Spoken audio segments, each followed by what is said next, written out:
So I found a third manuscript hidden in my old house, away, hidden in another place from the first two. Stumbling back into light, a sequel of sorts to Farewell to Spring, Dakota Rains. I'm not a Viking or a king or anything. I'm just a boy pretending. I had to go back home, back to the days of spring, because I never said farewell. Cats and dogs, shadows and light. Strange a cat in love with a dog. Strange a cat in the eyes of a dog. Love this kitty, lost in the fog. Love this kitty, in love with a dog.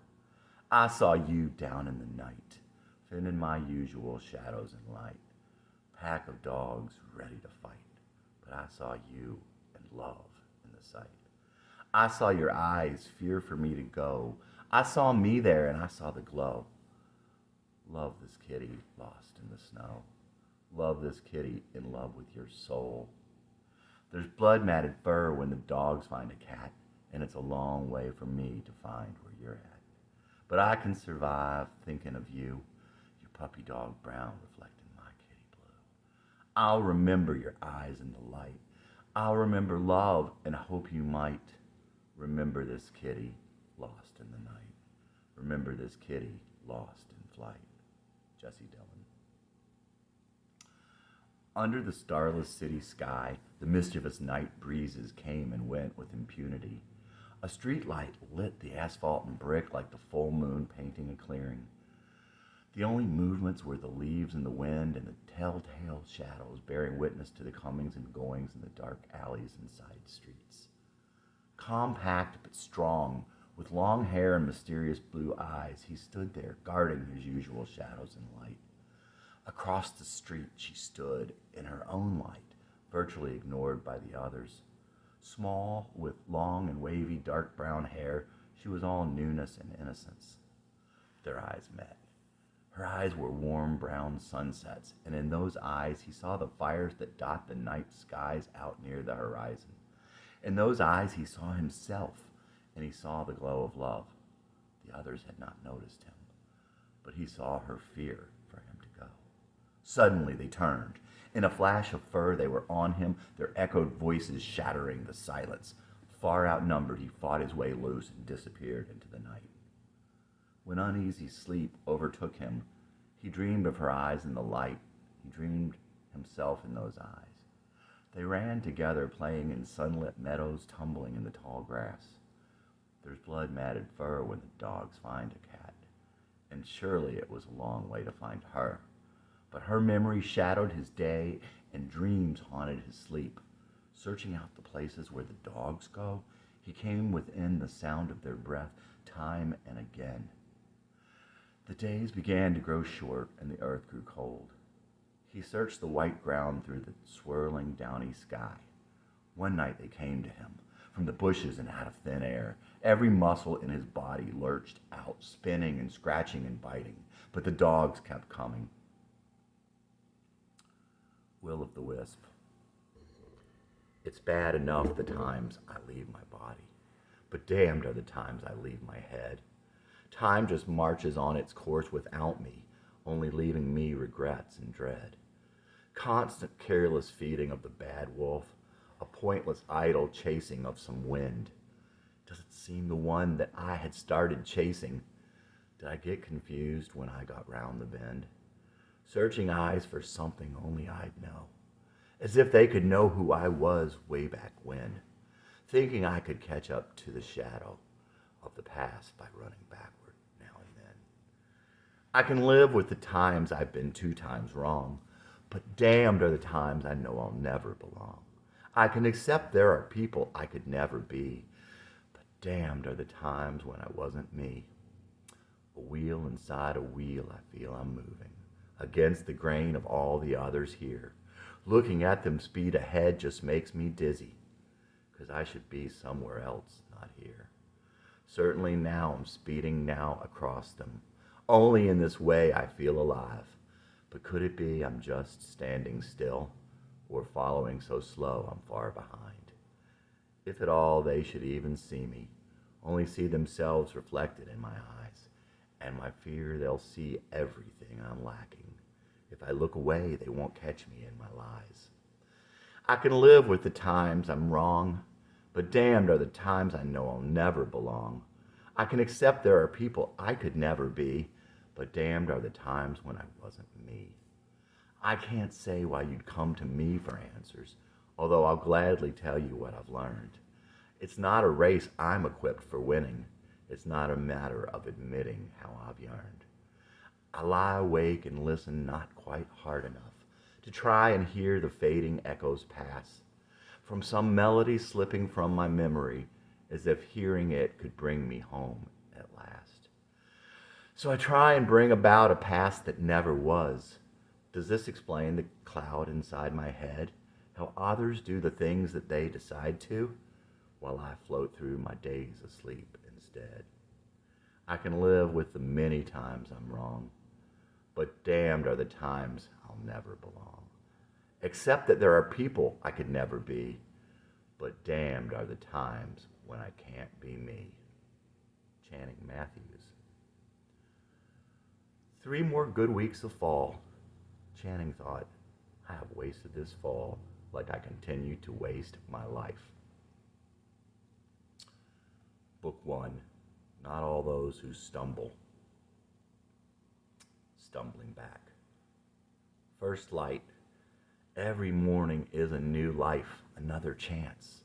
A Christopher Robin canvas of bright blue and yellows too. A blustery day of sunshine and spring. Sometimes the waterfall music of rainfall, but always a start anew. A butterfly's summer of first light and dew, perhaps a morning gift of snow, given unawares in midnight glow, as starlight kept close confidence. Every night ends somewhat drunk, and you die again, perhaps for the last time, one time perchance to wake, where all your failures have forgotten you. Winds you can see, white lines and leaves, Winnie the Pooh hues of fall, an autumn pollet now, above float the clouds of opportunity born again. That butterfly summer, a first light and dew, next you knew a morning snow, given unawares in midnight repose, when starlight kept close confidence. Every night ending somewhat drunk, dying once again, perhaps for the last time, hoping you might wake where all your failures have forgotten you. Every night there's a chance that you might wake where all your failures have forgotten you. Channing Matthews. There are those things that take us away from something bigger, something worth living for. Is it zealotry to consider those things as evil as our enemy? If you find yourself offended by reports of the work of the unknown God, the Lord of the Lords and the King of the Kings, do not read any further.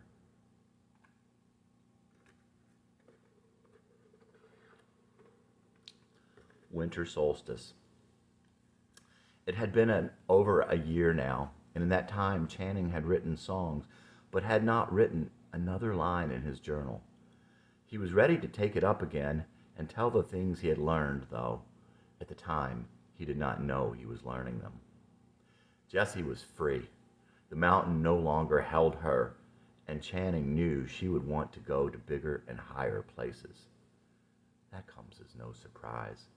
But he did not think that Jessie was in him, and he did expect to feel her presence. But he had not felt like Jessie Dillon, and he had not felt her anywhere.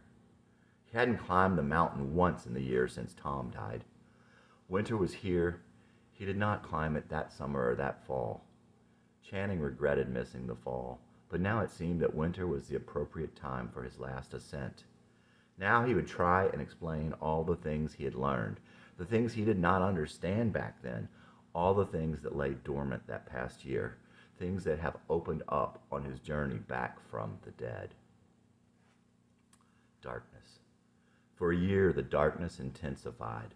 The voice in his head telling him how just terrible he was had become constant. He didn't hear Jessie. He only heard himself. He did not start his band, and he did not become a rock and roll star. He did not tell Jesse's stories through the songs. Once or twice, Channing somewhat lost it with his wife Rachel and his son David, and their relationships became strained at times. He loved them unbelievably, and he thought he had been a good husband and father, but still it had been hard. His daughter Ashley was unbelievably wise and perceptive. Someone had recently told him he should listen to her. Not that he didn't. They also told him, that girl has your back. But Ashley was now 13 and sort of withdrawn. He stopped going to church and his fortunes dwindled. He tried to play his songs, but even his friends weren't listening. He began again to chase the drama inside his head, those things of his past, relentlessly. Many times I'm not even here. I'm somewhere in my mind. Other times I'm chasing the drama instead of living life. Channing had entered into his blackest days with no end in sight. Black days, mourning the death of the season newly past, the year that went before. Yes, I remember they said it wouldn't last. So many things I'll not be able to do again. The times I wasn't there tucking my kids in, black days always follow, like the rain and wind. Chances I missed, chances that are gone, days now over, hearts that moved on. Another lost child stumbling up the hill, running from mistakes and fears, falling down and lying still. I got Carole King for times I'm feeling low, not wanting to go lower, Netherlands for the cold. Chances I missed, chances that are gone, days now over, hearts that moved on. I can see my lost child stumbling up the hill, running from mistakes and fears, falling down and lying still. He'll have Carole King for when he's feeling low, not wanting to go lower, Netherlands for the cold. Channing Matthews.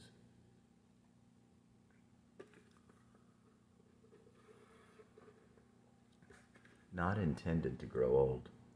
My life is but a sigh on the lips of a wanderer who has strayed from God. The days don't seem shorter, but I'm losing time and my gift slips away. Those who love me have given up and wait no more. The Alpha has come for me. I hear his breath. Now I know why they attacked me. My mother should have slammed my head on a rock and eaten my body to give them strength. Not intended to grow old, never to breed or spread my weakness. Sometimes when I remember, I feel like passing out, sick to my stomach and dizzy from doubt. Don't you get it? These songs are altars to my pain. I wanted to erase every trace of my existence, but couldn't stand the rain. And now those who love me have given up and wait no more. Do people ever kill themselves because they think that they're so bad and can't see how they'd get better?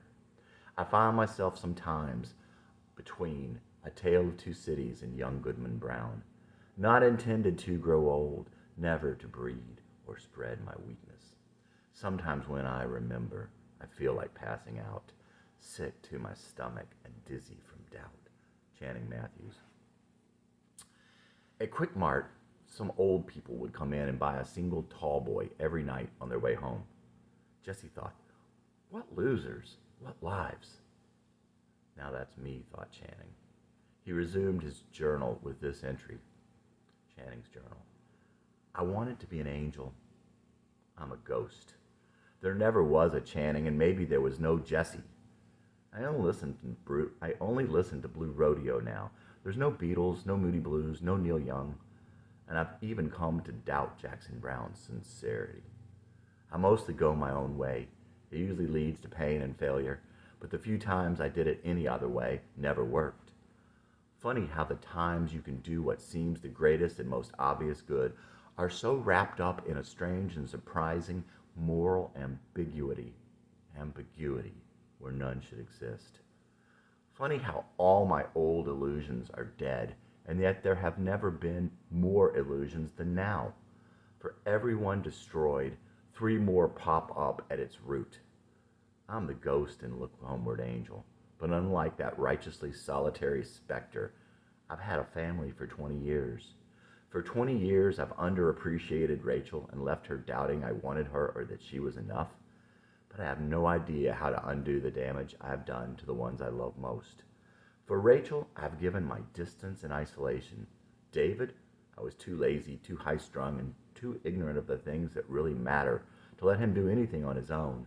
And then I made him think he could never do anything right. The gift that keeps on giving. And Ashley, I've come to make her feel she was just there, the second child. I can only show her a silly old fool now. Butterflies and mountains. In early spring, Channing and Channing's trusted friend Brett went on a hike in a small park in southern Kentucky. They didn't talk like they had wanted to talk, but they knew they would again.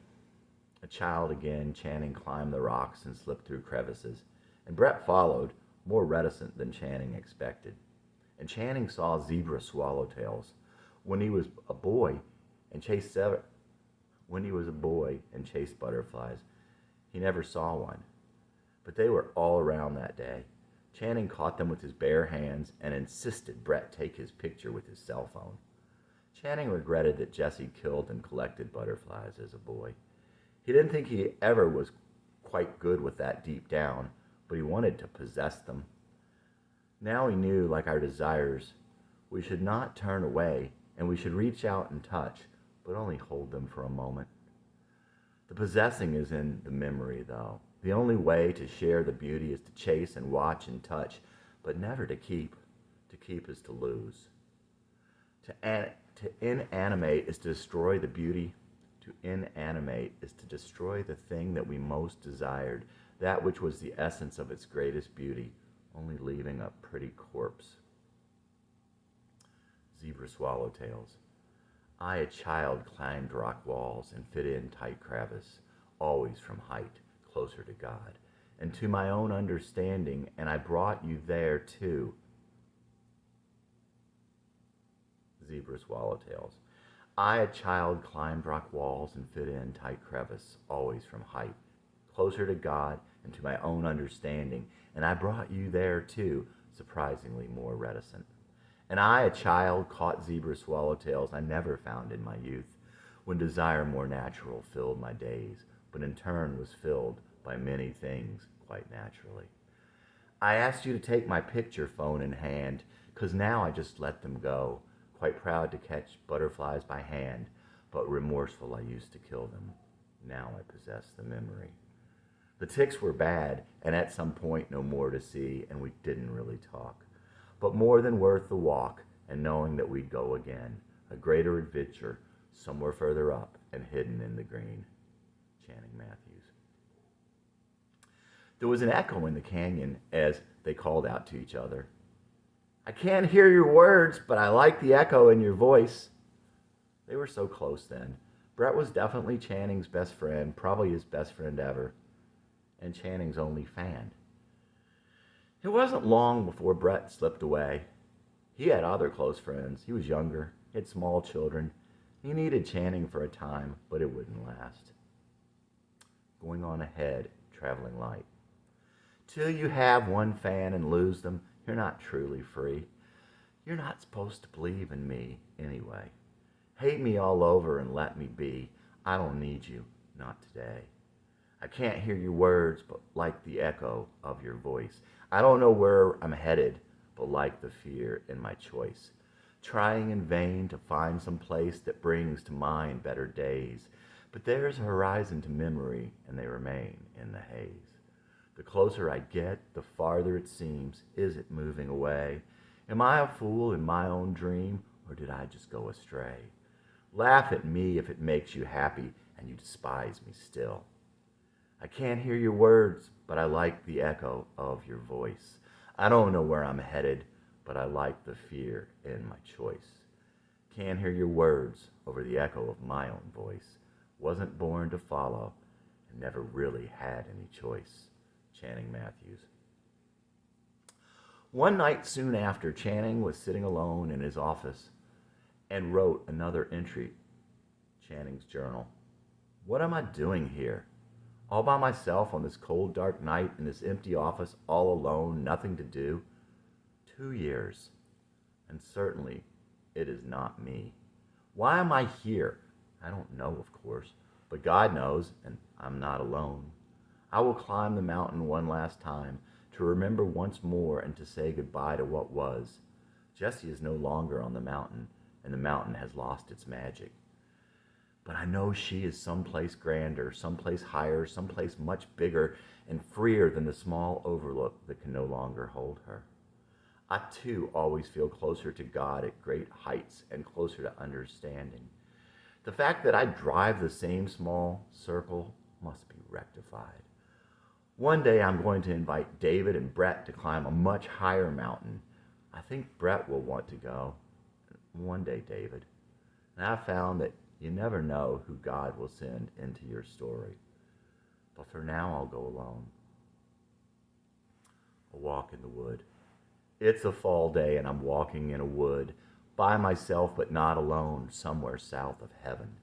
I know this is a dream because I can't for the life of me remember how I got here this far south of heaven. A walk through the woods, that's all. That's all it is, just a walk in the woods.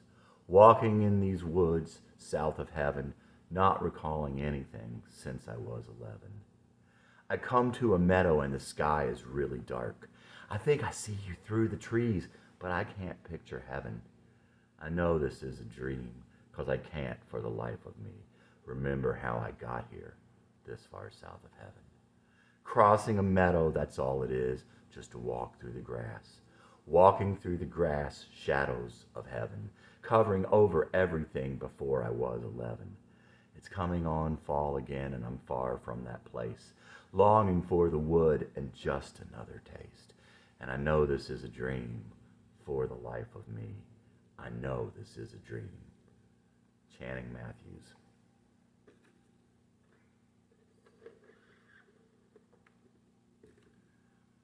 Back into the woods. McKendree Spring is a massive nature reserve in southwestern Ohio. It isn't easy to get to, but it is less than 4 hours from where he lived. Channing no longer remembered how he heard about it. One day after deciding to go back to the woods, he remembered this isolated area and looked it up on the internet. After a few minutes, he found himself calling an information number and talking to a ranger. It seemed that few people go there, but the ranger said he was welcome to camp there. Just be sure and check in with him when he arrived to let him know approximately how long he would be there and which direction he intended to head. Channing decided on May, being a novice intending to rough it for a few days. He figured he should wait out the winter. And April is the cruelest month. Well, could be wet anyway. The day arrived. Rachel was a bit nervous. Brett was jealous. As for Channing, in his mind he was saying all those things he had come to believe about himself, but he wasn't going to let that stop him. They might be true, but that's okay, because selfish and foolish were two of them anyway. He borrowed a pup tent that would keep him dry. He also brought a big pack, a compass, and a poncho. Basically just the essentials. Food was optional. Having enough water was the key. The drive was wonderful. He could feel the presence of a most benign spirit in the car with him the whole trip. He listened to Dar Williams, Jonathan Edwards, Jesse Colin Young, Jackson Brown. Just sometimes driving can be freeing. The ranger was a really neat guy and seemed happy to see him. Channing had been a little afraid that the ranger wasn't going to be too happy about some inexperienced fool out there in the vast expanse of his responsibility. So, you here for some sort of sabbatical? You could definitely call it that. I can't say that I'm looking for myself, but I've definitely lost something. You hope to find it here? People seem to find a lot of things out there. Sometimes they didn't even know what they were looking for. Sometimes things they didn't even know existed. That's good. I'm game for that. I'd at least like to find a clue, or maybe just free up my mind to know it when I find it. You got everything you need? Well, I know I need enough water, or some way to get it. Not really concerned about food, and wuss that I am, I do want to stay dry. That's important anyway. You can get in a world of hurt through exposure, even in the summer. And I do have a compass. Don't lose that. They chatted some about the lay of the land. what he may want to keep his eyes open for, the flora and the fauna, the weather, and which way he should head or would head. The ranger told Channing of the best type of sites for setting up his tent, what to do in which type of storms, what type of geography to watch out for. And just like that, he said his grateful goodbye and headed up the rutted road to the site he would embark from. The first day's hike was to be short. It was already 3 in the afternoon, and he needed to find a site before dark. The ghosts of the past were with him that day. He could feel those who had been important in his life with him as he walked. He sensed their presence all around him, could almost hear their voices. They were as they had been when he knew them. Even the places and the things of his past seemed to follow him. The hiking felt good, and he, of course, continued on long after he should have stopped. But there were plenty of good sights, as the land was high with plenty of cover and no storms were expected. That night he took a couple of sleeping pills because he didn't want to risk insomnia. He was expecting miracles, and he didn't want to sleep through any of them. Channing slept really well, and for once he got up with the sun. Only glorious could be used to describe that first morning. And still, for glorious to be strong enough, you'd have to put aside 20 years of misuse of words like awesome and glory. He was savoring the feel of the air and the ambiance of the place, but still managed to take down and pack his camp pretty quickly. He ate a little energy bar and berries and headed toward the higher country, north by northeast. The day and the hike were miraculous in their healing of his weary soul. Channing wanted to call everyone he knew and tell them they had to drop what they were doing and take a trip like this immediately. But as he walked, he started telling himself what an idiot he was and how he'd never change. The land grew quite ugly and mean. He came upon a vulture.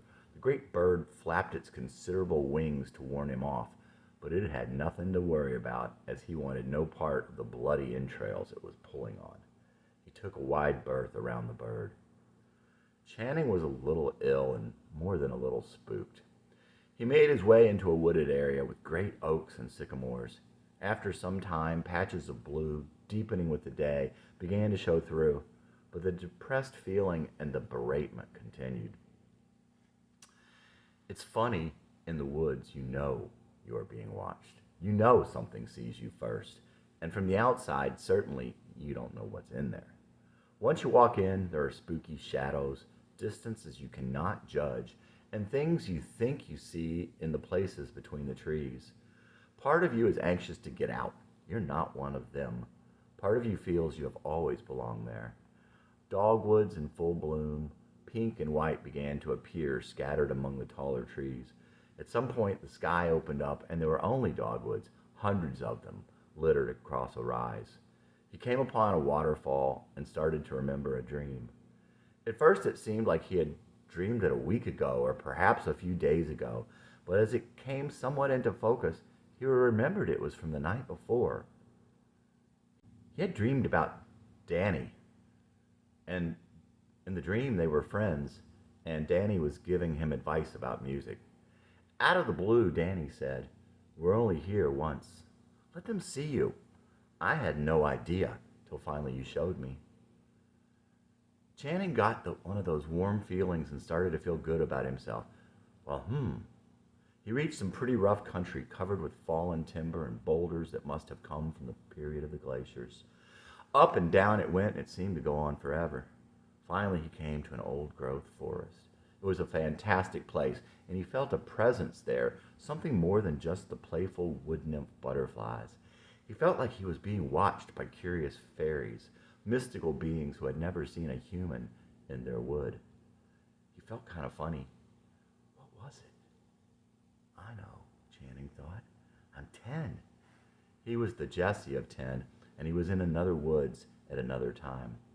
He was chasing the nymphs as they flittered in and out of the speckles of light that flashed on and off the dappled leaves of the forest floor. He wouldn't be sure how long he was in that enchanted wood, but he was 10 years old for the rest of the day. Jesse would stay on till nightfall, when sleep came to restore the years and take him back where he came from, the place all such things go that cannot stay here. Eventually the going got rough again, as the old trees gave way to newer growth, and the ferns and briars grew thick. After a time, Channing came upon an ancient path, nearly hidden, but helpful nonetheless. He eventually made open country, and he climbed high into the last tall oak to see what was ahead. He saw the rounded rise and lush glens all the way to the horizon, the great woods to one side. From time to time, out of the corner of his eye, he caught a movement at the edge of the tree line. At first, he would quickly turn to see if he could catch a glimpse of the mysterious creature, but after a while, he decided to feign indifference and to appear distracted. He played this game for a mile or two, still feeling that he was being followed. Finally, he came to a large clearing where the trees on that side of him stopped for several hundred yards. He passed through the grassy area at the same gait he had been walking. When he reached the wooded area on the other side, he continued on, far enough that he would be in full cover.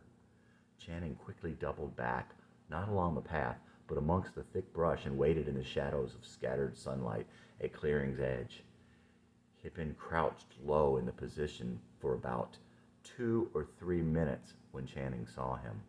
A beautiful, sleek red fox bounding through the meadow to catch up, thinking Channing was far up the path. Channing quickly made his way back through the undergrowth till he reached the point on the path he had been before. All through the day, Channing felt his presence and caught slight movements in the bushes on one side or the other. Near evening, he stopped to rest in the shade on the edge of a magical meadow, full of flowers and butterflies. He may have been there an hour when the wind picked up and some clouds began to blow in. He breathed deeply the cool, damp, clean air and thought of a time flying kites on the hill by the blackberry patch across the busy street above his house in Rockland. He felt a little high for a few minutes and then started to move on, in case the rain would come soon. But the rain never came, and he hiked what must have been another 6 or 8 miles, slowly climbing till he reached a green glade on the edge of a pretty fair-sized pond. Fairy dragonflies flitted across the surface and perched on the quiet brown cattails and patient rushes. He made his way around the pond, exploring like he had explored when he was 10 before.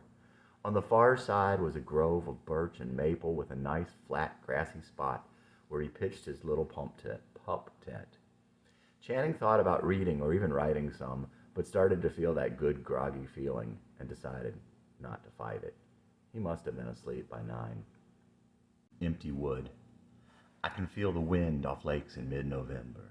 Maybe it's December at the water's edge of an angry ocean.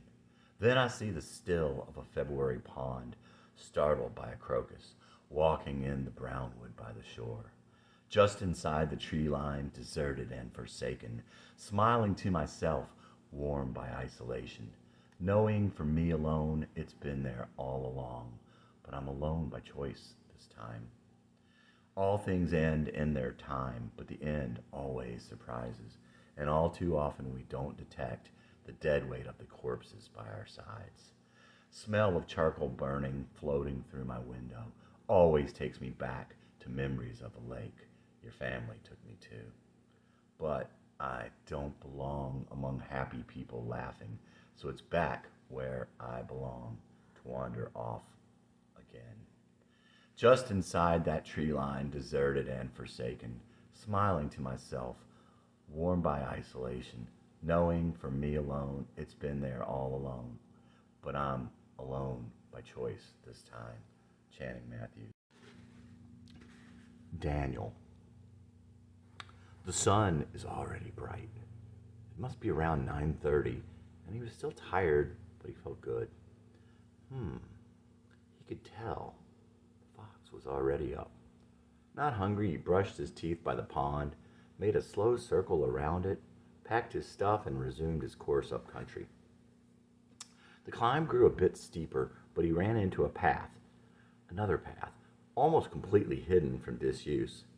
It could easily be the one Frost described as the one less taken. Channing's heart raced a bit, and he said a quick prayer that it would make all the difference. At some point, he realized that the fox had gone on ahead. Not like he had abandoned his pursuit, but as though he knew where Channing was going and wanted to be there when he arrived. The path meandered up the side of a great hill. The views of the ravine were invigorating. Channing barely noticed the weight of the pack and the soreness in his legs and back. He was somehow expectant, more so than before, but for no reason he could think of. He was not yet to the middle of the trip, and he didn't have a destination. There was a possibility of more of the same, which was not a bad thing, and there was no reason to expect a miracle. Still, his hope, always there, was making itself known. The voice telling him he was a dumbass, the one asking him, "What do you think you're doing here? Is this anything for a grown man to be doing?" As though you were a man. That voice was still there, but it had a hard time driving out the palpable feeling of hope and that nameless joy. "Wow," he thought. "I'm all excited." He saw someone up the path. It's hard to explain why, when you are looking for solitude and loving the solitude, it's so good to see someone else out there in their own solitude. "Hey!" His smile is kind of beautiful for a guy. He doesn't look surprised, almost like he saw Channing first, but he hadn't been looking at him. "I've been waiting for you," he laughed. "I didn't expect I'd see anyone out here." "I'm here all the time. Call me Daniel if you'd like." "I like that name," Channing said, but had no idea why he'd say such a thing.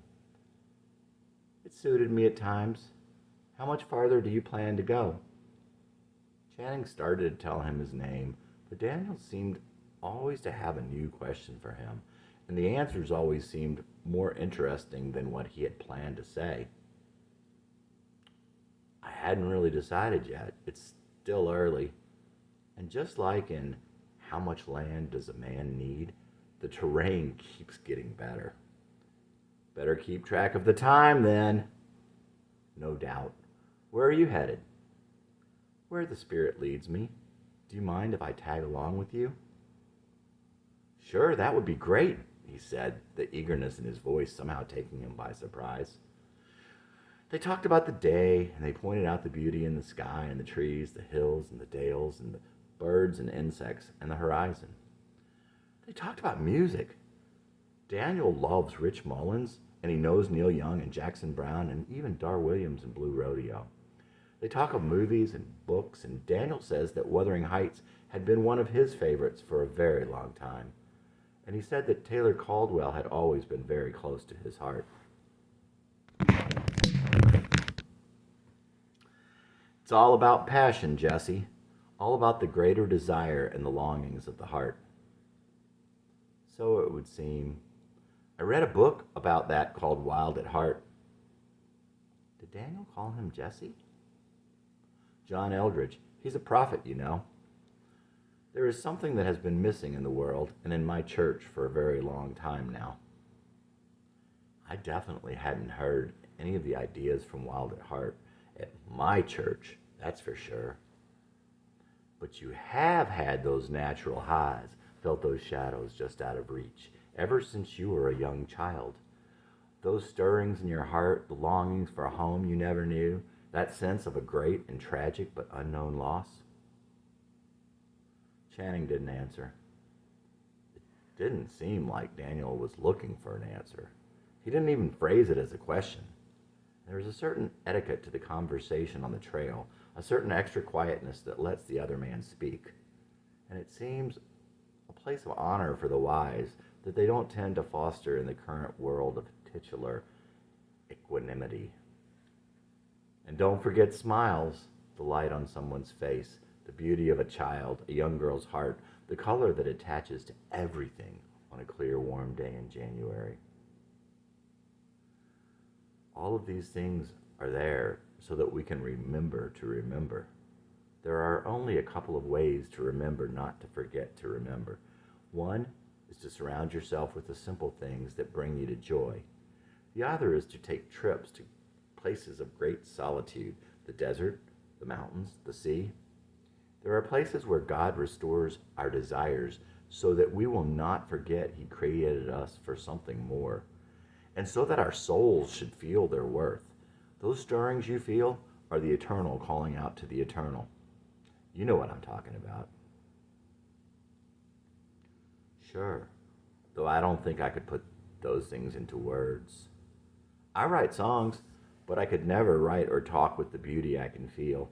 How could I begin to describe the smell of spring rain the day I went to see a young girl I thought I loved and ambushed her in the parking lot, standing there in the rain, talking through her window? I can smell that air still. I can feel that air and the sound of the air, the expectant spring, even today, every time I think on it. And how do I tell someone about the Indian summer day on her sister's porch so that they can feel it too? I can go back there even now, any time the memory flutters through my mind like the last butterfly of autumn. How memory can transport your soul and make you feel things again and again as though you were actually there, just the way my cheeks tingle and my mouth waters times I have thought about the black olives and jalapenos on a pizza waiting for me at home. And certainly the way I felt in junior high, from the moment I fell in love with a girl on the first day of sixth grade. What a sweet, desperate longing. What was her name? Carrie Dalton. I came to realize that I didn't just love her, I wanted to be her. You didn't want to be Carrie. You didn't want to be Carrie. You wanted to be united with the beauty you saw in her. Not just her eyes, her face, her hair, her little body, the way she moved, her mannerisms, her words, her comings and goings, but also her sadness, her longings, her inner light, the beauty the others had missed. Channing thought, that's amazing. How can he know me so well? While he was considering his answer, so much went through his head. Wow, here I am, who knows where, no idea where I am going, with the most amazing person I have ever talked to following me. Someone who, by all rights, I should have never met. Yes, it wasn't enough just to behold her beauty. I wanted to share in it. I wanted it not just to reflect on me, but also to reflect in me. To light me up inside. I wanted to be like her, but also to know her. I wanted her to like me, and I wanted to make her like me. I wanted her to see herself through my eyes, to see what I saw. I wanted to have her, but not to take away from her. I wanted to possess her, but I wanted her still to be free. I wanted to be united with her without diminishing her, without losing what existed apart from me. I wanted to communicate without speaking, closer than twins. The other, separated before birth, my completeness, and in some ways, the way I sometimes saw myself. We're just alike, you and I. You aren't so different. Again, Channing considered and he thought, how could he know this? What does he mean? But Daniel doesn't stay there. Again, Daniel says something that has the potential of turning Channing's understanding of the world upside down, and then moves on. Isn't that what you want from the one? Isn't that what the one wants from you? Isn't that what the one wants to give you? I think so. And I know it's what I want with my wife, Rachel, but I forget. All the time I forget, and that's how I lose me. That's the fear always. Why does it hurt so badly still today? Why, after my complete desolation and rejection by all, why would this hurt the most? Perhaps it is not the rejection by the one you loved so much for so long that leaves you longing still for her validation, in lieu of the validation that can only come from the one. Perhaps it is because you so thought you could be a better person if her light shone on you. Suddenly, somehow, I could have been the hero, everything I was not, the hero that would have saved her, the only one who could have saved her, bold and strong, golden-haired and good. Yes, Channing's failure to become a better man was the angel that has eluded him and left him weak all those years. Your attempts to protect the ancient wounds of your heart are what have left you so paralyzed. Of all things, I think it was the abject humiliation that proved to be too much for me to handle back then. Every day when I was 12 and 13 and 14, I would do my best to bolt and lock the door to the room where I was trying to hide away my broken heart, allowing it to scab over. But every night, even after she was gone, the ghost of Carrie would come in while I slept and open the wound. While she went in through the cracks between door and frame, she always unlocked the door and left it cracked as she slipped out with the light of the dawn. So the infection would drain and your heart wouldn't die. And now you are afraid to tear it open and bring it to the great physician to heal it once and for all. You're not afraid at all of the pain. You're afraid of being so vulnerable. So instead, you pick the scab from time to time, and you feel alive as you watch the warm red trickle down. And you don't want to give that up either. You know, the work of the one in the world is a work of healing. It is a work in the heart, the seat of desire, and the home of the one. Chandler's head was spinning. I think we're here. Don't you think we've come far enough for today? Channing didn't know there was a here, and theoretically he was the leader, but indeed it looked like the perfect site for making camp. They were high on a ridge, sheltered by rock on one side, with a slight overhang to keep them out of any drenching rain that might come, and clouds have suddenly appeared in the southern sky. Channing slept somewhat restlessly in dream after dream. It seemed everyone he had ever known had an appearance and made an appearance in his dreams that night. And he dreamt of Carrie. In every dream he had ever had about her, part of it found them back in school. But invariably, no matter what happened in those dreams, they would make him feel better about his life, because Carrie always thought well of him in his dreams. This was no exception, and he began to feel lighter even as he remained asleep. In another dream, he was on stage. He reached down to pick up his guitar, but he couldn't. It wasn't that his arm wouldn't move, and it wasn't that it was too heavy. He just could not. Sometimes in dreams, there is another dimension that has nothing to do with the facts of physicality.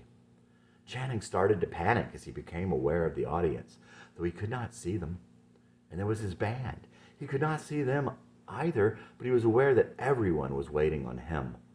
He could not see anyone. No one was near him. The stage was so vast and empty. He felt that clock that he had always felt and had always rebelled against, his enemy.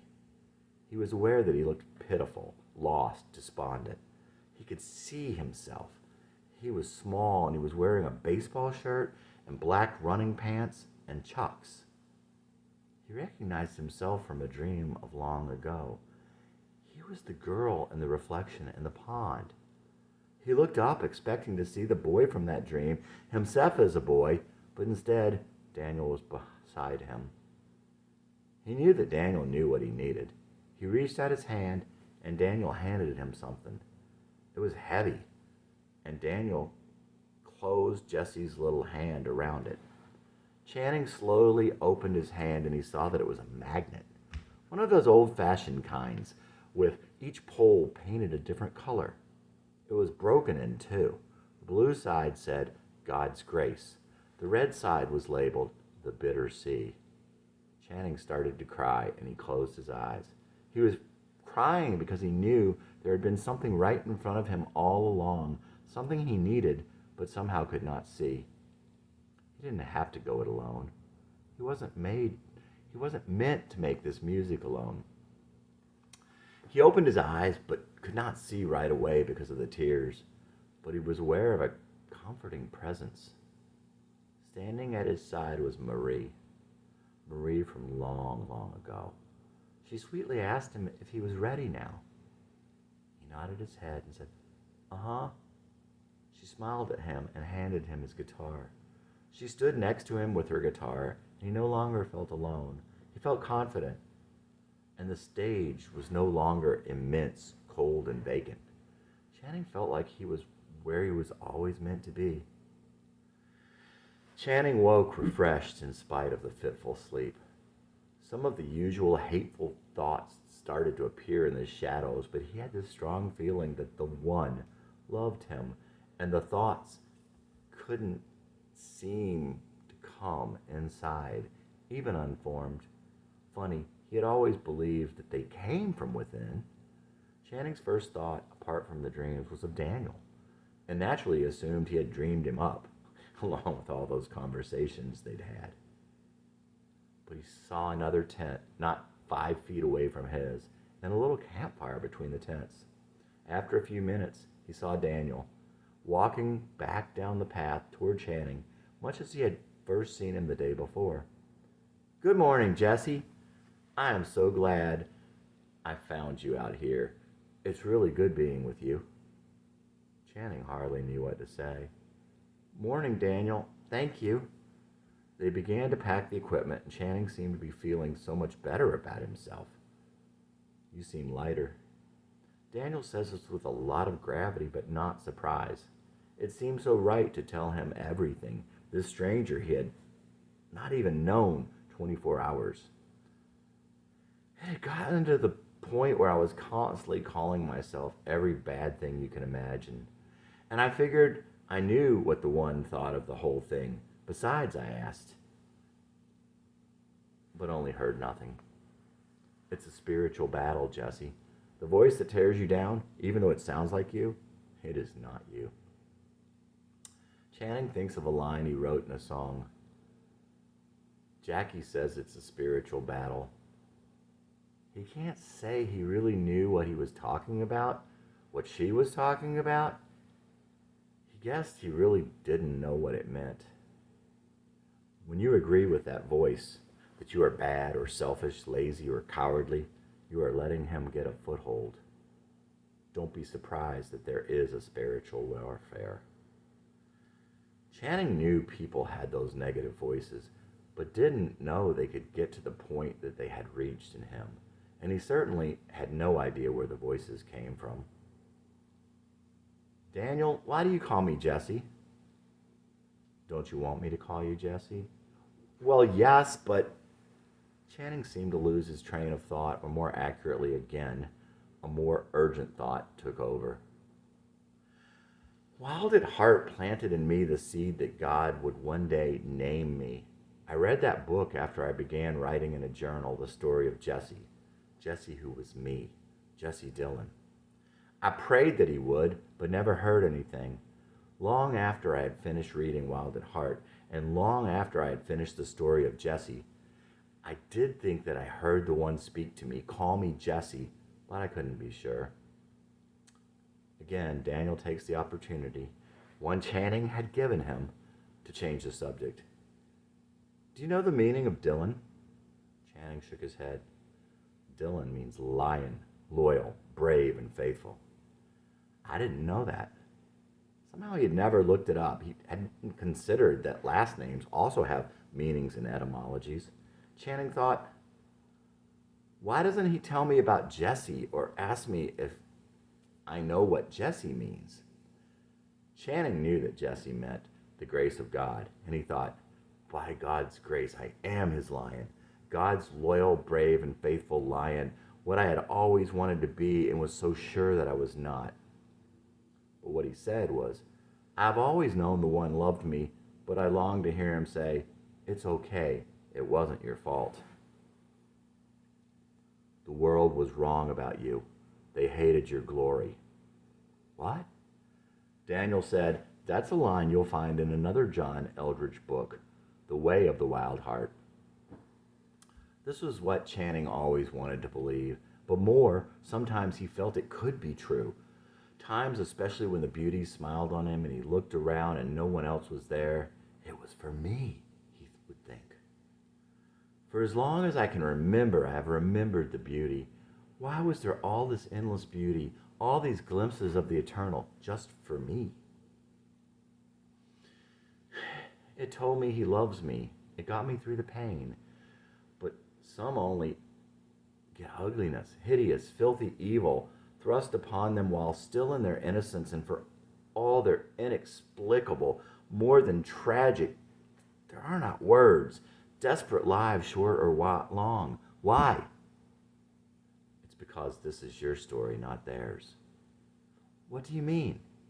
There is more to stories of those others whose stories make no sense to you, more than will meet your eyes in this life. I've thought of that, but you never hear anyone say it. And also, you have thought that there may be props here, or that what you are seeing is not actually the lives of other people, but what you are seeing is not really happening at all. Or perchance there are other lives for some? That doesn't matter to your story, and that doesn't matter to your story and your call under the one. And that is why the Bible seems to suggest that there are no other lives, but it is not for you to know. Yours is a battle to the death, and as far as you know, you have but one life to make it through this valley alive, and you are God's child. Sometimes I do feel like I am God's child, and I do not know for sure that He does not need me. He tussles my hair. I am His beloved son, and I cannot but help wanting to repay His hugs and kisses of beauty by eagerly awaiting the mission He'll give me. I don't know what is in my pack, but I must get it through to the other side. The lover of my soul is counting on me. You are not far away from the truth and your understanding. They began walking up the path Daniel had returned down this morning. It occurs to Channing that he may have begun to lay his claim to being Jesse Dillon. I am Jesse Dillon, and I am a boy, and it wasn't my fault, his thoughts exclaim. As they walk, it seems like Daniel is listening to Channing, although he has not spoken. Though I have known a lot of sadness, I have lived in the ever-presence of unspeakable beauty all around me, and the hideous, unspeakable ugly only has touched me in waking nightmares. With this, I know that the One loves me with an inescapable and unfathomably aching heart. How would you even begin to know what that meant, if not for Carrie? Don't be sad about that story. Like the One did, one day Carrie will say to the young Jesse, "It's okay. You're all right. It wasn't your fault. I love you, and I have always loved you." Channing felt an incredible release. What was it? He released his desire to go to her. He kept the desire, but released the responsibility for its fulfillment to his God. Channing knew that his desire would no longer disquiet his soul in its impatience to be fed, to be loved, to be noticed. It occurred to him that he would not see her now. There is a beautiful, happy, sad, and deep, but bearable pain emanating from the center of that thought. There was no melancholy any more in his longing. He could see where the shadow was coming from, and even though he could not look at the shadow, for it would surely disappear if he did, he could feel its presence to his heart's content, and also then knew he would see it and bask in its beauty one day. Channing felt the pain spread from his heart to all his body and presence, and with the spreading, the feeling changed, and he could see the rainbow of emotion that was hidden in the cloud of darkest blue and black. And he wondered if releasing that desire to float about freely in his soul would free him to give all his adoration and romance to the love of his life. As a prisoner of many hidden desires, he was not there to show his affection to the one he loved the most. But of course, he thought, I cannot tell her all at once. I'll need let my love unfold day by day, each kiss in its season. They walked on in silence for the remainder of the morning. Channing's heart was full, but in a way it was empty. It was at peace. It was quiet. It was still. They stopped to eat and rest. Jesse, your great desires, your passions, they are you. They are what the One loves in you. They come from the One, they lead you to the One. The little replacement desires, the imposters, sex and money and alcohol and television and, These are the little beasts that possess you and drug you from the pain that comes from thinking you'll never have your true desires. If you scratch the surface of the little demons, you will find your hurts and your greater desires. What do you find there? My need for Carrie and my desire to connect with all the beautiful girls out there comes from my need for validation. You're okay. You're cool, cute, lovable. I learned that from Wild at Heart. They are sorry. They feel sorry for who I was, how I was. I'm not a failure, a loser. For a moment, all my failings go away. I'm not unlovable. I'm not bad. It wasn't my fault. For a moment, the past goes away and I think I am redeemed. But I'm merely momentarily dazed. And there was always something else there. They walk on in silence for the remainder of the morning. Channing's heart was full, but in a way it was empty. It was at peace. It was quiet. It was still. They stopped to eat and rest. Jesse, your great desires, your passions, they are you. They are what the one loves in you. They come from the one. They lead you to the one. The little replacement desires, the imposters, sex and money and alcohol and television and, these are the little beasts that possess you and drug you from the pain that comes from thinking you'll never have your true desires. If you scratch the surface of the little demons, you will find your hurts and your greater desires. What do you find there? My need for Carrie and my desire to connect with all the beautiful girls out there, it comes from my need for validation. You're okay.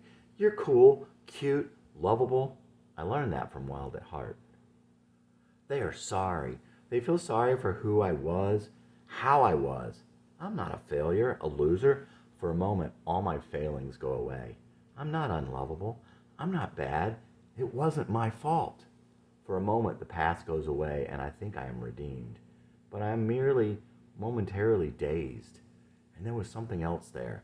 In some way or another, perhaps in every way, I felt that Carrie was better than me. Her beauty pulled me closer to the one, just like the beauty I had known. But there was also this feeling that her goodness could somehow purify me in some way. The innocence and goodness of others can inspire you. But when you look at others to make yourself better, you are once again in the sway of another of those little demons. Some little desires to feelings that I'll never be more than I am now. These speak to being closed up and wanting to free my imagination, to open up, to get past my inhibitions. But following those desires never takes me anywhere, and they only open me up to chasing them more. Another of these desires of mine speaks to a whole legion of feelings. Tired, stuck, bored, scared, humiliated, unloved, bad, incompetent, powerless, lazy, worthless, no good for nothing. I'm not asked to do anything, so there is no worry about it being my fault, about being incompetent or powerless. I'm blameless for once. And more than anything, they speak to control and humiliation. When you give in to them, you seem to be in control of the humiliation. In my mind, it's like the worst that can happen happens. It's almost a reverse lust. Take me, rape me, take me away, defile me till I am pure by blameless victimization. But of course, defiling does not purify, and victimizing does not return innocence. Blamelessness is not goodness. And when it is over, it is as though I have been released from my deepest fears. But instead, they come back again and again. Yes, and when I give in to these little demons, I no longer care. I'm relaxed for a moment, and the pressure is off. But afterward, also, my desire is gone, and so is my heart. And just as quickly, the legion returns. These keep your heart busy and unquiet, and the voice you hear, the one that calls me bad, weak, lazy, selfish, evil, incompetent, worthless, a coward, a pussy, this is not my voice. That voice has kept your mind restless and full, and agreeing with that voice has served to paralyze you. Only through awareness that it is not you and that the one does not agree, will you be able to silence that voice? Again, Channing felt like a light had come on in a dark room, a room he was in for so long that he no longer realized that it was dark. His head was quiet, but he felt that his subconscious was processing it all. Channing's eyes were focusing on nothing at all. Then he saw again, and Daniel was studying his face. Ready? And so they got up, and they walked on with no sounds but their footsteps, the birds, and the young leaves in the wind. Channing pondered briefly the mystery of this man just over his shoulder, seemingly a messenger from the One. But there was nothing more to consider. He was here, and weights are lifting. A great peace had come over Channing. Loud voice I have known so well, voice I knew as my own. I cannot hear you now. Your absence leaves a quiet for the still presence who has waited so long to speak. It was all quite beautiful, and Channing was deep inside himself. If I could remember the dream, I would think I had been dreaming, he thought.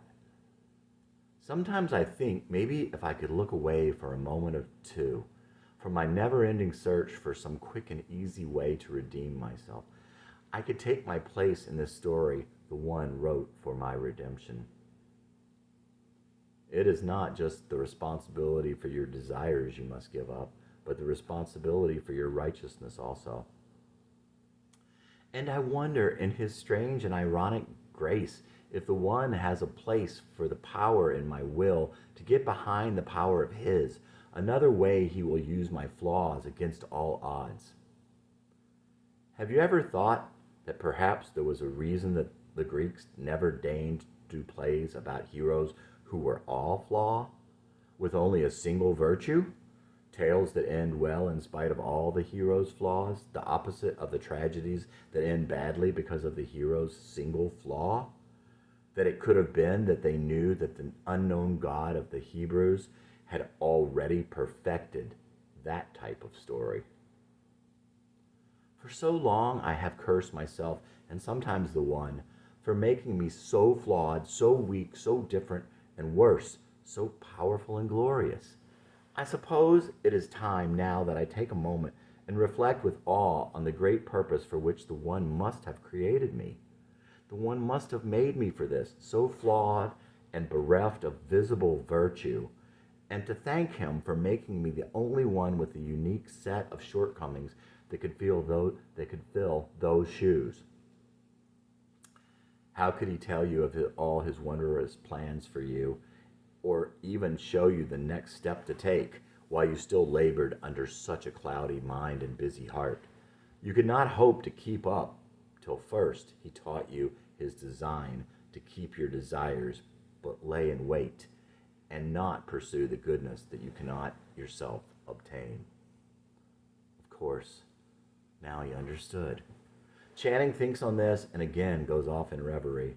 After a while, a name, a memory, a desire lights up his heart in the way he had always known. And then he thought of his personal God, and though he still felt the beautiful ache, the face, it went away. And the familiar eddies of cascading thoughts, plots devoid of beauty or even much cleverness, daydreams often unfaithful to his loves, or at least lacking in forthrightness or ethical behavior, they did not come. They did not even begin this time. All that will now beckon me to follow busy paths within are the latest lame lines of new songs of mine and occasional impotent words of prose. My heart and mind will no longer be too busy to meet you, should you come. And so I abandon my ancient and fruitless search for my own redemption and take my place in your settled plan for it. Channing became aware of Daniel's voice. But it's not enough. You look for him, half-hearted, discouraged, and disparaged, sometimes a couple times a day. You look for him where it is convenient, that is, when you think about it. I looked for him and found him once beneath the stars, but convinced by sin that he had left because of my sin, I came no more. My frustration comes quickly like a small child, for I am a child.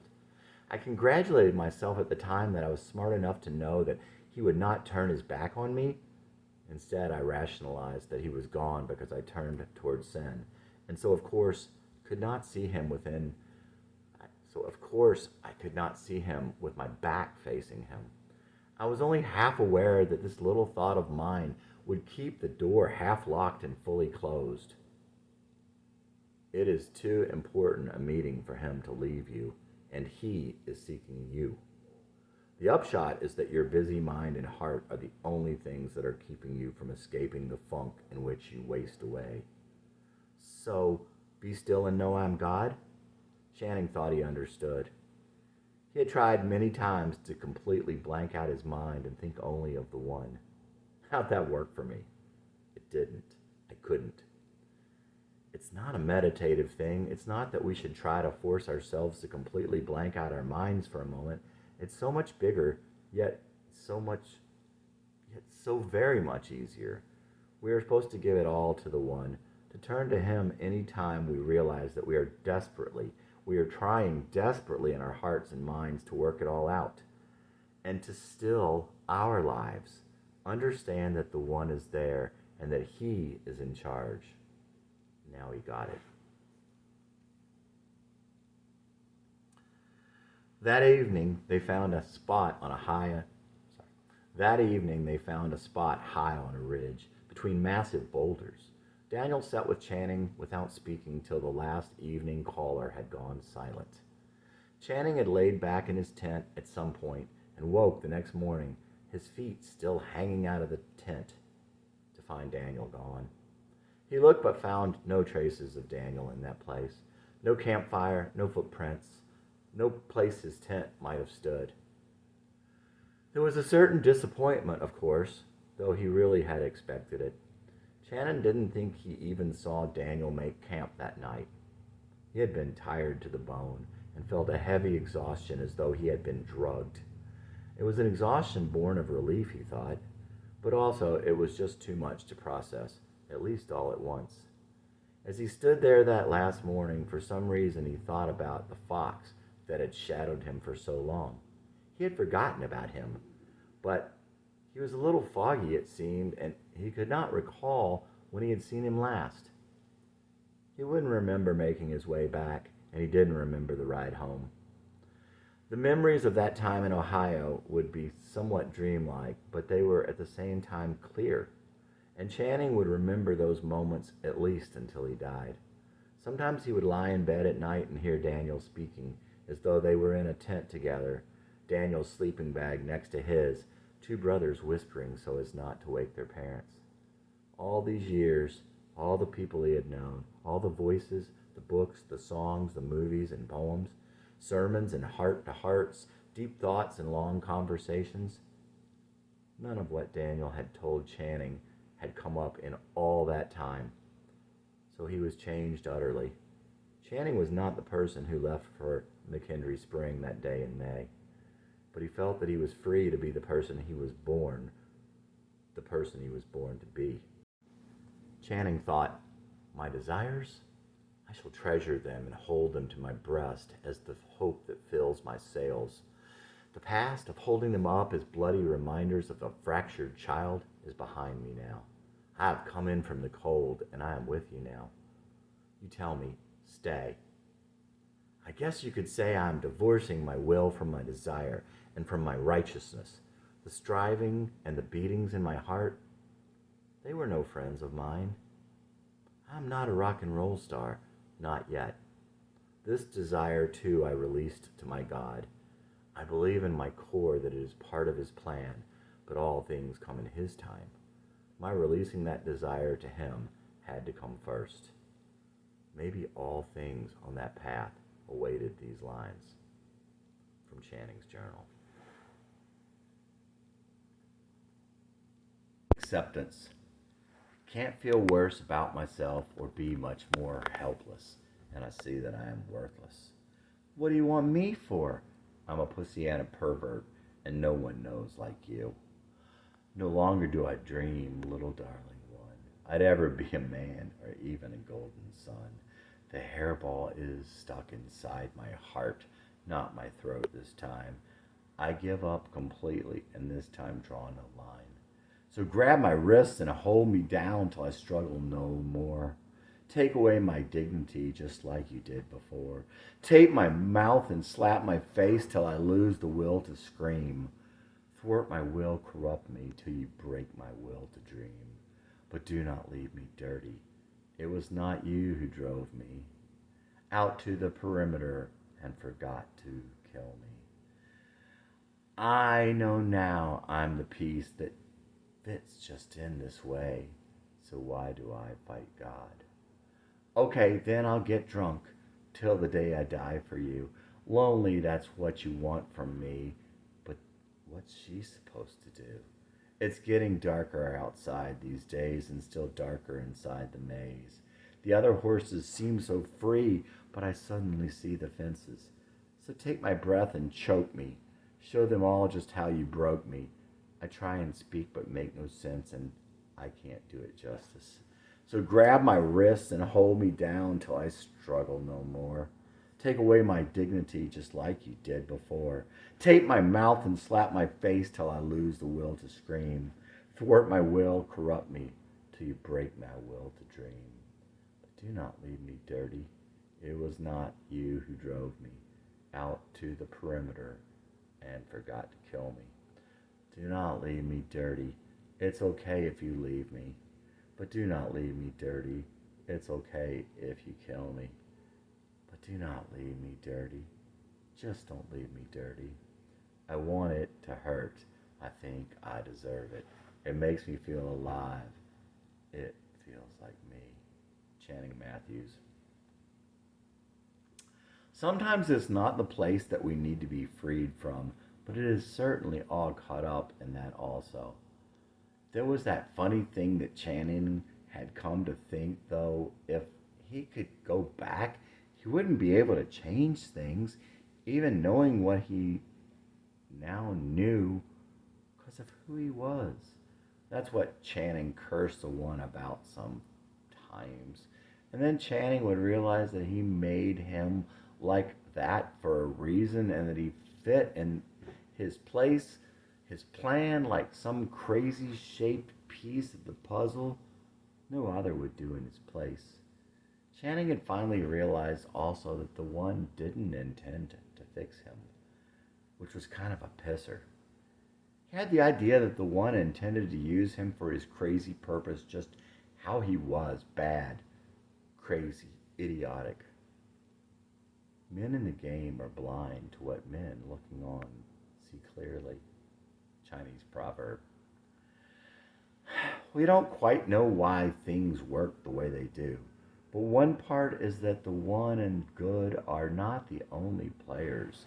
Another is that we just aren't smart enough to understand the plan, and a lot of it is above our heads, and we are blind to some things.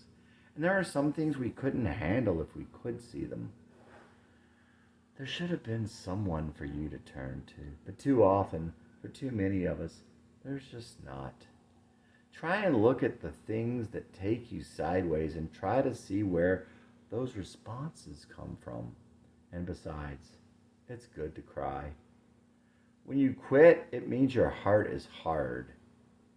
The time for change is always now. The thing is, it's not really about reliving, getting a redo. It's about re-auditing, getting to reinterpret what happened, and seeing yourself better also. Forever's a long time. One weekend, David and Channing sat out in their backyard.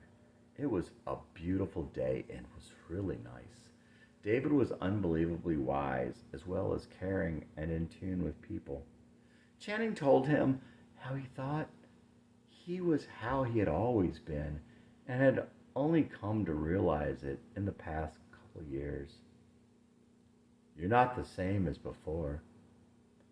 Channing somehow realized immediately that David was right, though he had no idea how David could know how Channing was before David was born.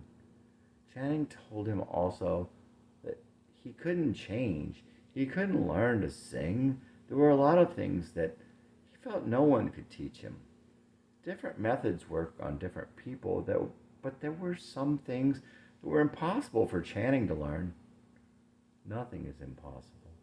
You just need to figure out for yourself what works. Channing explained to him also why he felt he shouldn't drink and why the One had not broken his promise when the One let him drink again. God is testing you. He wants you to quit on your own. Not all at once. Say, just one drink a week. Earlier that week, as Channing drove out of Gallatin drunk, the smell of charcoal wafted in through the open windows and sunroof in the warm summer evening air. It reminded him of Carolyn, his friend from across the street, from when he was in kindergarten and grade school. Her family had taken him once to a park with a lake, and that smell was all around. Did he like her in that way even then? He didn't remember that. Things come back a bit at a time, and it's all filtered through both the perspective we have now, as well as, not instead of, the perspective we had then. Channing's Journal, June 10th. I'm meeting someone in a couple of hours. Someone from those stories I told you. Someone from my story, Marie. I found her on the internet. I've met up with many of the people from my stories in the last few months. I feel I've been reconnecting to my past and realizing that maybe it was better than I had thought, and maybe I was better than I had thought. I'm still here. I know that there is something in that and on that far horizon for me, and I'm patient now. But I do wonder, is there anything on the nearer horizon? I think I'm in a kind of state of flux, transition, the whirlpool before the rapids, or the fall. I dreamed last night I was in our peaceful room. That's what we call our big living room that looks out front and down the hill. I made that name up, of course. I was leaning, one knee on the sofa, looking out of the window. There was the most amazing meteor storm ever. Literally thousands of them. The meteors looked like they were blowing sideways. I was trying to get my family to come look. Earlier that day, I'd called for them to come look at the fox outside of our bedroom window and later the vulture in our backyard. And the baby geese, big, fuzzy, round, awkward things following 4 adult Canadian geese right down the middle of the street in front of our house. And then finally, that evening, the 2 deer on that same street. I'd stopped for one of them, and a minute later, the other crossed right in front of my headlights. Next, I dreamed I was playing basketball on a team. I could not tell my players from the players on the other team because they all had different shirts instead of a uniform. But upon looking, I realized that I actually could have been able to tell them apart in some way. It seemed like I should have been able to tell them apart, that I wasn't putting in enough effort. Then the game was over. I didn't see who won. I looked up, but by then the scoreboard was rolling back the scores back for both teams, so I didn't know who won. Kenneth Long was talking to me. He was Danny's best friend in high school. He was arrogant and a little mean. Didn't like fat people, Jewish people, dumb people, or losers like me. You cared a lot about whether you were supposed to be quoted last time. He was insinuating that it didn't really matter, did it? I'll only tell you this one time. I was listening. It has to do with what you eat and if you floss. He was telling me why I didn't fit in or why people didn't like me. The other thing that occurred to me during the dream was that he was aware that I had wanted him to like me. This is all I had remembered. I wrote it down at the time and quickly forgot I even had the dream. till I came upon that scrap of paper. Ghosts of girlfriends past. Maybe ghosts of girlfriends past always come in threes. At least they did for me when they were more than memories. My ghosts of girlfriends past say, shh, it's just the breeze. They brought me my future, present too, and how it would ever be. My past came back to haunt me, to show me how. My past came back to haunt me, to show what memory concealed. Confronted with the things I'd swore I'd not have done, I'd do it all again the same as when I'd just begun. My ghosts of girlfriends past only come to take me back, to say I wasn't listening, and that's why I still was trapped. Ghosts of girlfriends past are never very far. They haunt you for a reason and tell you who you are. My past came back to haunt me, to show what memory concealed. When my past came back to haunt me, the present gave away, and it was all foretold again, the future I kept at bay. Channing. How Channing knew Marie. The backstory of Jesse and Marie. Late in Jesse's third semester at Middle Tennessee, when the weather started warming up, Jesse and his friend Jeremy started laying out in the sun, and Jesse bleached his hair. He had long since quit going to some of his classes and now spent most of his time talking to the girls on campus during the day and drinking at night. It was around that time that Jesse met Marie. He met her through his friend Jane, the same Jane who had the pure grain and the roommate with the centipede. Jane and Marie were sitting together at a table near the dance floor at O'Shea's. Marie was short and sort of flat-chested with pretty green eyes and freckles. She was little and childlike with soft white skin. All of this appealed to Jesse. It was mostly about her eyes, though, gray-green with dark lashes and eyebrows under sort of a straight, tawny brown hair that wasn't quite squeaky clean and curled just a little at the edges. It was cut medium short in a cute style that accented the pixie in her. Jesse was captivated by everything about her. Jesse danced with Marie at the bar and then drove them home. A few days later, he pulled up the sidewalk to the front porch of her dorm to call on some girl he knew there. Marie recognized the car and the boy and came out to see him. "You want to go for a ride?" "Sure." Jesse walked over to open her door. "I like the horse on your steering wheel." "Do you like the car?" "It's okay, I guess." Marie loved Mustangs, but Jesse would never know, because Marie would never have told him that. She was mischievous and teasing and flirty, and Jesse seemed cocky and arrogant. How could she have known how thin was that facade and how great his pain and need for validation? For the rest of the semester, Jesse would walk over to her dorm to see her, picking wildflowers on the way over and putting them in her tawny hair. They'd sit on the huge porch in the evenings. Marie was much more girl than young woman, which of course fit with Jesse being much more boy than girl, at best. Her voice was sweet and kind of soft, cute and mischievous like a young girl's. She'd always wear the same baseball shirt when she came down to see Jesse.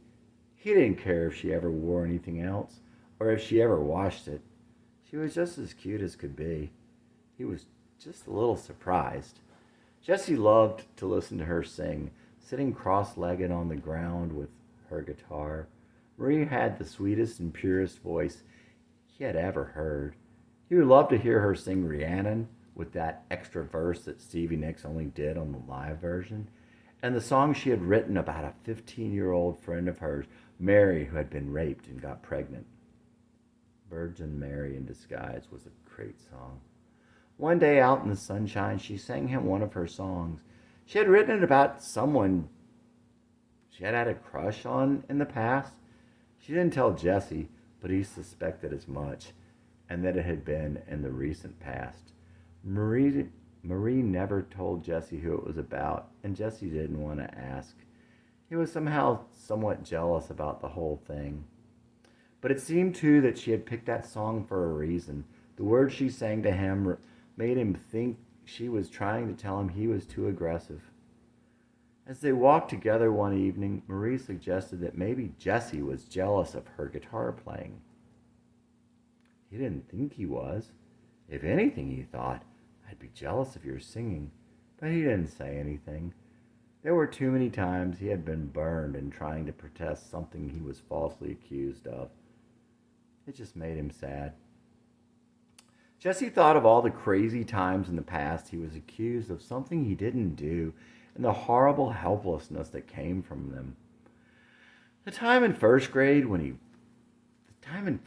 someone whistled in class and he thought it sounded like a bird outside the window. The time in fifth grade when his best friend's mother thought he had called and cussed her out over the telephone, and he lost a friend because he wasn't believed.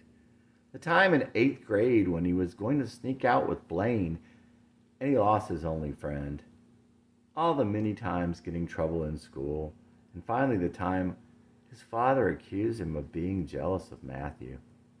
The truth was that Jesse really liked Marie, and he loved to hear her play. But Marie was very perceptive in that there was something. Jesse wasn't happy that she thought he sucked, and the fact that he did suck and knew it only made it worse. His wild, erratic guitar playing was his attempt to convince her that he didn't suck. Like everything else he tried, it failed miserably. Marie wanted someone who communicated better. He could have been right before her eyes, but she didn't know. Jesse mostly listened when he was with Marie. He wanted to tell her things, but whenever he'd start, he'd feel his feet slipping off the limb. After a while, he didn't try anymore. Marie believed in telling things just how they were at that point in her life, and besides, Jesse seemed like he had more than his share of self-confidence. Marie was a little insecure about their relationship, and she played the cards she had the best she knew how. When she didn't give him much feedback, it left him paranoid. Jesse needed positive feedback. If he heard nothing, he always assumed the worst. All those years of being despised made him think people always thought the worst of him. Years of only negative feedback left his self-esteem in tatters. Like so many times before, Jesse wasn't even aware of what was going on, even what was going on inside of himself. With your past fully suppressed, it's hard to know yourself. But Marie was just in the dark. Jesse's favorite book was Wuthering Heights. It was also Marie's favorite book. And they shared a love of Linda Ronstadt for the sadness and had many other things in common, but they didn't know. Marie would later wish she had talked to him about such things, but at the time she just assumed he wasn't like that. Sort of like with Catherine and Heathcliff's missed message, misunderstanding and sadness came of their inability to communicate with each other. One day, Jesse sat out in the outdoor amphitheater across from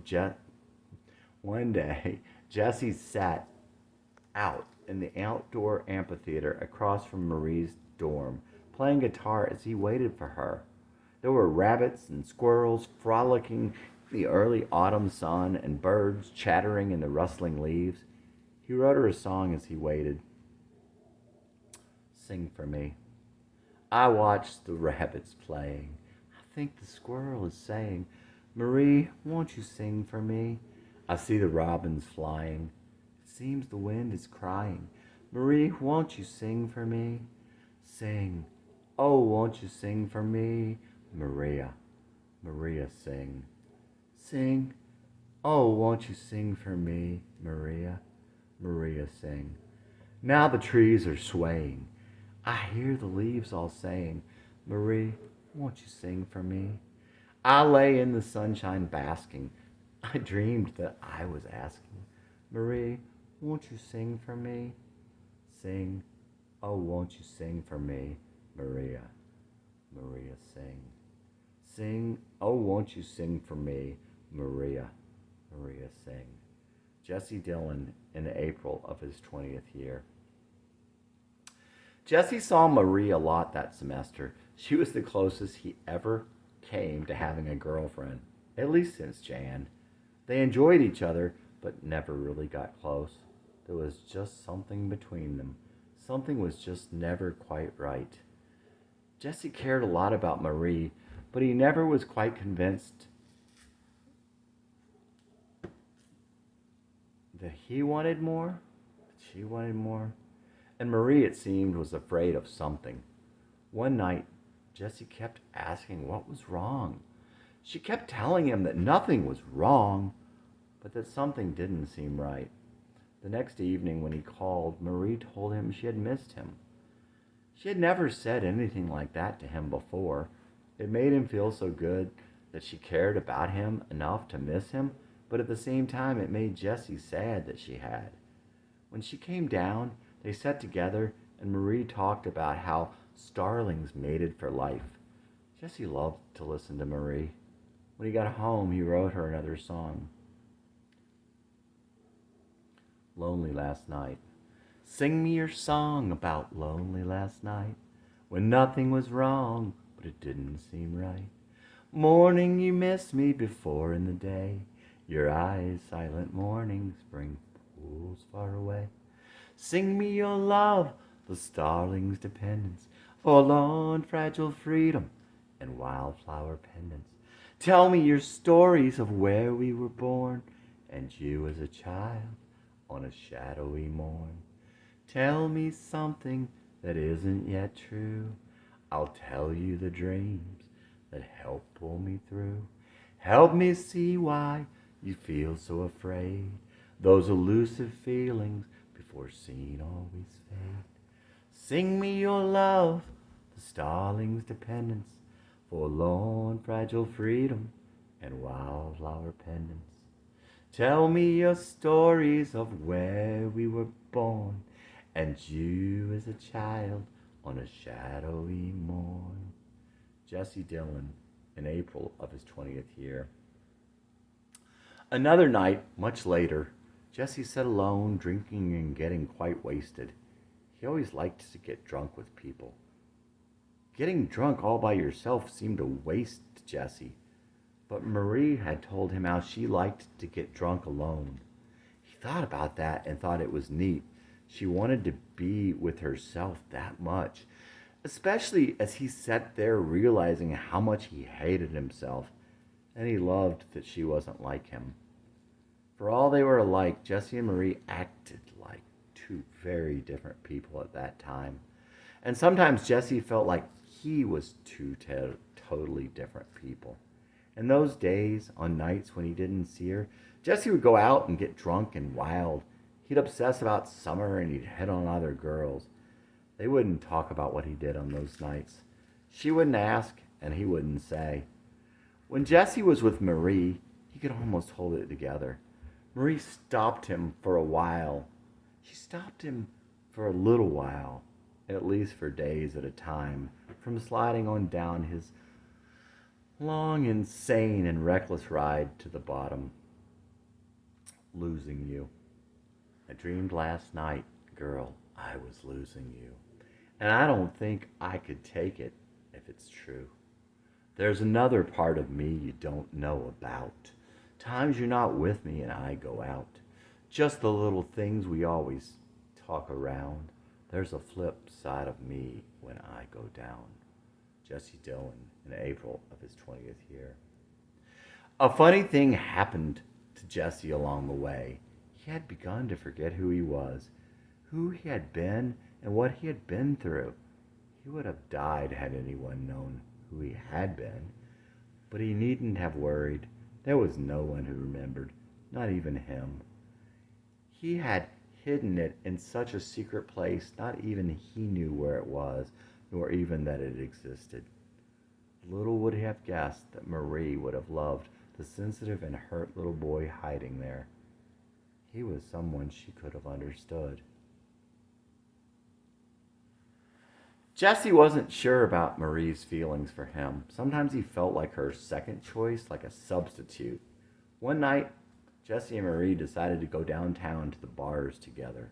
With a friend of Marie's, Jesse carried Marie piggyback the 2 miles from her dorm to the strip. It wasn't that Marie didn't go down there sometimes, but Jesse taking her downtown with him was tantamount to Jesse bringing Marie into his world, the flip side of his world. And it went about as well as could have been expected. On the way down there, Jesse got upset about something and got really quiet, but they didn't notice. When they got to the first street, he swung her down, right into one of those oversized outdoor trash cans. He turned his back on her and went into the bar. There she stood, totally humiliated. Her girlfriend was looking at her with sympathy, which just made it that much worse. Do not go in there, Marie. Shelley could tell by the look on Marie's face. Don't do it. The scene, which would become a picture frozen in her mind, was perfectly framed by Shelley on one side and the door to the bar on the other. She glanced over at the door as Shelley told her not to do it. She looked back at Shelley and then turned and walked in. Marie would look back on that as a defining moment in her life. Jesse was lonely. He didn't have any girls to bother, and he didn't really know anyone in town. From time to time, Jesse would go to Bridgewater to visit Marie at her parents' house. One time, her brother answered the door. It's your lover, boy. Marie was so embarrassed. She needn't have been. Jesse didn't get it. He had no clue she felt that way about him. Even to think so would have warmed his heart and brought him to tears. The first time, Marie took Jesse to her room and showed him her record collection. There were mostly new wave bands and bands with female leads like Fleetwood Mac, Heart, Elvis Costello, The Pretenders, and the Motels. She also played electric guitar for him in the empty garage, with her sister playing along. They were really good. It was obvious that Marie's little sister idolized her. One time, Kurt came along. They picked up Marie and her little sister and went to Hickory Lake, which was really nothing more than a dirty, wide spot in the Cumberland River. It was an odd group that day. As Marie's very chubby little sister walked along with Jesse and Kurt and Marie, Kurt didn't seem too happy about the situation. Marie looked so vulnerable in her black one-piece, pale white skin and dark hair unshaven. Jesse thought she was as cute as the day was long. When they returned to Marie's house, they decided to go see a movie. Teresa wanted to go see Making Love. Neither Jesse nor Scott had heard of it. It was about a married man who was gay and supposedly didn't know. Eventually, every night he went trolling for random guys to hook up with. Naive Jesse found it pretty upsetting, and Scott was pissed. The next time that Jesse went to Marie's house, they hung out in her room again. When evening came and it had cooled down, they went for a walk and then sat down on a curb, just the two of them in the still of the warm summer evening, on the end of a quiet street in Marie's neighborhood in Bridgewater. There was a slight breeze that rustled the trees above their heads ever so gently, and the stars were far and dim. After a while, Jesse asked Marie about the movie, teasingly in his awkward way. So why did you want to see that movie? I just heard it was good. But you really wanted to see it. How come? Did Jane tell you I was gay? What? You could have knocked Jessie over with a feather. Did she tell you? She promised she wouldn't. No, I guess you are telling me. But why would you want to go out with me? I like the way guys look, but I like the way girls make love. That wasn't really good on Jessie's fragile ego. Well, what do you like? It wasn't really making love she was talking about. She liked cuddling and being rocked. So Jessie immediately tried to do those things, but it was just too forced. And not good for either of them. Again, he was just awkward. And when he wanted to be sincere and, well, to keep her, "Would you just hold me?" she quietly asked him. Jesse held Marie in his arms, but looking more like 14 than 20. And in their hearts, they were just two little kids who wanted to connect but didn't know how. He held her, but there was too much energy. And still that certain awkwardness. If he could have let go, he could have kept holding her. It would have been from his heart, and she would have felt it. But the ticking of some faraway clock was the enemy. So he couldn't let go. It was just too forced, and it wasn't going to be. Later that summer, Jesse and his troublemate Blaine were drinking and driving around and stopped by to visit Marie for lack of anything better to do. When it got dark, she told them it was time they needed to go. They walked out to the driveway and turned on the car stereo and sat there, leaning on Blaine's car, loudly blaring Young Girl and others of their favorites singing along even louder. Marie came out and begged them to go before her father came out. No one could tell Blaine what to do at this point, but Jesse saw how upset she was and finally convinced Blaine to get in the car and go. Jesse would come to wonder if Marie's father was the reason for the things about her that he could not understand at the time. What Jesse never would realize is that he himself had hurt her badly. The same thing happened at a party later that fall. It was a Halloween party at a house off campus where a bunch of gay people lived. Like so many other things from that time, Jesse would never remember. He would never remember how he got invited or who else was there, but shortly after he got there, he saw Marie. There was a space between them, and most of it was on her side, but they were glad to see each other in spite of it all. After they went in, Marie took Jesse to one of the bedrooms. Jesse was as lost as ever with Marie, but when he didn't talk, it didn't show. "You're lucky because I'm really horny. This won't ever happen again." Jesse didn't quite see how he was lucky being her scratching post. Oh well, he thought. It was something to do and he still liked being with her. But it was strange. Like she didn't have any control. She didn't want to do it, but she did anyway. After a while, they went outside because it was hot in the house. They were lying in the leaves making out when the neighbors came out, and they came up yelling gay epithets and telling them to get out of there. Maybe because Marie's hair was kind of short, maybe just because they were used to harassing the people at the gay house. They looked like fraternity dudes. In any event, you'd think the neighbors would have been happy once they saw two young kids innocently kissing in the cool grass on a beautiful night. The next summer, Jesse would live wild and free and end up jumping out an apartment window and breaking his back.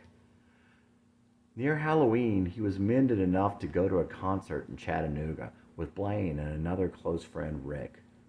Blaine said that he would drive Jesse and Rick up to see them, and they decided that they would stop in Murfreesboro on the way back.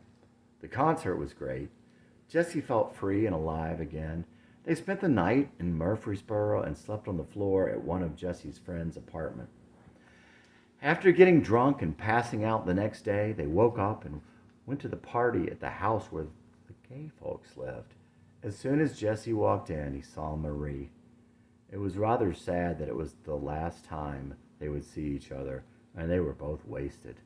Ironically, it was a Halloween party again, and it was exactly 1 year since the last time he had seen her, which had also been the first time in a very long time, and seemingly a crazy random coincidence since neither of them could have possibly expected to see the other. He had not even lived in the same place. She had heard about his fall, but had no idea how bad it had been. "Look who it is!" "Hi, Marie, do you miss me?" "Did you miss me?" "Nah. What are you doing here?" "We went to a concert and came back through Murfreesboro and spent the night last night." "Oh, yeah? Who'd you go see?" Maybe it was the band. Maybe it was the bandana. She thought he said lover boy. She'd grown somehow, but the impishness was still just below the surface. She'd sometimes wonder what could have been, but that night she didn't care so much, and she had all the power.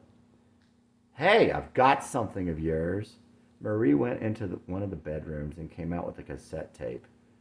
It was one he had made a couple of years before. How it wound up in that house, he'd never know. Marie had just found it earlier that evening. Did you listen to it? He asked with fear and trepidation. We all did. She had that look on her face. Jesse was mortified. He couldn't sing to save his life, and besides, he had no idea what was on it.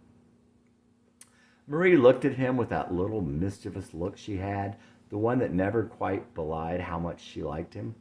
Who's the girl? Jesse had cut out a little drawing he had done from memory of Carrie as a young girl and put it between the cover and the plastic case. That's how he had recognized the tape so quickly. He was really embarrassed. Every time he felt like that, he relived all the years of humiliation in his past, and he felt again the same shame rising up to his cheeks. He lied. I don't know. Jesse said it with a half shrug. I don't know. And a tone that said, how would I know, and why should I care? He was trying to imply that he hadn't drawn the picture, and he didn't really care. Maybe he didn't even put it in the case, or if he had, it was only on a whim. Nothing could have been further from the truth. Reunion. Channing found Marie on the internet. She was the second of 3 ghosts of girlfriends past. She agreed to meet him after work one day.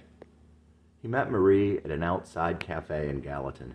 It was a lovely early summer evening, and they were talking and laughing, and there was a spark in her eyes. It was so much easier. The words came so much easier. It seemed so right. It was obvious this time that she wanted to be with him. I was so surprised to hear from you after all these years. I had tried to find you before. I didn't think I made that big of an impression on you, she said. They talked like old friends, and Channing shared with her his deepest thoughts. He was emptying his heart to her. Channing, I never knew you were like this. I'm sorry I didn't ask you about things back then, that I never knew you loved Wuthering Heights in high school, that I didn't talk to you about things that mattered, and that I just assumed you were a certain way. But why did you like me? What was there about me that you let me come around and that we hung out for so long?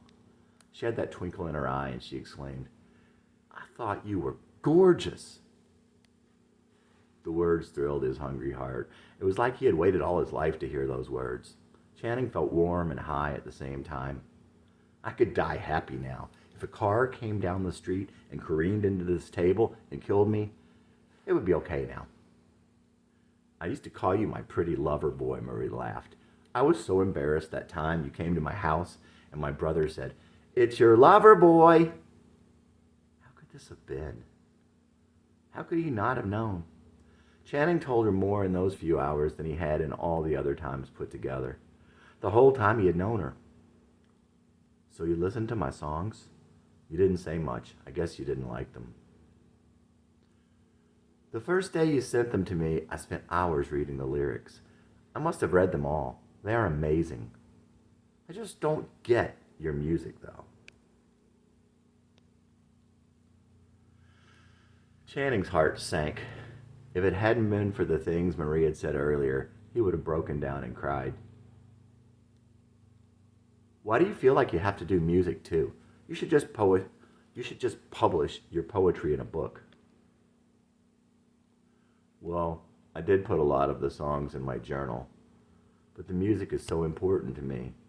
This is hard for me to say because I know it sounds so stupid given how you feel about my music, but sometimes I think my songs are great.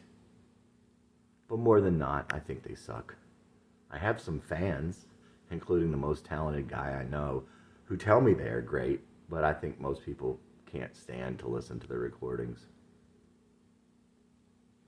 It's terrible. I feel like Jackson Pollock. Do you know who he was? Yes. Why wouldn't you want to feel like him? Because there were some critics who said he was a genius, but there were more who thought he was a hack and a fraud, and he needed that external validation. Even though he was driven, he had this constant inner voice telling him he sucked. It's terrible to feel like that. The cafe was closing. They had to leave. It occurred to Channing that he might not see Marie again. He gave her a big hug and he didn't want to let go. Could I see you again sometime? Sure, I'll be here next Wednesday. She said it like she had already been thinking about it, too. Can I see your car? Marie remembered fondly the Mustang Channing had back then, so they walked over to his car first. Here's a couple of my tapes if you want them. I usually only sell them. I used to give them away, but giving them away to people who might not like them or even want to listen to them always made me feel so bad. I guess there's more dignity in being a prostitute than a slut. But I want you to listen, and it feels okay to give them to you. I feel safe with you. I'll listen, she promised. They stood there in the quiet alley. Marie smiled at Channing again, a smile of surprise and something else. She thought he was adorable. Channing could feel the ticking of some faraway clock. He'd never obeyed, but everyone else did. There was no reason to think that Marie would be different about this too, and he didn't want to do anything wrong or make her feel uncomfortable. Well, it was so good seeing you. You've made me so happy tonight. Do you want to go now? Well, no. I just figured it was really late and you'd had enough of me. No? That was so sweet. No one had ever wanted to stay. I actually played live one time at an open mic night. When I was on stage, I felt drunk. Afterward, I felt really uneasy. It reminded me of the reason I had quit drinking. It's like my ego was huge. The world revolved around me. I was saying anything I wanted to, and I didn't care who heard. My whole personality was out there. I wasn't hiding anything. There was a constant flow of adrenaline, and I couldn't see anyone. Everyone in the crowd they were all anonymous. Before and between songs, I also talked a whole lot. After I got finished, I couldn't remember much of what I said. That's another reason I equated it to being drunk or some kind of high. My friend Rick said I was really funny, and I remember people laughing, but I could only remember bits and pieces, and I felt as if I had been out of control. It made me feel kind of sick for a day or two afterward. I remember lying in bed, awake, thinking, wow, this is not what I want to do, and I was ready to quit. But then Rick and Brett both said stuff to me that made me feel better and put it in perspective. I'm sorry, I didn't mean to go on and on about that. It's okay. Marie liked his stories, and she had a lot of patience, and she definitely had a lot of patience for Channing, and he really needed that. They talked for a long time till it seemed really late, so he gave Marie another big hug and walked her to her car. As they walked, Channing told her that he had wanted, once he got famous, to record a version of the song she had played for him long ago. Later, when he came to realize that it wasn't his song to sing, he dreamed that once he got famous, he'd get people to have her record it, and he would have always loved to sing it with her, to sing anything with her. You have the prettiest voice I've ever heard. It would be great to sing together. Like Buckingham Nicks? Yes, he laughed. I'd thought about that too. Marie had wanted to have a duo with him? When? He had never known. It was sad in a way, like the missed message between Catherine and Heathcliff. Again, Marie had made him high and warmed his heart. Maybe she would change her mind about his music. So let's do it. I would have tried it with you when I was 23, but I'm not 23 anymore. Maybe in the next lifetime. Why? I told myself I should be famous by the time I was 23, like Stevie was. Channing would have been sad to have left without another hug, but he hadn't thought it was appropriate to just hug her again. So again, Marie said the very thing he wanted to hear. Do you want to give me a hug? Channing gave Marie another bear hug, and she hugged him much longer than he would have expected. It was such a sweet ride home, with all the windows open and the sunroof and the honeysuckled air. Half the moon. Even then I was a sailor, long before I met you. The shadow of the earth fell on half the moon, leaving just enough to light my midnight walks and starlight rides surrounded on all sides by seas of green. Beneath the silvered branches, my heart is yet unseen, peeking through the rustling leaves as I watched you in a dream. Though would you not, though you would not know, though you would not know by looking, I am a sailor still, waiting for my boat and watching on a hill. Sail on, sister, sail on in my dreams, sail on in your silence, sail on in a dream. Sail on, sister, sail on in my dreams, sail on in your silence, sail on in a dream. Even then you were an angel, long before you left here. The curvature of the earth shadowed half the moon, leaving just enough to light a lover's fire, and starlight in your eyes against those hills of green. Beneath those silvered branches, your heart is yet unseen, appearing through the whispered leaves as you watched it from your dream. Though they would not know by asking, you are an angel still, waiting for your wings and watching from a hill. Sail on, sister, sail on in your dreams, sail on in your silence, and sail on in your dreams. Sail on, sister, sail on in your dreams, sail on in your silence, and keep me in your dreams. Sail on, sister, and keep me in your dreams. Channing Matthews. The next day his phone rang. Hello? Channing? It was so good to hear her voice. Hi, Marie. I totally get the music now. I listened to your first tape 3 times today. I couldn't hear the texture and atmosphere over the phone. I love it. Silence.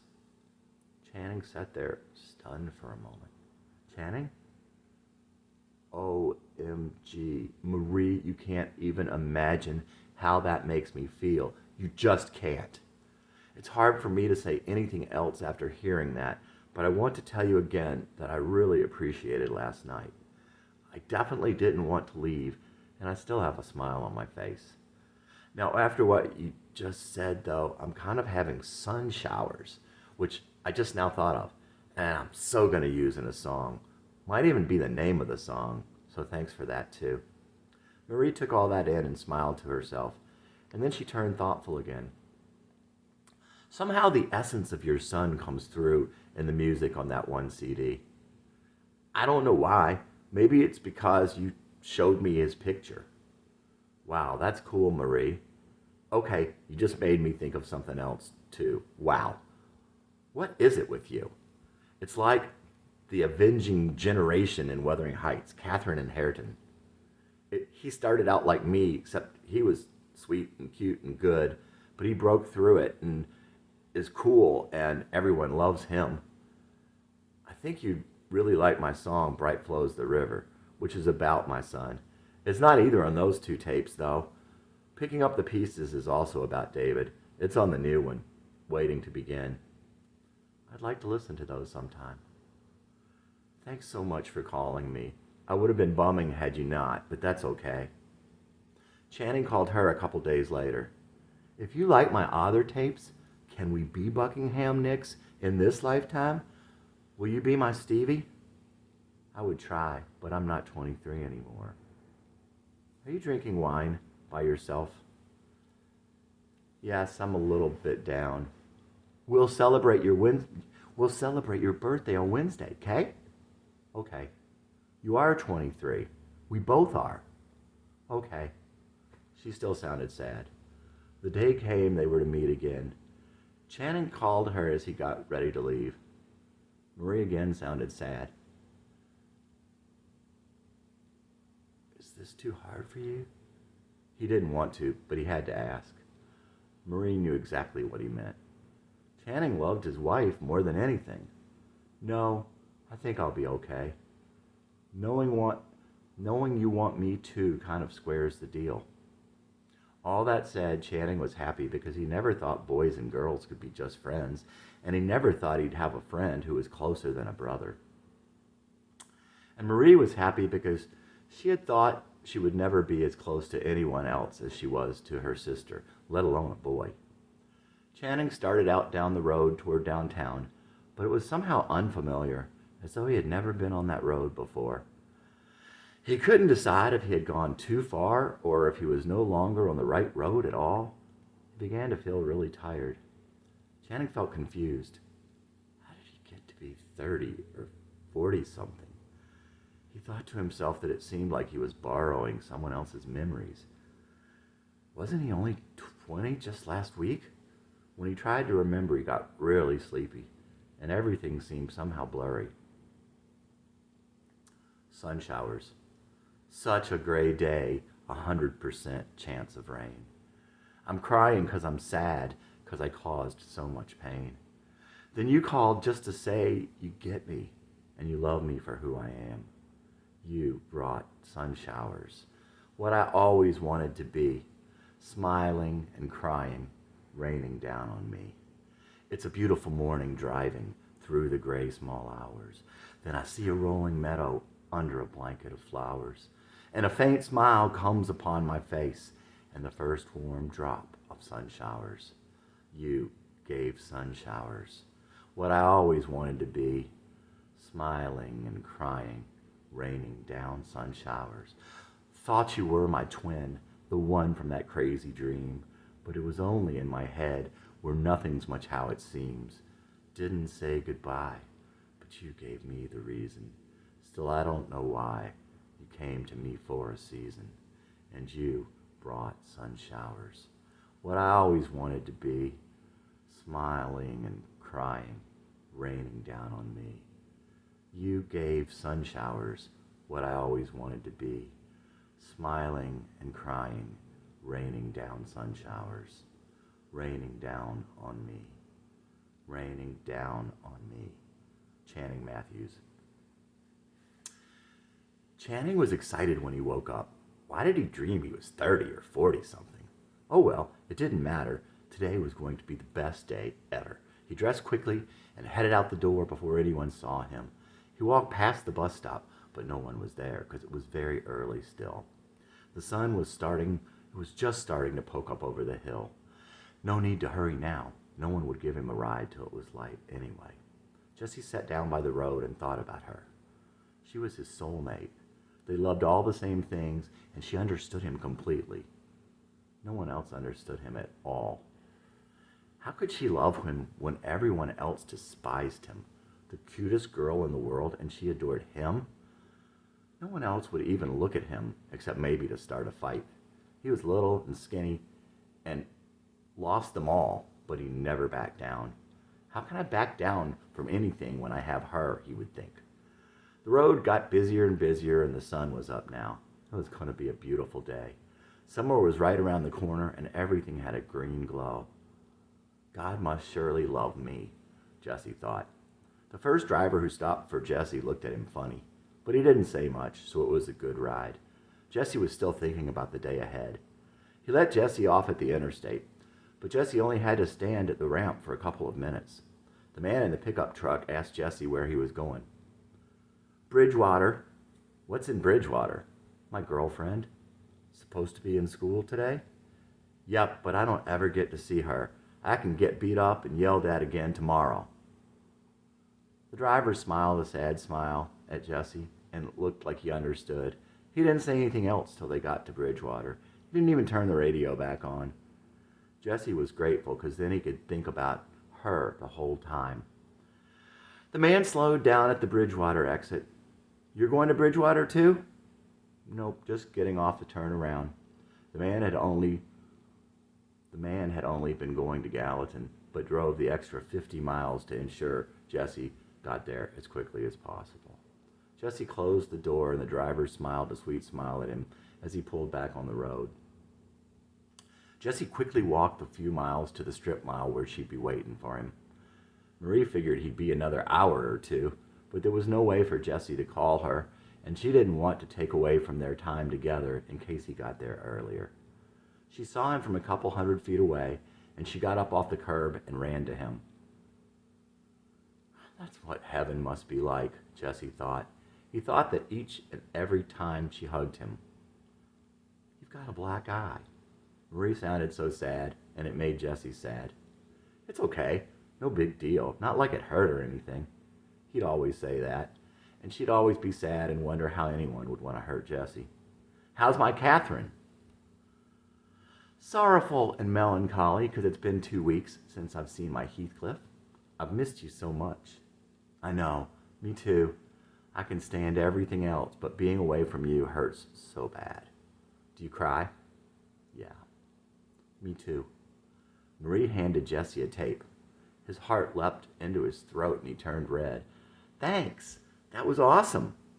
It was for you to keep. Really? That's great, I really love it. I thought you were giving it back to me because you didn't want it. No, you silly. I love it. Those are some of the best songs I've ever heard. Jesse could barely hear her. The original adrenaline rush and embarrassment made his heart pump so fast.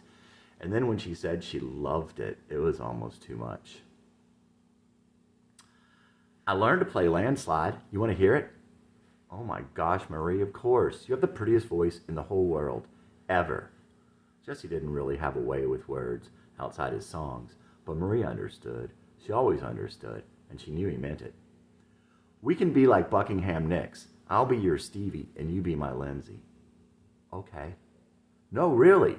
I'll write a song, and you'll write a song in response. And we can make an album together. When, Marie? I don't know. Romeo and Juliet were only 14. When we're 14, we can run away together. That dream was the closest he came to seeing himself since he had left the boy behind. It was the closest he came to remembering who he was and what he had escaped from.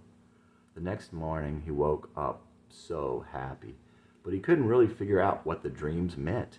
What did they mean? Manam Shara. I just wanted to say, I think back on when I met you, and it makes me smile every time. I still want someone to say they remember when first they saw me, and it always brings them a smile. Bide ma fail, ar manam shara. Bide me a fail, ar manam shara. I've always had to dance round everyone else. I just wanted someone to say, I think back on when I met you, and it makes me smile every time. Bade me a fail, ar manam shara. Bade me a fail, ar manam shara. I've always had to dance round everyone else. Channing Matthews. A few weeks later, Channing was back in the car on the road toward downtown Gallatin. It was only a 5-minute trip from his work, but he felt like he had been in the car a long time and had lost his bearings. But there in front of him now was the building he was looking for. He parked the car down the road a little, walked back to the building, went in, and took the elevator up to the second floor. There was Marie in the circle. Channing smiled at her as he had the last time. She pretended to stay focused on the discussion. He made a conscious effort to look away so she wouldn't feel self-conscious. She looked so cute, all serious with her glasses, trying not to look at Channing. He smiled at her again in spite of himself. When it was over, Channing walked over to Marie. Let's trade. Channing handed her the gift bag with her birthday present and took the heavy load from her. They took the elevator down and walked to her car and put her books in. Happy birthday. Thanks. She was still a little sad. Channing looked closely at Marie. Were you drinking wine alone the other day when I called you and you told me you couldn't be my Stevie because you weren't 23 anymore? Yeah. Well, you are 23. Well, we do look pretty good. She was smiling a little now. You want to get a Guinness? Jesse Channing already had a good buzz as, just like the last time, he'd had something to drink before he left to meet her there. Of course I do. Same place? Channing was smiling at the thought of the little cafe with the bookshelf-lined walls and the little fridge with the Guinness and harp. It was just down the quaint red brick street from the building where Marie had her class. Irish music was wafting out through the open door when they got there. Marie looked happy about that. I wish I'd brought my squeeze box. I have my guitar in the car. Then you can jam with them. No, I meant for you. Want me to pay this time? No, I'll get it. Same table as last? Sure. Marie sat down at the little aluminum table while Channing went in to get the beers. When he came out, Marie was wearing his big wrap-around sunglasses. You look good. These are huge. Wrap-arounds? Cool. Marie reached down for the bag at her side. The booklet isn't for you. It's an excerpt from my journal. I might let you read it, but I might not. Marie handed Channing the booklet and then opened the present. There were a couple of books and another tape of Channing's. Cool, thanks. Taylor Caldwell. I love her. She's such a good writer. They talked at the little table. It was much busier this time, people coming in and out, many of the people smiling at Channing. The people here sure are friendly. Hey, I don't want to be a bad influence, but do you want another beer? I definitely need one. Channing definitely did need another beer. Sure, I'd like one more. Are you sure? I know you have to drive home. It's still early. Great. I was wanting you to have one also. Channing stood up to go inside. Here. Channing pushed the booklet over to Marie. Marie started reading the excerpt from Channing's journal while she waited for him. She was still reading as he came back out and poured the beer into her glass. It was about him and Marie, and it was very personal. There's that again. Marie was a little uncomfortable as she read the part about wanting to be held. She was a little uncomfortable with all of it. You read the whole thing that fast? I'm a genius, like you. Channing's look was between dismay and disbelief. No, I skimmed it. I read the whole first couple pages, though. Now it was disappointment that showed on Channing's face.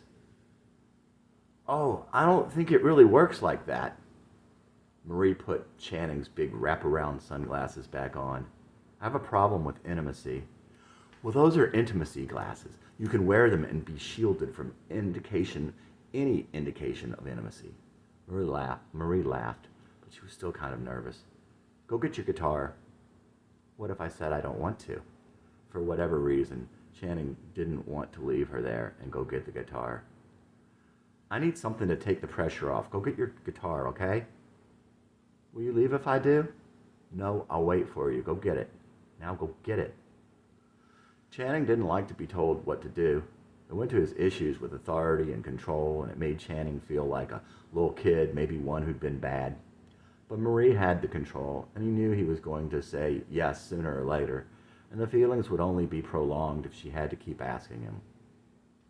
So he grabbed his keys and started walking, but not before giving Marie one last sad face. Naturally, he went the wrong way. After a while, Channing realized that nothing was familiar and made his way back. As he found the little cobblestone side street, he could see Marie at the table and gestured an oops. But Marie didn't see Channing, and after a while she thought he had just decided to leave her there and he wasn't coming back. She wondered if she should just sit there like she had been stood up on a date, or if she should leave and risk being gone if eventually he did come back. Finally, Channing returned with the guitar. I didn't think you were coming back. Really? How come? Well, I thought you were mad and just decided to go home once you got to your car. Didn't you see me go the wrong way? I thought you had parked your car down that way. Wow. I'm sorry. I'd never do that to you. I have abandonment issues. Really? Why? My parents were emotionally absent. Channing looked at her with a lot of tenderness. Marie was amazed at how much he cared about her. Channing had his own issues with his parents. They told him they loved him, but somehow managed to make him feel like he didn't deserve it. He felt he was unworthy of being loved, and he felt like a worthless charity case, but his heart still wept for Marie. I love you. If Marie was shocked, she didn't show it much anyway. Besides, she was still in shock from what she'd read earlier. Channing handed Marie the guitar. She played for quite a while. She had little hands and small, thin fingers. She obviously loved to play. You have the prettiest voice in the world. If you were singing instead of me, even on those ragtag, crappy arrangements, I think you would be surprised at how good my songs are." While she played, Channing went in for another beer. The lady at the counter said they were closing and talked him into two. He went back outside and proceeded to drink them as Marie played more songs. Channing was pretty much drunk by then, but he still tried to play her his two newest songs. Marie seemed to like the simpler of the two and said the guitar made her think of Lindsey Buckingham. On the second, she said, "That's complicated," meaning it was a complete train wreck. But he was in no mood to get sad over that now. "So were we in the same grade? I thought you were a year younger than me, but you said that you liked the Big Red Machine around the time that they were beating my Red Sox." "Yes, we were in the same grade. I liked baseball a lot. I was good at it, too. I always got picked first. Brad Miller always picked me first. I hated him. He was so mean. He must have liked you. No, I was good." "Well, yeah, I'm sure you were, but the picking order wasn't just about that. If he was mean to you and he picked you first, it meant he liked you. My mom always said he did, but I didn't believe it." "Well, you can trust me." "Well, I still hate him. Do you want me to beat him up? Does he still live in Bridgewater?" "Yes and yes." "Brad, huh?" Channing wrote down Brad Miller, Bridgewater. "Yeah, same as my brother." "Oh, yeah? Your brother is nice, isn't he?" "Not anymore. He's an asshole since he got married." "You want me to beat him up too?" "Yes." "Pretty much any Brad?" "Yes." You know, I always got picked last at sports. Any sport. And a lot of times, I was pretty good. It was often about, also, if you looked the part and who liked you. Anyway, it's just another part of my feeling unwanted and unworthy. The cafe was closing. Marie handed Channing the sunglasses. He took them and threw them in her gift bag. "I want you to have them. They're your intimacy glasses now. All the protection you'll need from crazy emotional people like me." Channing could be very gentle. That was one thing Marie had liked about him. But he also had a wild and reckless side to him, and that could come out physically at times. It was something that bothered Marie, probably because of her father.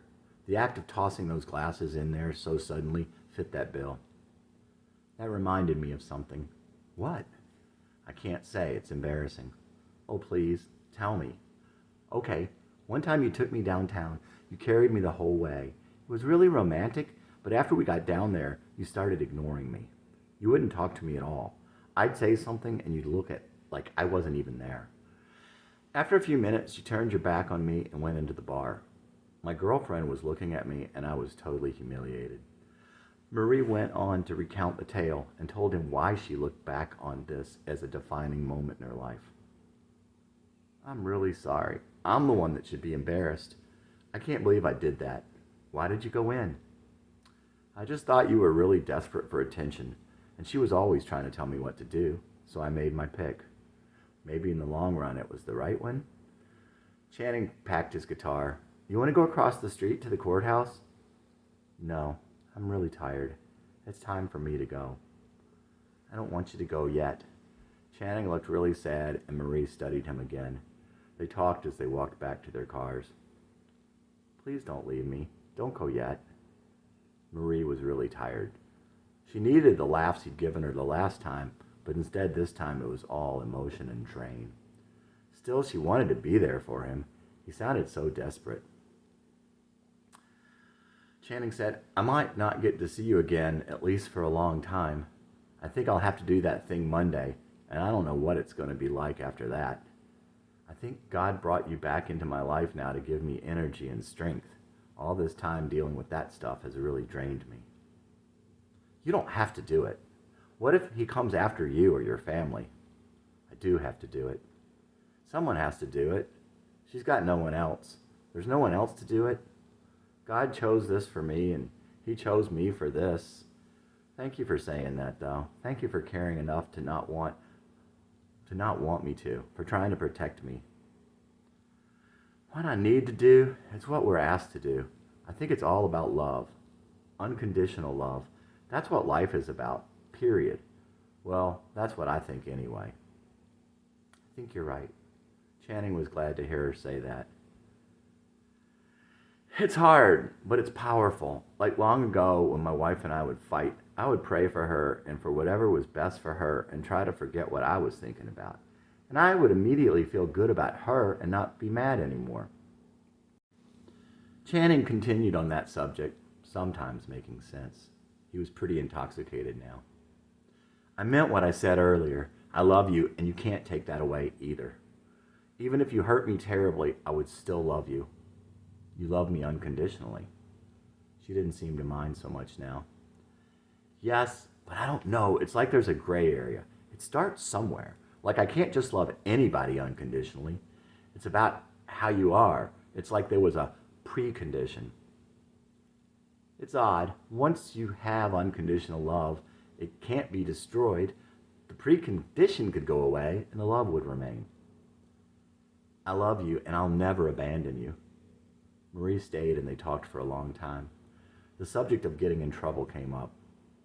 Marie said, starting at Middle Tennessee, it was like trouble was following me. I still feel like it's right around the corner, lurking in the shadows, waiting for me. I mean, I've always been a half step off from everyone else, but now it's like I keep ending up in the wrong place. My father accused me of courting trouble. Does any of that make sense to you? Oh yeah, it definitely makes sense to me. That is me, except it didn't start at Middle Tennessee. It was like that for me ever since I was this big. Channing leaned over a little so he could put his hand parallel to the pavement, about maybe 2 feet off the ground. I'm sorry, Channing. That must have been horrible for you. There it was again, that look of sympathy, compassion, and caring. Marie completely got him. No one else ever had. Marie, I think you're my twin.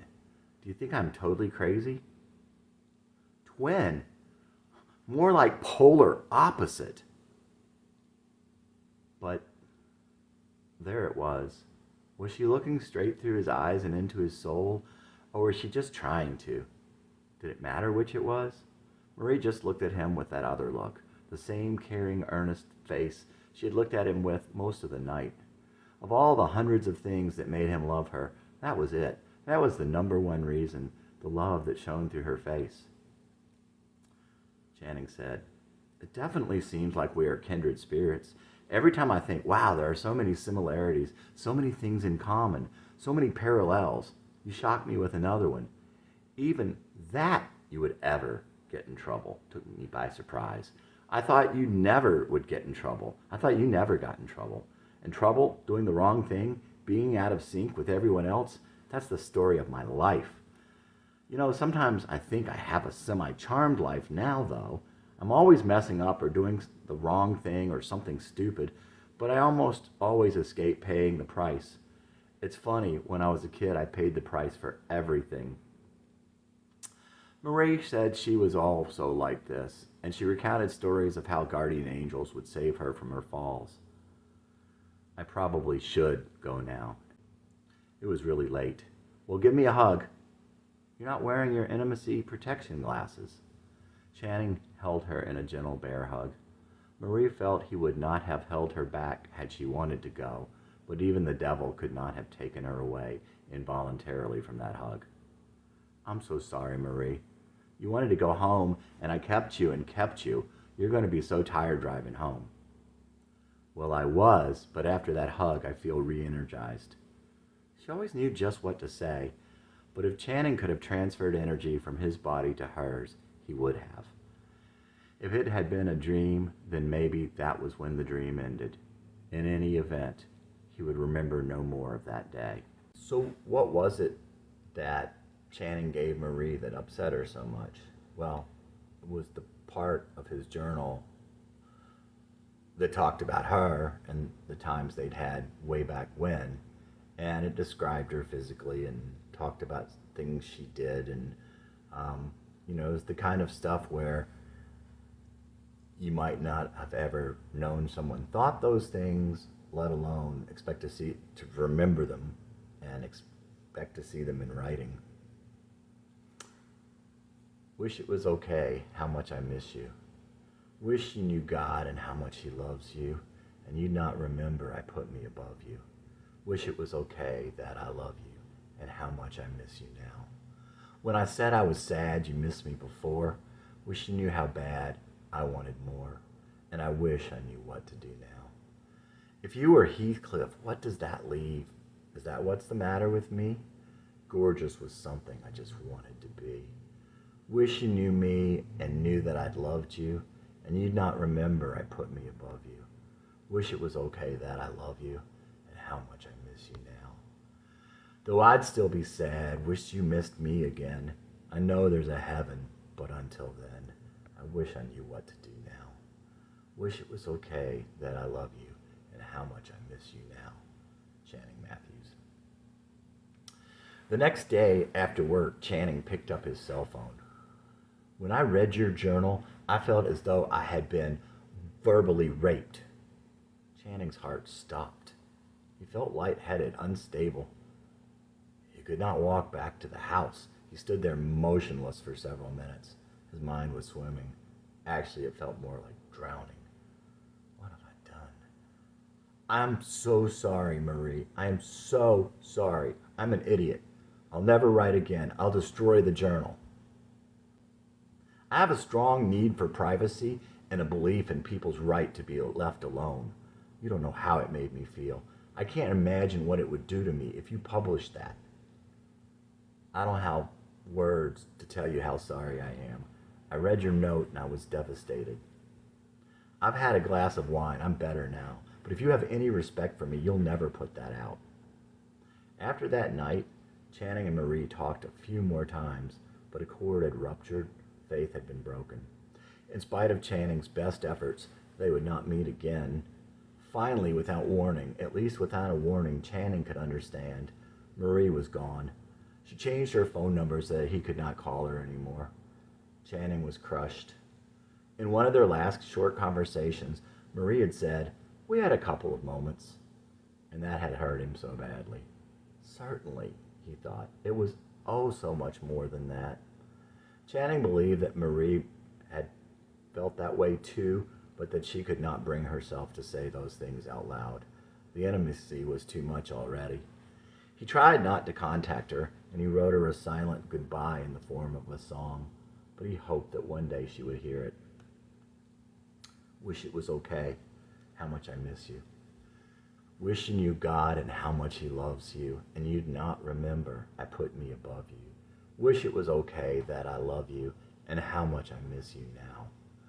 When I said I was sad you missed me before, wish you knew how badly I wanted more, and I wish I knew what to do now. If you were Heathcliff, what does that leave?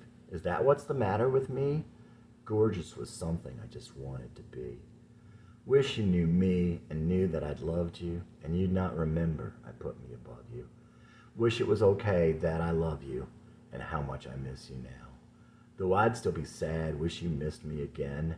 I know there's a heaven, but until then, I wish I knew what to do now. Wish it was okay that I love you, and how much I miss you now. Channing Matthews. The next he could recall, he was completely out of place. There was no time frame and no preface. It was as if a great curtain had gone up on a scene, somewhere in the middle of a play, from a previously blackened hall. He was in the middle of a great wood. The trees were quite tall and not too close together. Jessie felt different and somehow smaller. There was something else too, something big, something that had changed everything, but something that Jessie couldn't quite bring into focus. These were Jessie's woods, and it was peaceful in there that day. It was a cheery Indian summer day, and the leaves underfoot were fresh and colorful. They were pungent, and they crinkled when Jessie walked on them. Jessie was happy about something and completely at ease. At first it appeared there was no one else in the woods. But Jessie wasn't completely alone. Sitting on a low branch of a tree just up ahead, a boy was smiling with apparent delight in seeing Jessie. Jessie hollered to him in a somewhat soft and plaintive voice, but not without joy. "Why'd you run up ahead?" "'Cause I wanted to climb up here and watch you coming up the path," he answered with a sweet smile and sparkling eyes. The boy in the tree had long, straight blonde hair and blue eyes. There was part of Jesse's consciousness that seemed to float above the kids in the dream and didn't seem to know everything they knew. The boy looked very familiar, but Jesse could not see him very well from Jesse's vantage point. "There's some water just over that rise." The boy reached the ground just as Jesse got to the tree. "Come on!" And with that, the boy took Jesse's hand in his and started up the hill. Jesse's heart was beating fast, but even Jesse's heart felt different. Jesse felt flushed, and again there was something else.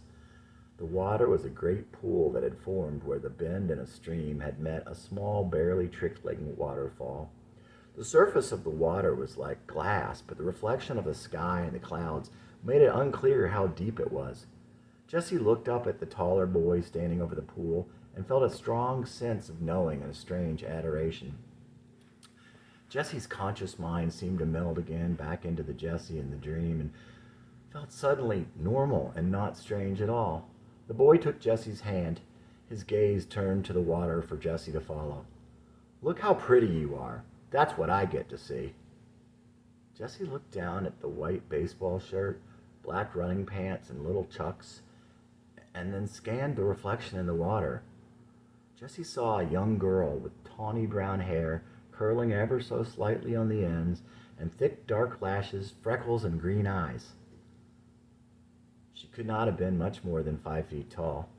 Jesse looked back up at the boy and smiled, and with that, Jesse's consciousness floated back out of the girl, and Jessie found herself again looking down on the scene.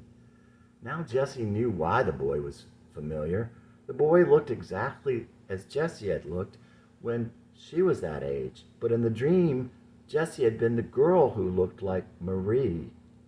That's why Jessie felt so differently. In her mind's eye, she must have blinked momentarily. When Jessie looked out upon the scene again, Jessie and Marie were both still there, but now they were identical. They could have been boys or girls, or one could have been a boy and the other a girl. They were perhaps the same age they had been, maybe 10 or 12, and they'd had straight blonde hair and green eyes. They wore the same baseball shirt and held hands.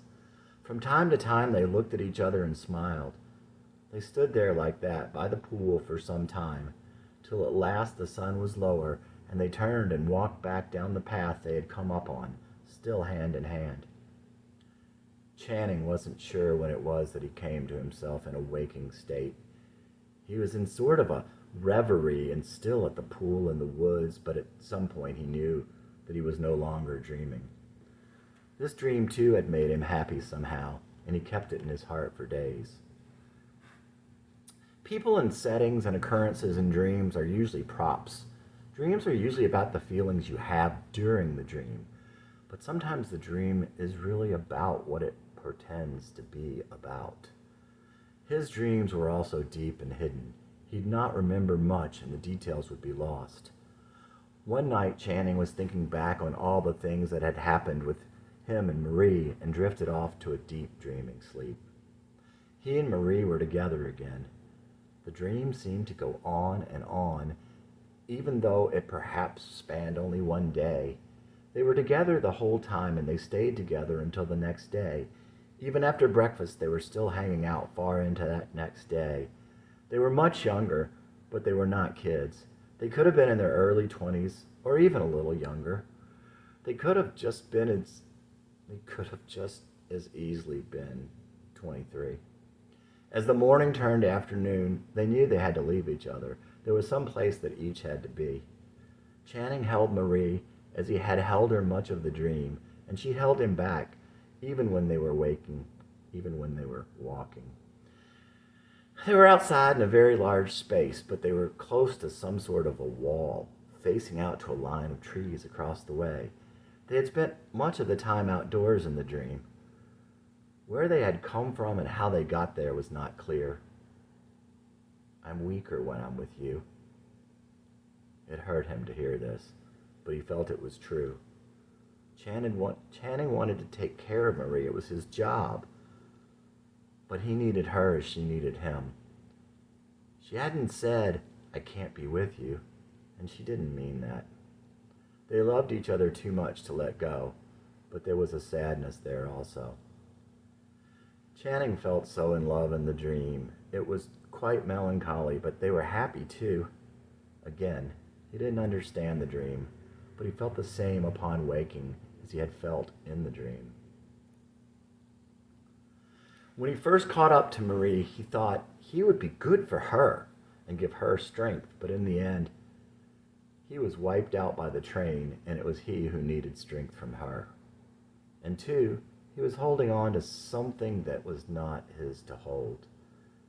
He would have never seen it but for Brett's message to him in response to Channing's offhand comment to Brett that he was coming apart. Coming apart? When that happens to me, it's usually because I'm trying too hard to hold something in place that doesn't belong to me. Why are you coming apart? Those last weeks of July brought another revelation, one that not only helped him, but one that also came with a sense of promise. Before he parted ways with his friend who had lived long in the shadow of the train, she told him something that might one day help him more than he might have helped her. You say that you can never do what you decide to, even when that thing is the right thing? It could be that it's not the right thing for you. It could be that you're just not made that way. That had never occurred to Channing.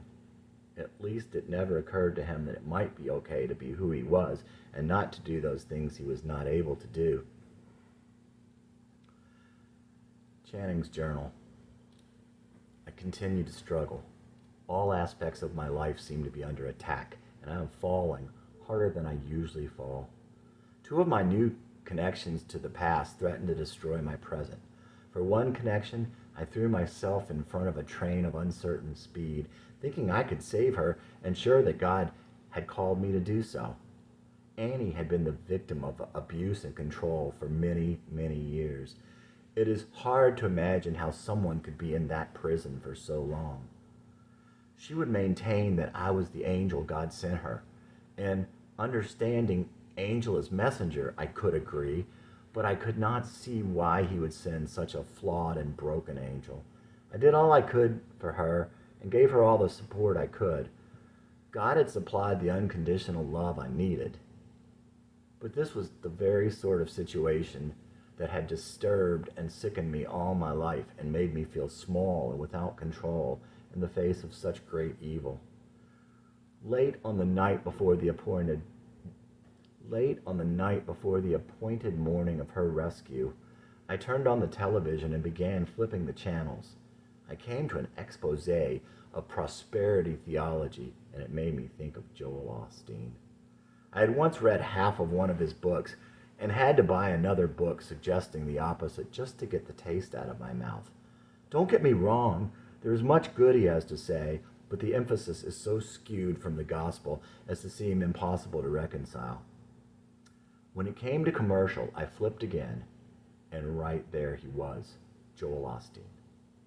Normally I would have flipped right on by, of course, but I had not seen him in a very long time and was curious to hear what he had to say. Given the coincidence and the thoughts I had been having while watching the other show, he flashed up a photo of a cute little girl and started talking about how the faith of children was so much greater than the faith of adults. Next, he flashed up a picture of a black goat with a big white A pattern in the fur on his forehead. The little girl had wanted a goat. Her parents were not willing to give her one. She prayed that she could have a black goat and told her parents that she would get one, that God was going to give her one. Knowing that it was nearly impossible from a genetic standpoint, they told her she could have a goat if it was born black. So just in case they tried to go back on their promise, God put an A on the goat's forehead so that everyone would know this was little Annie's goat. Wow. Annie? Oh my God. I felt much better and I was able to go to sleep. The next morning, I went and got her. A couple days later, I received a letter from John Eldridge saying that we tend to think that all will go well when we are in God's will, but no, that is when we will instead face terrible attacks. The timing was perfect. as bad stuff had already started to happen at home because of the situation. I had feared for Annie, but now I also feared for my wife and kids. Rachel had at first been supportive, as she is so full of love and caring. She had told me, "Tell her that she can stay here." But things conspired to make Rachel begin to feel betrayed. Even the kids were upset. Rachel's friends, some of them our mutual friends, questioned how I could do such a horrible thing. One friend brought us guns. There was no support for my decision. I clung to the letter and to my faith that God called me to do this, knowing that it would be the last thing I would want to do. I tried to tell Rachel that it was something I had to do, that I certainly had no improper feelings for Annie, and I was out in the wrong, but she was barking up the wrong tree. I said that several times, but unfortunately, she never caught on to the part about the wrong tree and never asked me to elaborate. In the end, the train moved at no more than a crawl, but my ability to impact the situation paled in comparison to its ability to impact me. I gave what I could and ultimately would bail, not sure what I had wrought or what the future held for my friend. Annie would one day tell me that she felt she'd never be able to repay me for the things I had done for her. But in the interim, there came a time when she made it clear that she felt I had broken my promises to her. Everything that came my way from the situation was bad. I came to the conclusion, too, that it is possible for God to call you to do a thing you do not want to do, but did because he asked you to and because it was the thing to do, but that God would nevertheless use the repercussions from that thing to punish you for something else. Whether or not that's true, or whether or not that happened in this situation, I do not know. I do know that Satan certainly had a hand in the events, but I did what I had to do, and the Eldridge letter, sent with God's timing, helped me keep the faith. Somehow, after all that, Marie was going to meet with Channing again. They talked about it, and they were going to bring instruments, and they were going to meet again. It had seemed all week that he and Marie would make music together at last. But when the day came for them to meet, it went all wrong. She was strung out from caffeine, and he was strung out from a disturbing conversation he had had with another person from his long ago past. Channing couldn't play or sing, and Marie was frustrated in her inability to follow. She told him she had no ideas how his melodies went. She said this was true even on the CDs he had given her. He was crushed. I should go. They hadn't been there 10 minutes. Please don't go now. He looked just as sad and helpless as he felt. He looked like a little boy who had just lost his best friend, and that was exactly what he felt was happening. Marie looked at him that way she did when he was like that. Okay, I'm just going to put this back in the car. I need to take a walk. Things were better when she returned, but there was a sense that something had broken. When it was time to go, Channing walked Marie to her car. They stood there talking for a while, and then it was time to part. He asked for a hug, and she told him, "You'll only want more." He said it was true, but that he wanted one anyway. Channing was agreeing that he would want more hugs. Marie had meant that he'd want more than just a hug. He realized that later. The next day, it went sideways again. They started out fine. She sent him a note that said she was sorry she had been frustrated, and he was grateful that she sent him the note. He told her that he thought they should try again. He was going to call her later, but before he could, there was a misunderstanding about something he had said. She didn't pick up. Channing cried long and hard that night, starting when he typed Marie a long email that felt final. The tears continued the whole blurry ride home. He could barely see the keyboard as he typed. Just guess I need to write 100 more shitty songs or 1,000,000. Maybe that was the answer to your question last night about why I wrote the words you found so offensive. Penance, or purgatory, or who deserves it more than me? To quote a line from some hack songwriter, I'm stuck with a debt I can't pay. If you are weaker when you are with me, run. Run like the wind. No, don't. Why should it be on you? Tell me. And that's even too much. You already told me last night that you are always weaker when with someone else. Anyone except for your uncle. That would include me. So you have told me. OMG. God, I am sorry. But a fool feeling sorry for himself ain't news. Only tell me if it's not true. I was going to call you back in a couple of minutes, but I won't. The night before, Marie had said, I guess it is about unconditional love. He remembered that as he typed the note.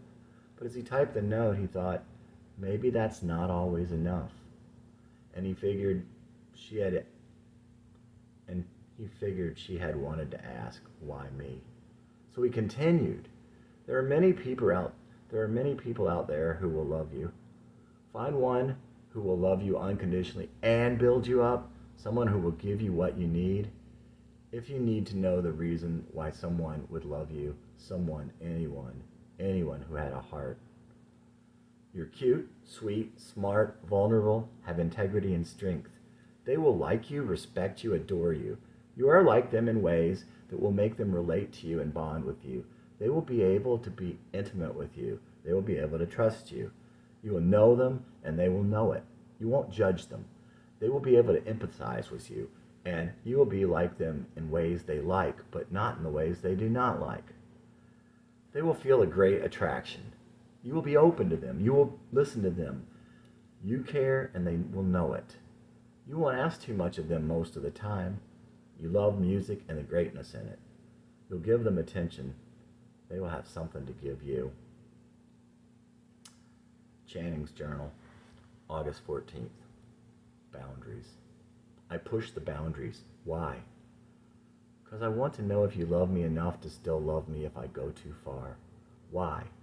Because I want acceptance. I want to know that you'll love me no matter what. Because I'm scared you don't, and it's all a facade, and sooner or later, you'll reject me. I need to know how much you love me. I want you to love me that much. Book 2.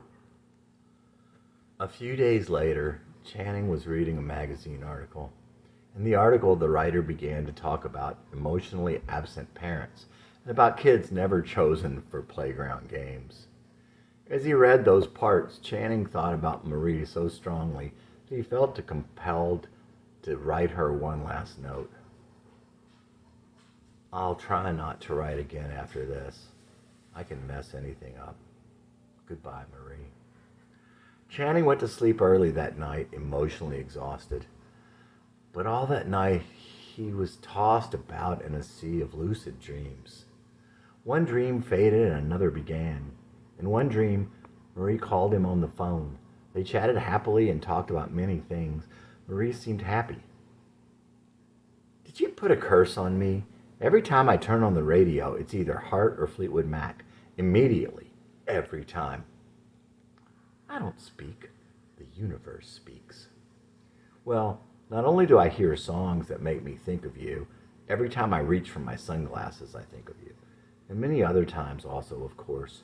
So I have to put a curse on you, that you'll think of me whenever you think of Wuthering Heights, the Moody Blues, People Who Can't Sing, Gallatin, Sun Showers, Guinness, Cat People, of the Moon or otherwise, Dumb Blonde Guys, Jealousy, Buckingham Nicks, the number 23, Mustangs, Twins. Hopefully the list will go on and on. I have something to tell you about back then, but I'm afraid it will hurt your feelings. I don't want my feelings hurt, but you have to tell me. I am Heathcliff. What do you mean? We'll talk about it later. Channing thought about it. If you were Heathcliff, what does that leave? Was I no one at all? Because it's possible that Heathcliff didn't exist, that Catherine made him up to cope with the pain of being so different, of always being in trouble, of having no one to love her. The things that happened to Heathcliff actually happened to her. He would come when they would make her feel so badly and try to bend her. That way she could feel sympathy for someone else. She could defend him and counsel him, and he would love her forever. When she said Heathcliff was more herself than she was, it was because that part of her was dying and it was the truest part of her. When he was gone, it was because she had fully subdued her true self to fit in. When he came back, it was all too much and she got sick unto death. He became the absolute worst aspects of her personality, and she was so weak and dreamed of the passion. She could no longer separate dreams from reality. Wow, you deconstructed Heathcliff. The phone call not so much ended as trailed off. The sleeping Channing realized something. Marie hadn't meant that at all. She had meant what she had said. She was Heathcliff. Channing was Catherine. Was that what you were thinking when you said that you were Heathcliff? The thing you wouldn't tell me when you were afraid you hurt my feelings, that I was Catherine? Because now I remember you had previously said she was vain. Don't worry about hurting my feelings about that, because I don't agree. I always loved Catherine. For a moment, things blurred before focus was restored. Channing was back in Gallatin with Marie, sitting at the aluminum table. It was raining, and he had moved the table and chairs up to the door of the closed antique shop next door to the little cafe. He was feeling unsober. On the way over, Marie had seen how emotional he was, and she told him that she thought he could use a beer. But he had definitely not needed another beer. Long time came on over the speakers outside the cafe. Channing remembered what Marie had told him earlier about listening to Linda Ronstadt when she was younger. I didn't know you liked Linda Ronstadt. I always loved her. When I was about 12, I got really sad. I listened to Linda Ronstadt for the sadness. That's when I started playing guitar and singing a lot more. Why were you sad? Over boys who were neglectful? For me, it was one girl in particular. When I got to junior high, I just decided to be happy. I always thought you had the prettiest voice. I loved to hear you sing. I never knew you liked my voice. I did. Remember how I always asked for you to sing to me? I guess I just thought you wanted to hear those songs. Do you know the story of Echo and Narcissus? Yes, but I can't remember it right now. I always felt like I had to try to sound like someone else. Just like I always felt like I had to try and be like someone else. I felt like I had no voice of my own. You never tried to be like me. Those words remained without response, without dissent, or even an echoed affirmation. Channing didn't follow through on that subject because he thought he knew. But he didn't know. You know, this is really weird, but I remembered something, and now I think I better know how you felt when you read my journal. Sometimes I get upset after I share stuff because, then I'm naked and the other person isn't. And besides, if I don't get feedback, I feel like they're judging me and it's bad. And then I ask myself, why did I put myself in that vulnerable position? Like the mentally raped thing, only I submitted voluntarily, even put it out there and begged for it. Yuck. Yeah, I understood at the time why you were upset, but now I think I totally get it. And that's how I feel sometimes too. Thank you, Marie said. I wanted you to understand. I think I have intimacy issues too. Did you think that about me? Sometimes it seems you hint that you know better.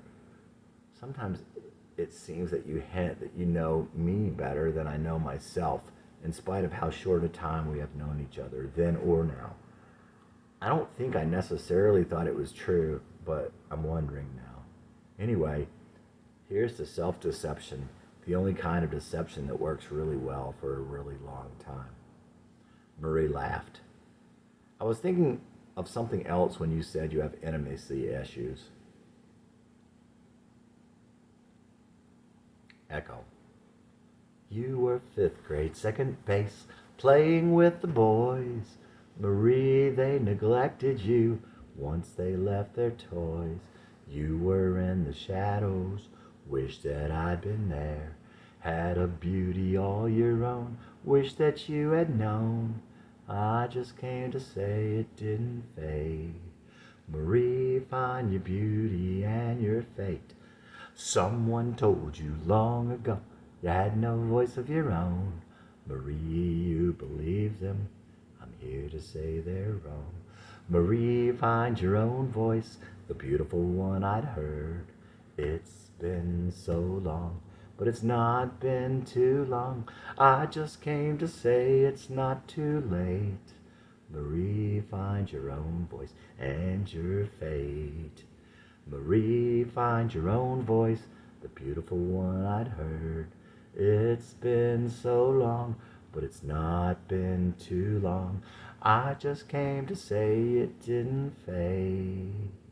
Marie, find your own voice and your fate. Marie, find your own voice and your fate. Channing Matthews. Channing started telling Marie how he felt about her, and his feelings were running high. You're going too far too fast. We'll have no place left to go. Please, could you go a little slower? I don't mean to be all up in your space. And he meant it. He was sorry, but he could not stop himself. Channing started to talk about the past, which was definitely a place he should not have gone. When you said what you said in your journal, it wasn't like that at all. Tell me what the truth is. I still don't know. I can't reconcile you being Heathcliff with my memory that you didn't care that much about me. Marie just looked at him. Well, someday, journal or no journal, I'd really like you to set me straight. Not on the stuff that likely got you mad, because it's gone already, but on the other stuff, because the truth is important to me. That journal was supposed to be about finding the truth, no matter how many truths there are, no matter how many truths there were, or how blurry. I could even believe I was jealous. Now, I just don't know anymore. Everything is either picture or feeling for me. I can picture you. I can picture you sitting and playing guitar. I can picture us walking, me playing guitar, and you saying that about me being jealous, how I felt, and the look on your face. I can picture myself on the phone in your dorm lobby, and I can feel being sad that you told me you had missed me. I can picture the scene outside the bar after I carried you downtown. I can picture your room and your records, yours and your sis's, you and your sis in your parents' garage and on the beach. I can picture you with me by that jukebox, and I can picture you with the flowers in your hair. I see a million pictures, and I can feel a million feelings. And I can remember the feeling of trying to please you, if that's the right expression. And I can remember thinking you were so incredibly cute. But I can't recall exactly how I felt about you. And I didn't know how you felt about me, and I still cannot come to any thought about that. Even looking back, which is kind of funny because there are so many other things from my past that I didn't understand then, but writing about them later brought me an understanding I didn't possess at the time. You're so intense. Just let it go. What are you trying to do? You're tearing yourself to pieces. What do you want? I'm sorry, Marie, in every sense of the word, but if I keep telling you sorry and keep doing the same things, you'll not believe me. But I am. I'm sorry I am the way I am. When you said that you thought writing was cathartic for me, I would totally agree, the songs also. But when you said that you thought I wrote some of those things to make myself feel better, it seemed like you meant that I wrote some things I just wanted to believe. If I did, I didn't do it on purpose. I want to know the truth. And if I ever write again, I want it to be the truth also. You're so intense. You're wearing me out, and I'm tired now. I need to go. We're going to end up not even friends. Marie looked dismayed. She got up to leave, and Channing followed her in silence. His heart was breaking because it all hurt so badly. And it was breaking because Marie's was breaking again. And it was breaking because it was his fault. There was nothing Channing could say that wasn't written on his face. Marie looked over at him searchingly as he quietly walked beside her. After a while, she poked him a couple times and she smiled at him. "It's okay." As they neared the cars, she asked him, "Did you bring the guitar?" "Yes." "Well, go get it." Channing was feeling better. He played some of his songs and they sang together. She remembered the words to his songs, though sometimes he did not. There was something telling in that. "Did you ever date anyone who was intense?" "I wish." "I can't believe you called me. I was lonely." "Why are you telling me that? I'm lonely too because I don't have anyone else like you. Do you think we're twins?" "More like polar opposites. But they always come together anyway." "But there are so many ways we are just alike, don't you think?" Channing paused, and Marie said nothing. "I guess you've known people like you before." "Yeah, and you want to be special." There was no question in her statement. Yeah. Channing was sad, of course, but what could he do? You can't help how you feel. When I said that I never seem to stop till it hurts, I meant me, but I guess it's really me and everyone around me. I'm kind of coming apart, and as you seem to know, I'm pretty much a mess. I wanted to help you and be good for you, but then I ended up being the one needing to be propped up. I guess you probably changed your mind about what you said about me being like a different person now. Channing walked Marie back to her car. As they stood there, there was a loud crash. That sounded like someone just wrecked. They walked to the corner just in time to see a man heading quickly away from a glass door he had just totally demolished. Marie said that Channing should drive her back to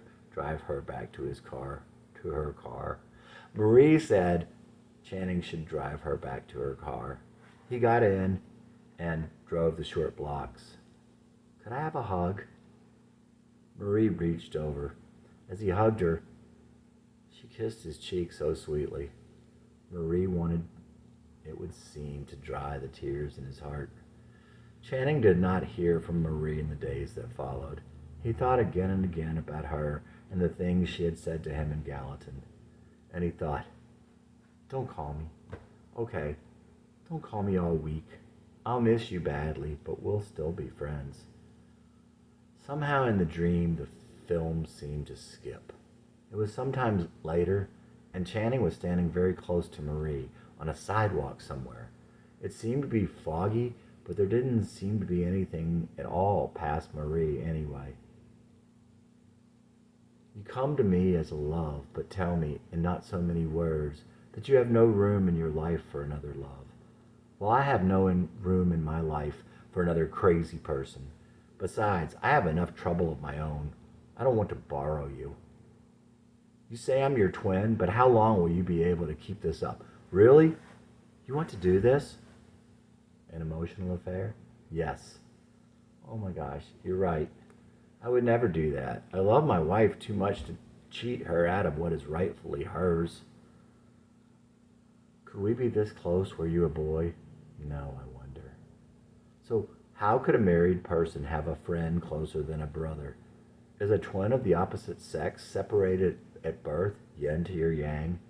Is that the closest you can be in this life? If so, why would it sometimes be forbidden? If you broke a magnet in two, you would have two opposites, made of the exact same material. I've always felt that half of me was missing." Marie said, "Life is sad. I'm over it." But too, he thought, hadn't he led her on, even as he had told himself he would not go there, and even if she had given no indication that she had any feelings for him anyway? Channing felt sure that he would not see Marie again in this life, but he continued to dream about her. Beautiful disaster. Cuter than a puppy in a little red wagon, Pretty and pink and blue and I'm free. Gorgeous was something I just wanted to be. Bad's about as good as I'll ever be. I can't change, or why can't you see the beautiful disaster when you're looking at me? If you were Heathcliff, what would that leave? Maybe that's the matter with me. Crisscrossing contrails over the sea in the waning light of what wouldn't be. It don't matter to me anymore. My heart don't know what it's there for. Just a beautiful disaster trying to make shore. Cuter than a puppy in a little red wagon. Pretty and pink and blue and I'm free. Gorgeous was something I just wanted to be. Channing Matthews. As sometimes happens in dreams, some of them would shift to another dream in some magical way that could not possibly make sense in waking hours. One night in the middle of the night, Channing had to pee. He rubbed his eyes and looked up at the stars and climbed out of his bag. He saw that he had been camping with friends. There were several sleeping bags a few feet away. Channing grabbed his jeans and put them on, standing up, and then slipped into his simples. Walking toward the water, he was still in a dreamlike state. He couldn't remember who he was there with or why they had come.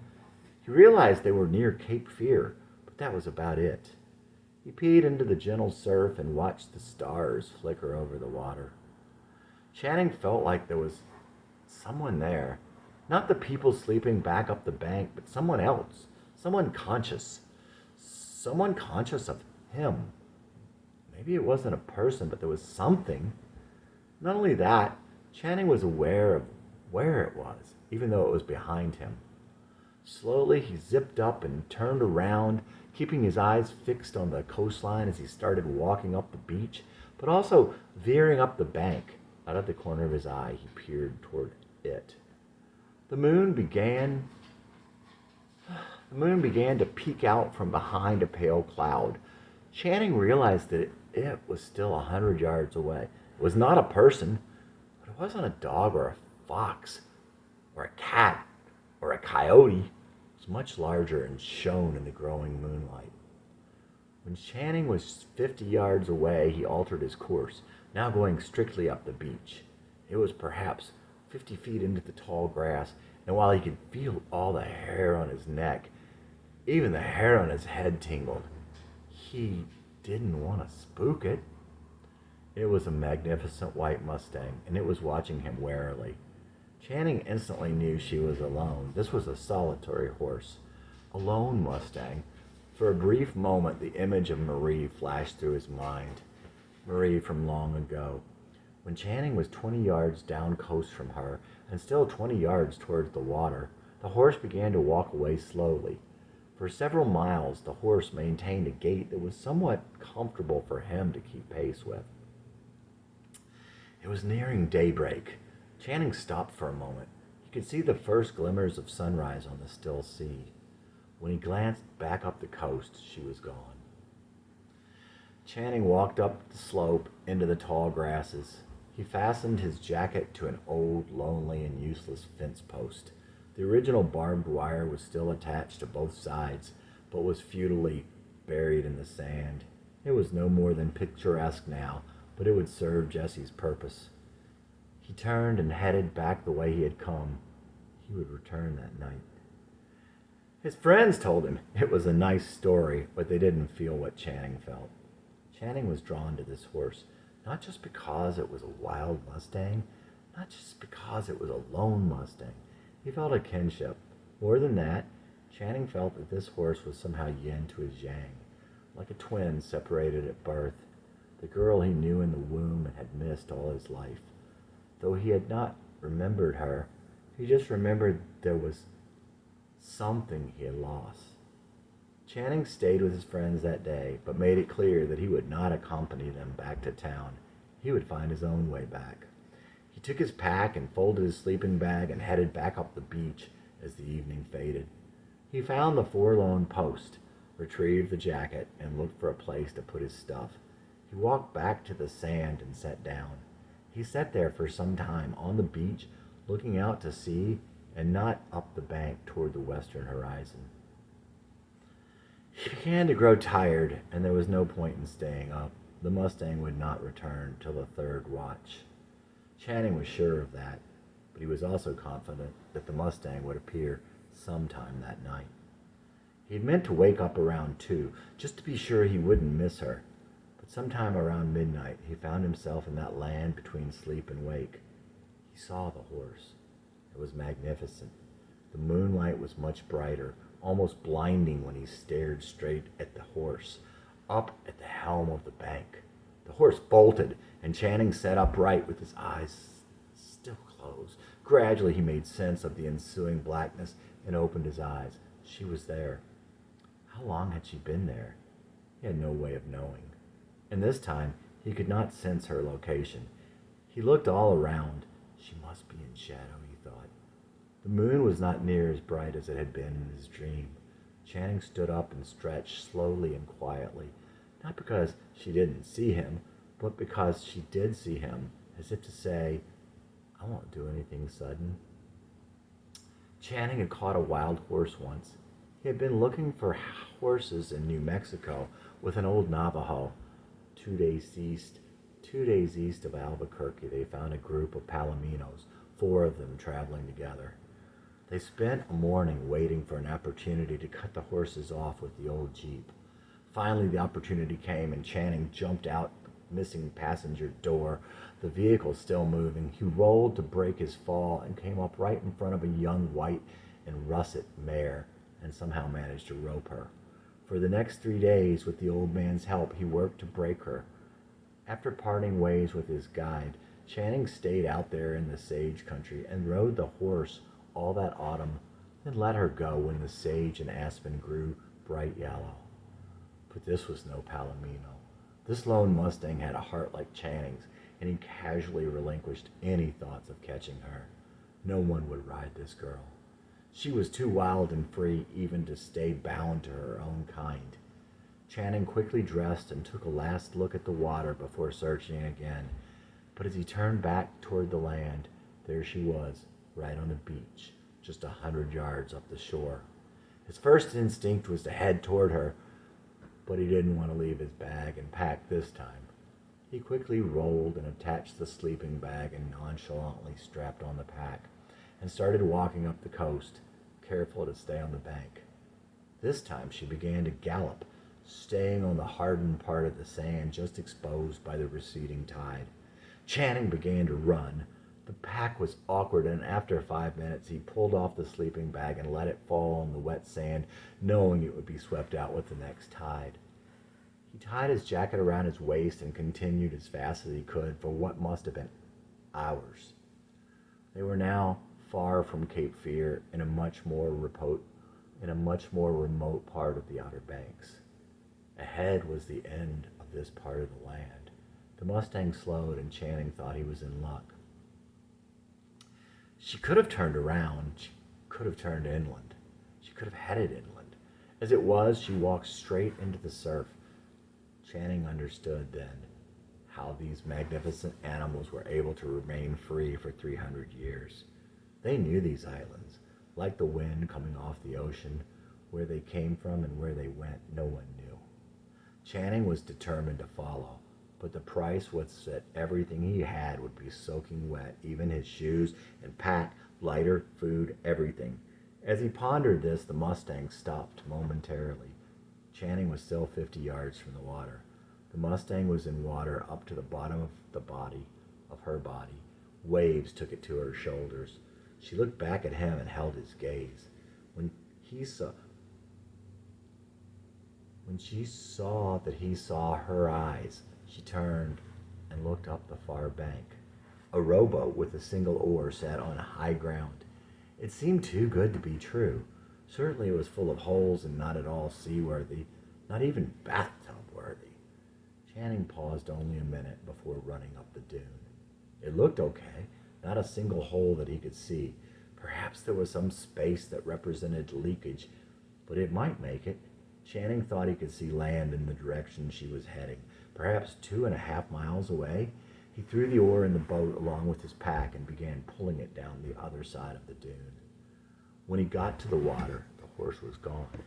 He thought he saw her white head maybe 3/4 of a mile out, but he wasn't really sure. It could have just been foam, and he didn't want to spend too much time looking. Channing pulled off his shoes and his socks, throwing them into the boat. He pushed it into the water and scampered aboard from the back, barely keeping his balance. He began to row with the one paddle, one side and then the other, as fast as he could. The dark sea was calm and beautiful, and the white tips of the waves sparkled in the moonlight. Channing felt something that brought to mind memories of long ago. There was a sweet sorrow, and yet it was tinged with something like the feeling of young love. Sure enough, the little boat was taking on water. He put his stuff on the other seat and tried to row harder. He was exhausted, but his adrenaline was flowing. When the water reached 8 inches, he saw the land and the horse. Channing figured he was midway and the boat would stay afloat. With another couple of inches of water in the bottom, he began to scoop the water out with his hands till he bailed a few inches out. He resumed rowing. A few 100 feet from shore, he had to repeat the exercise as there was now close to a foot of water in the boat. The horse was now nowhere to be seen, but Channing would land the boat in a couple of minutes and could worry about her then.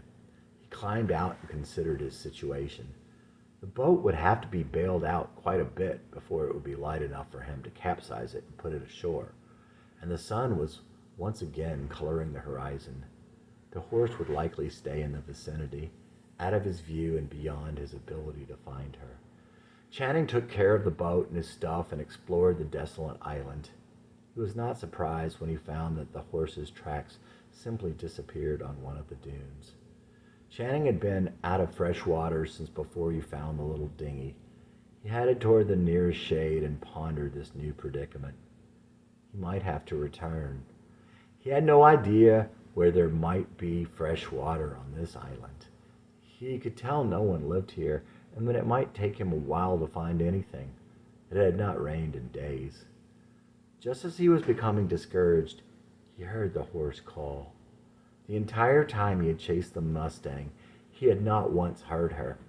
It sounded like she was just over a nearby hill, a little bit up from where he was sitting. Channing left his pack and ran toward the sound. He meant only to go as far as the top of the rise, unless he saw her or heard her again, but he kept going in that general direction. This barrier island was deceptive. The further he went, the wider it became. Again, there was another rise ahead, and this one seemed to have great trees on the downward slope. On he continued at a rather brisk pace. Winded, he reached the small hill and headed toward the densest area of trees. Channing entered the beautiful little grove. It was deeper than it had first appeared, and the light began to fail as the trees grew thicker and taller. After some time, Channing came to a small creek. Beautiful, he thought. The water was sweet and clear, but he'd have to go back for his stuff. He could go back and get his jug, fill it, and return to the spot where he had landed. But there was no point in having to make 2 trips, and besides, it seemed the horse had led him to this spot. He would spend the night there. Again, that night, the Mustang would appear, and again Channing followed the horse. By now it was clear that the Mustang wanted to be chased, but did not want to be caught. Channing felt the horse was twin to his soul. They were kindred spirits, part of the same whole. He wondered if the Mustang felt this too, and he wished that she did. After several more days and nights, Channing was sunburned badly and exhausted. He had lost a lot of weight, and he was becoming confused. Who had he been with? Why had they come? Why was he following this horse? Where was he supposed to be, and how many days had he been out here? He remembered crossing water several times, but he could not remember how. In a lucid moment, he decided he must stop. Were he ever to remember the other things again? And in the instant of that decision, Jesse felt a sadness like no sadness he had ever felt before. The melancholy he had held so dear was just a prelude to this feeling, and strangely, he thought again of Marie. He thought how he had tried to capture her soul in his writing, how she told him she felt upon reading his journal that she had been verbally raped. He would not try and break this horse. Not that he would have been able.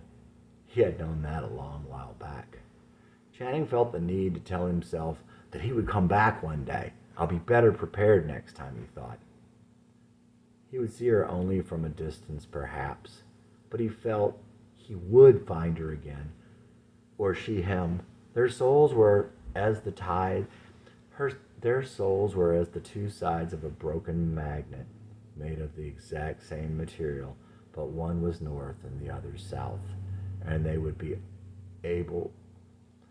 would always be able to find each other, guided by an unseen force. Channing would capture her only in photograph, if she would allow even that. Could he capture her spirit, then, a treasure he could gaze at his old age? She captured his in memory, as she had also captured his resistance. Would she remember him? Would she see some fool at a distance and remember? Cape Fear, Lone Mustang. Like that Palomino, 2 days east of Albuquerque, I tried to break you. You alone, a Mustang, in the tall grass near Cape Fear, but I never knew you. Like the wind coming off the ocean, you've come a long way to reach these barrier islands, and no one will ever ride you. I followed you long as I could, and I alone as you, with the sand in my eyes and my skin turning red, till I turned around confused, sure where I've been led. Like the wind coming off the ocean, no one knows where you come from or where you go, and no one will ever ride you. I think it times to go back to see you from a distance, and capture your soul in photograph as you captured my resistance. And I would that for a moment you'd remember me. Like the wind coming off the ocean, no one knows how memory comes, or where at last it goes, or how perchance it guides you. Like the wind coming off the ocean, no one knows where you come from, or where at last you go, and no one will ever ride you. Like the wind coming off the ocean, no one will ever ride you. No one will ever ride you. Channing Matthews. Channing awoke the next day, sad but puzzled. And so again, Channing woke and wondered, but again, a fool. He knew nothing. Marie always seemed to have a high opinion of him, which he desperately needed, till he blew it. Channing awoke the next day, sad but puzzled. And so again, Channing woke and wondered, but again, a fool. He knew nothing. Marie always seemed to have a high opinion of him, which he desperately needed, till he blew it. And she liked his music. At least he thought she did. Marie complimented his personality and his talents, and he felt like he had something to give her. And he felt like she would give him attention. Attention he so desperately needed, always. Channing felt like maybe Marie was the missing part of him, that she was yin to his yang. Ultimately, he did think they were twins. They could have been so close. 2 days later, he was shocked to get a note back. Marie said she appreciated his trying, but that she had quit looking for someone. It was all too much striving and not arriving. She was tired of never being enough. He told her how grateful he was and sent her his thoughts about trying again to make music together. He sent her several notes that day and tried to call her that night. Again, she didn't answer. Channing never heard back from Marie. He wrote her once more that it wasn't fair for him to ask her to take me there. He told her that when he built his house, he'd call her. Channing intended to never bother her again. His neediness had become a great burden, a weight she should not have to bear. It's bad enough to ask someone else to validate you, So much the worse when it goes past that and you look to someone else to save you. And he the worse as he had a wonderful wife and he had a savior. A twin would have been so beautiful, but boundaries must be minded. Channing's journal. I lay in bed last night wondering what it all means and what is wrong with me. No personality disorder I can find seems to cover it quite right. Not ADD, not ODD, not passive aggressive, not bipolar, not histrionic personality disorder. Do I have all these conditions? So, poor Jesse. Or is it demons? Or am I just a bad person? Thinking of that possibility makes me feel so bad, and I get that old familiar feeling in my chest. Marie told me once that I needed to find my essence. I asked her, what if my essence is bad? She said, your essence cannot be bad. It just is. I talked about the truly evil in the world, and then I asked her again, but if your essence was bad, would you want to find it? No, I guess not. I tossed and turned most of the night wondering, too, if Marie felt the same about me. And I wondered again how she had felt back then. I could come to no conclusions. A lot seemed to focus on the last time I went to visit her at her parents' house. Had she been through with me? Had she wanted to move on? Or did I misunderstand and give up on her? Narcissus leaving her as echo again. I finally fell asleep and found Marie again in restless dreams. We were in her dorm, then we were somewhere outside, and finally we were in her dorm room surrounded by bottles and cases of alcohol that she was saving for what I did not know. Between us, it seemed the same as it had always felt back then. We came no closer, it seemed, till at last I left her and found myself alone. I received a telegram from Marie. She was far away. The writing was bad, but I could read it. She had much to say, but one thing stood out above all else. I love your smile and your eyes, and I do love you too. Her love had always been enough. That's all there was to say about it. Your love is enough. I was crying and typing, telling you goodbye when I wanted you to stay. Unconditional love, or so it seems, I have to let you go if you're weaker with me. I cried so hard and I cried so long, everything was blurry the whole ride home. I've been looking for you to validate me and to prop me up, and so I sapped your energy when your love was enough. What's wrong with me will always be wrong with me, but I won't again expect you to save me. Your love is enough. Your love is enough. I lay in bed half the night, tossing and turning, wondering what it all means and what is wrong with me. I kept trying to figure out if you liked me, and did you like me then? How was that final visit really meant to end? Were you through with me, or did I give up on you when your love was enough? I finally fell asleep and found you again in restless dreams, different places but mostly just the way it seemed, till at last I was alone and received a telegram from you. The writing was bad, but I could read it. I love your smile and your eyes, and I do love you too, and love is enough. What's wrong with me will always be wrong with me, but I won't again expect you to save me. Your love is enough. Your love is enough. Channing Matthews. When I build my house, I will call Marie. That's what she had asked me before, but I did not understand. I should be ready with my songs. I must rebuild my faith, and my marriage should be strong. Then I'll have something to give her, and then she can be my twin, and then we can play music together. But not till then. Channing's Journal, August 24th. September is nearly here again. I did an open mic last night with Brett. He was amazing, but it felt like my performance was a train wreck. I played those songs earlier and had them down. I could tell that I could sing those songs, but that night stretched on and on. And by the time I got to go on, I was tired and my heart was no longer in it. And they had to plug in my guitar instead of miking it, and they had it loud and brittle. I pretty much just belted out the songs in self-defense, and I felt the melodies were often lost, as they had been with Marie. But Brett told me that he saw it much differently. He said, "Energy. You have a crazy energy." You said something before about how you are somehow better when you play in front of people. I think I shrugged that off until I saw you last night. Your energy really was amazing, even though you stopped 4 times in every song. Work that out and you're golden. Be not thwarted. Brett also told me that I sounded good and that there is something in my voice, something he cannot emulate, so I was feeling much better about it. I guess that's why the next day I sent a note to Marie, telling her of my plans to build my house and then call her. It wasn't long afterward that I began to have those feelings that I should not have contacted her again. Several nights later, he dreamed again of Marie. He woke up oddly in the middle of the dream.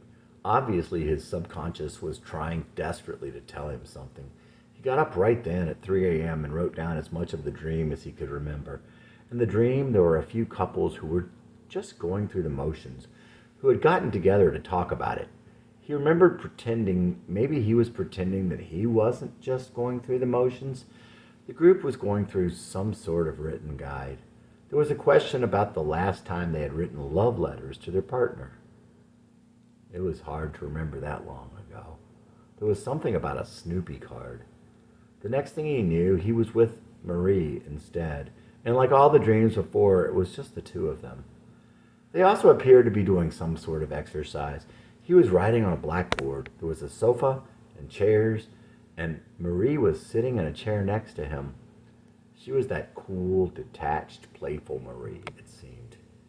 He started to write a song on the blackboard. He was creating the lyric as he wrote.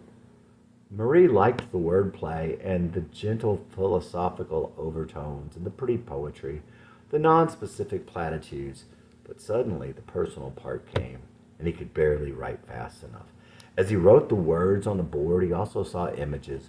There was a garden, and in the garden were carrots, which were at first symbolic of fingers. He saw hands with carrots for fingers, but then the carrots were bitten and finally eaten. And as he wrote, he continued to see images of the things he was writing. Most of all, I like to be a carrot in your garden. Most of all, I like to be in your garden. I like the sadness of how it had been. I like the sadness of having and losing your love. I like the sadness of having and losing your love once again. By the time they rip our heart out and sew our skin together like a pillow, by the time they rip our hearts out and fill us with a stuffing as dead as yesterday, it won't matter anyway. Channing got mad that Marie was reading the words as he was writing them. He told her she had to wait until he composed and ordered it, so she went over to the sofa. But a minute later, she turned to him and upset. She said she had read it and could not pretend to him that she had not. Channing had known that she had read it, but he still wanted to finish it to get it right. Before he could finish, though, Marie melted down and ran out of the room, telling him that she had read it already. She ran into her room and shut the door. She was out of reach, and he knew that the damage had been done. What did he expect? He knew she had read it, and he knew she had pretended not to, and he knew it was tearing her apart. He knew that she had at first pretended that it was the hiding of it from me that upset her, but they both knew it wasn't. And he also pretended not to know that. This was a dream he truly woke up in the middle of. He woke before it was over. The last things he remembered were his feelings as he looked at the door that Marie had shut herself behind, and thinking about her last words to him. When Channing woke up, he lay there, realizing that he was rapidly forgetting what had happened in the dream, and much of the lyric. He quickly got up and hurried to find pen and paper and scrawl down what remained as fast as he could. There had been more to the dream, and more to the lyric, and more images, but this was all he would remember by the time he could write it down. Did he wake up because it was so emotional, or true, or uncomfortable? Or because even in that state he knew he must hurry and wake up so he could get up and write it down? His subconscious obviously had seen something important that his conscience did not see or failed to acknowledge, and it had to tell him.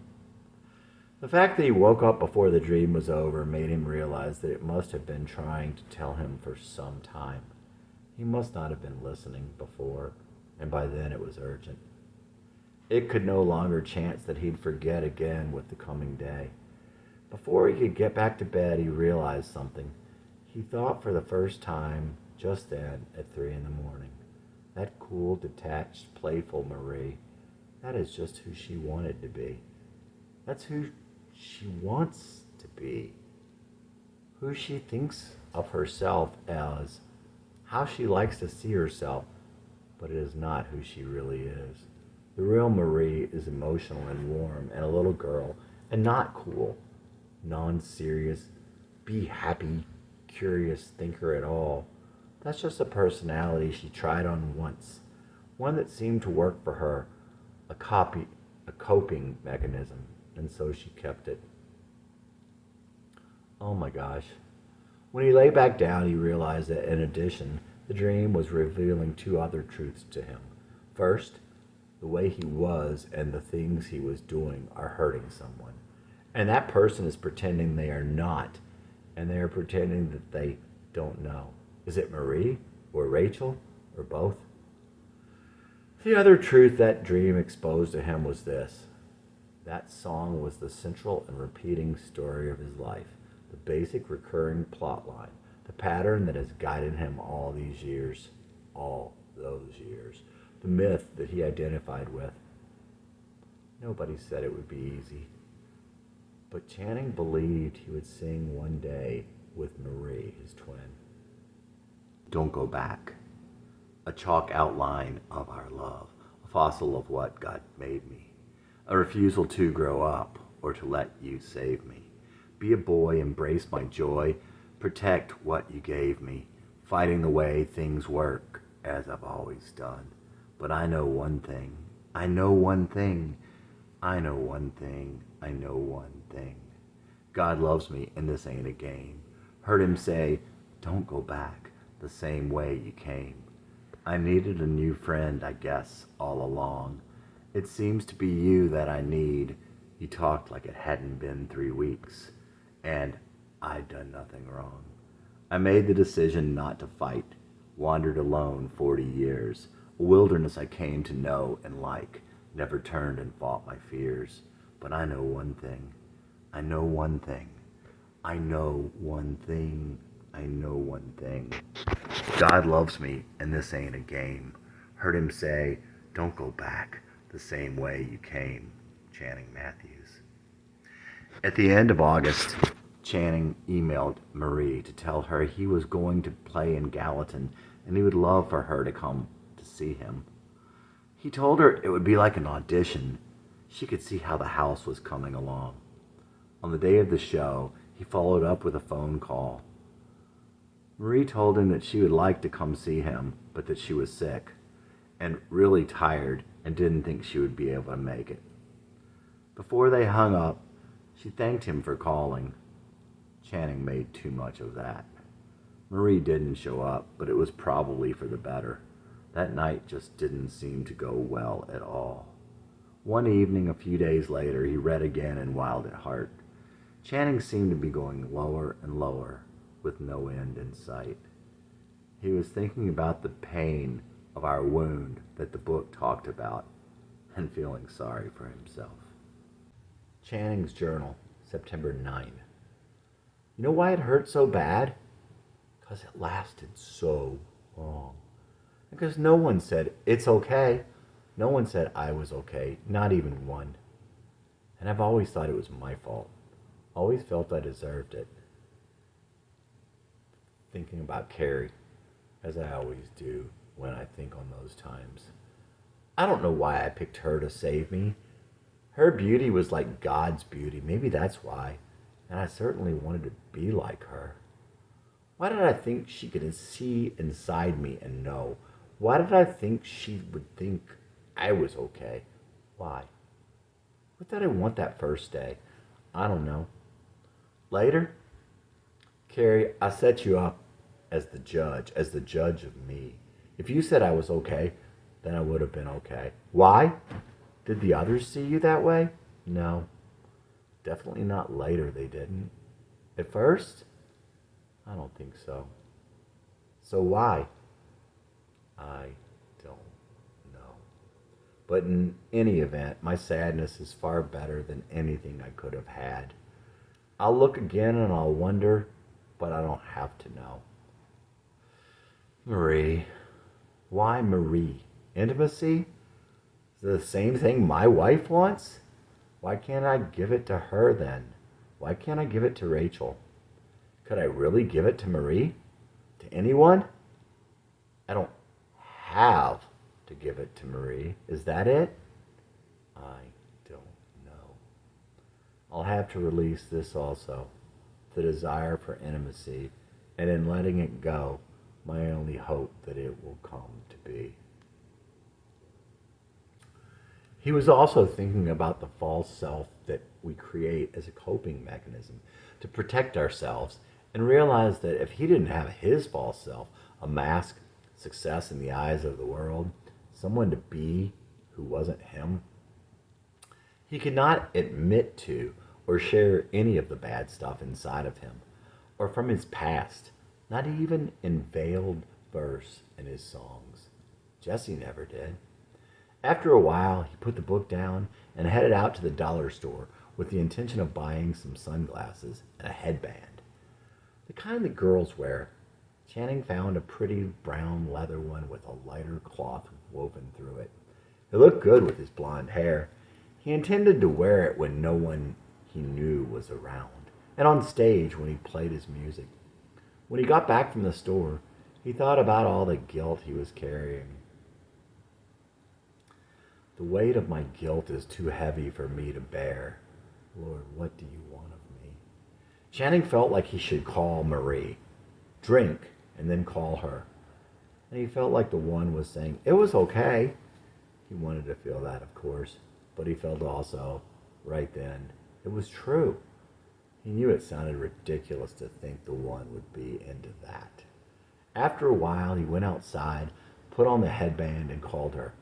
Hello? Hi, Marie, it's Channing. Hi. She sounded kind of flat. He was afraid that she was upset and he should not have called. Is it okay that I'm calling you? Yeah, I'm just not feeling well. Oh, I'm sorry. I was hoping you were feeling better by now. Want me to call some other time? Would that be okay? Yeah, you can call me sometime and tell me all about the open mic in Gallatin.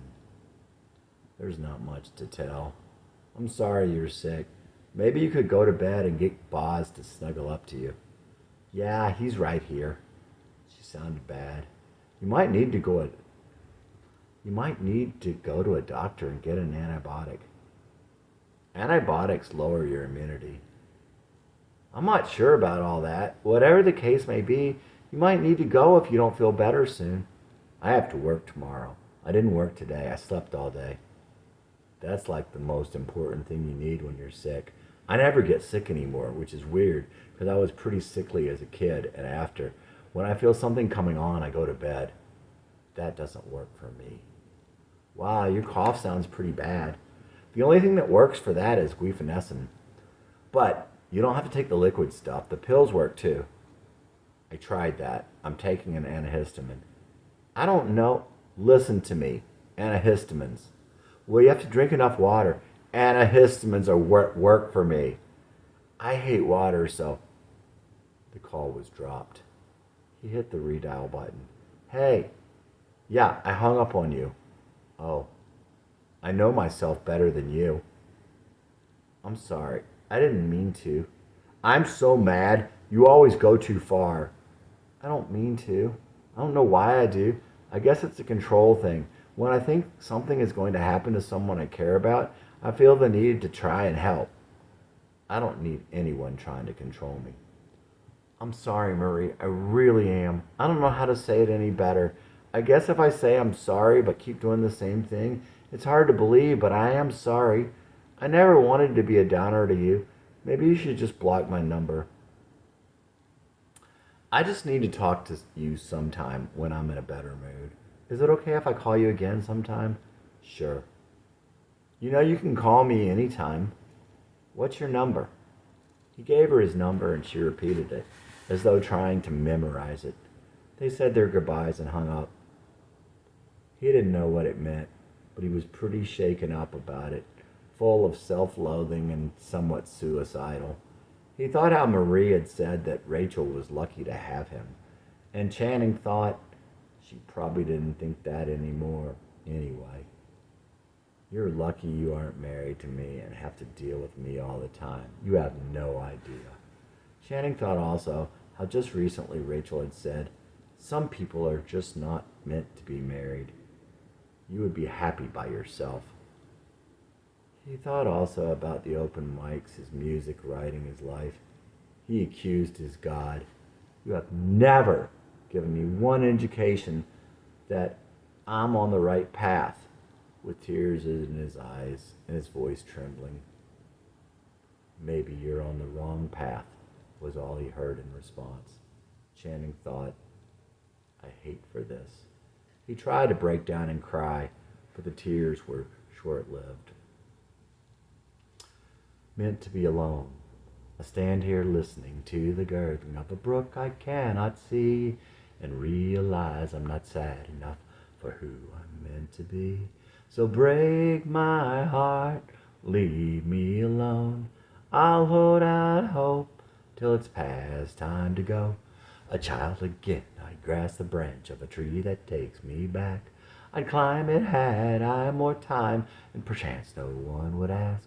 Break my heart again, lead me back to where I'd been. Leave me no hope at all that you'd come back again. Intimacy, my enemy, I don't know why. I overlook the obvious so oftentimes inside. Break my heart, leave me alone. I'll hold out hope till long since you have gone. Break my heart again, lead me back to where I'd been. Leave me no hope at all that you'd come back again. Channing Matthews. When he got home, he went driving with David. Brett had told him the week before that he had been out walking and thought he could hear the one telling him, don't go back the same way you came. He had felt that the one was saying it to him also, through Brett. He asked David what he thought about it. I think it means that you need to cut the loops. Only go in paths, not loops. Wow, that's cool. I wrote a song about those loops called Wow, that's cool. I wrote a song about those loops called Walking in a Circle. When I think about it again, I also think it means that every day should be a new beginning. That night, Channing dreamed again of Marie. They were on a vast stage together. It was a continuation of the dream he had at McKendree Spring. Marie was standing next to him with her guitar. They were playing one of his songs, and he felt comforted and confident. He was aware of the audience, though he could not see them. And there was his band, but he could not see them either. He could not see anyone except for Marie. No one else was near. As they ended the song, the audience, already blurred, became silent and then faded away completely. He turned to look at Marie, and a fog seemed to come over everything. She was not holding a guitar anymore. She was wearing a hooded sweat jacket. The fog lifted a little, and he realized that they were not standing on a stage. They were walking in the grass along a road on a cool fall day. He could not seem to quite focus on her face mentally, but somehow she looked like Carolyn. Still, he knew she was still Marie, and he knew he was dreaming. This is just a dream. Not so much so. He didn't really pay attention to this, and he went on. How do I tell you when we're awake? I can't seem to explain. Things just don't ever go right. They keep going sideways, Marie. I'm not Marie. Did you forget me so soon? He didn't say, what? Yes, you are, or even what do you mean? But I remember you from that dream in the woods. Yes, that was me. Marie? No, I'm not Marie. Then who are you? Who do you think I am? He thought hard, but where he thought that information was to be found seemed to be impenetrable just then. I came to you also long ago. Carrie? Yes. You're Carrie? No. I wanted to be her, he said, as though that had some sort of relevance. No, you wanted to be me again. I don't understand. Why do you think you bought that headband? You know about that? Of course. Who are you? I don't know who you are, even though it seems like I should know. I know that I need to know. I have to know who you are. I must know if I am to... Before she could answer him, he found himself back inside of time. But he knew who she was. A few days later, he got a letter in the mail. It was postmarked a year ago. It must have been lost in the mail. It was from Tom. Apparently, he had sent it before he came down. The envelope was empty, save a black and white snapshot. On the yellowed back, it was written, Jesse, October 1961. It came as no surprise. Sand and ashes. Ashes to ashes, dust to dust. The sand runs and I'll be who I must. Same as I was then, what I thought I left behind years and miles ago. It's a beautiful drive with the windows down. A beautiful day for leaving town. Can't escape my fate, leave him far behind. Thought I got away, but it was just the clouds that changed, not me or him. And I am who I am. Ashes to ashes, dust to dust. The sand runs and I'll be who I must.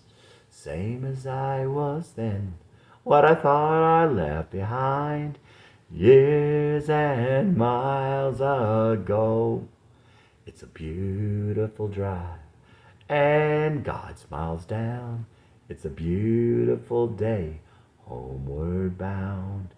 It's a beautiful drive with the windows down. A beautiful day to leave this town. You looked me up the other day in your old yearbook. I didn't want to see but had to look. That's what I was hiding. That's what's really true. All those years I hid from you. Now I know it flows both ways, the sand, but always leaking through my hands. Ashes to ashes, dust to dust. The sand runs and I'll be who I must. Same as I was then, what I thought I left behind years and miles ago. Channing Matthews. Channing dreamed the next night. He went to a strange and alien land. He didn't seem to know why he went there. It may have been some sort of expedition. As a boy, I wanted to be an explorer. I guess I should say, as a boy, I was an explorer. And so, if an explorer was me, then I am an explorer. He remembered documenting what he found there. He had created a large chart with 5 categories, each with a representative picture. 4 of the 5 categories were normal ones. The 5th was dinosaurs. As a boy, too, I was fascinated by dinosaurs. Carolyn and I played dinosaurs when we were little. This, of course, attracted questions and skepticism. The picture for this category was a coiled worm, a thick-bodied worm, almost snake-like. You could not see the head. It was almost like a cast of soft ice cream or one of those fake plastic dog poop piles that young boys got at novelty shops, and of that same rather sickly color. The next thing he remembered was being somewhere, maybe a hotel room with his wife. Somehow there was a huge parasitic worm in the room with them, perhaps 2 feet long. It seemed to swim in the atmosphere. As he could best recall later, it attached to one or both of them.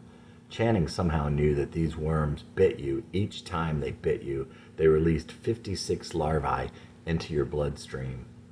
At some point, a man appeared, a man from that place, perhaps the leader of the people there. Channing thought him knowledgeable of these creatures. Channing was trying to figure out how to kill them.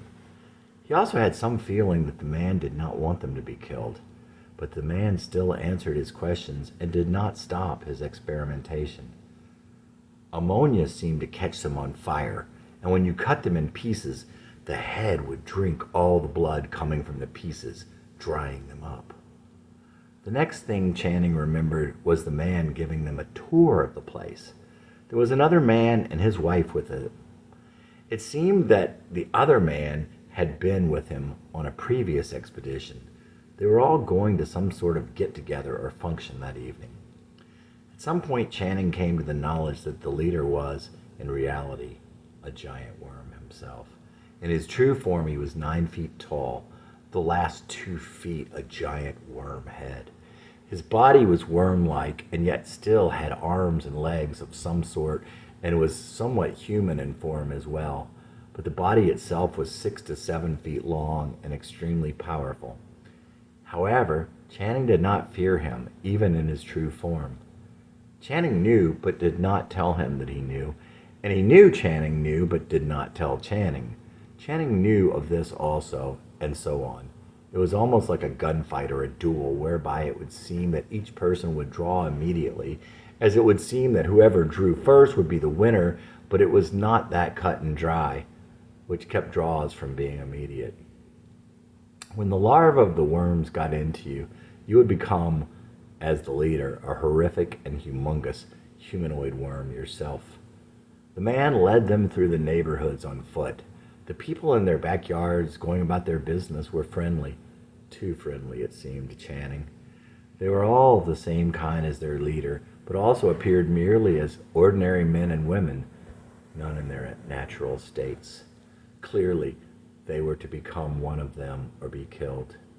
At some point, Channing and his friend were left alone for a moment, and Channing began to talk to him about the situation.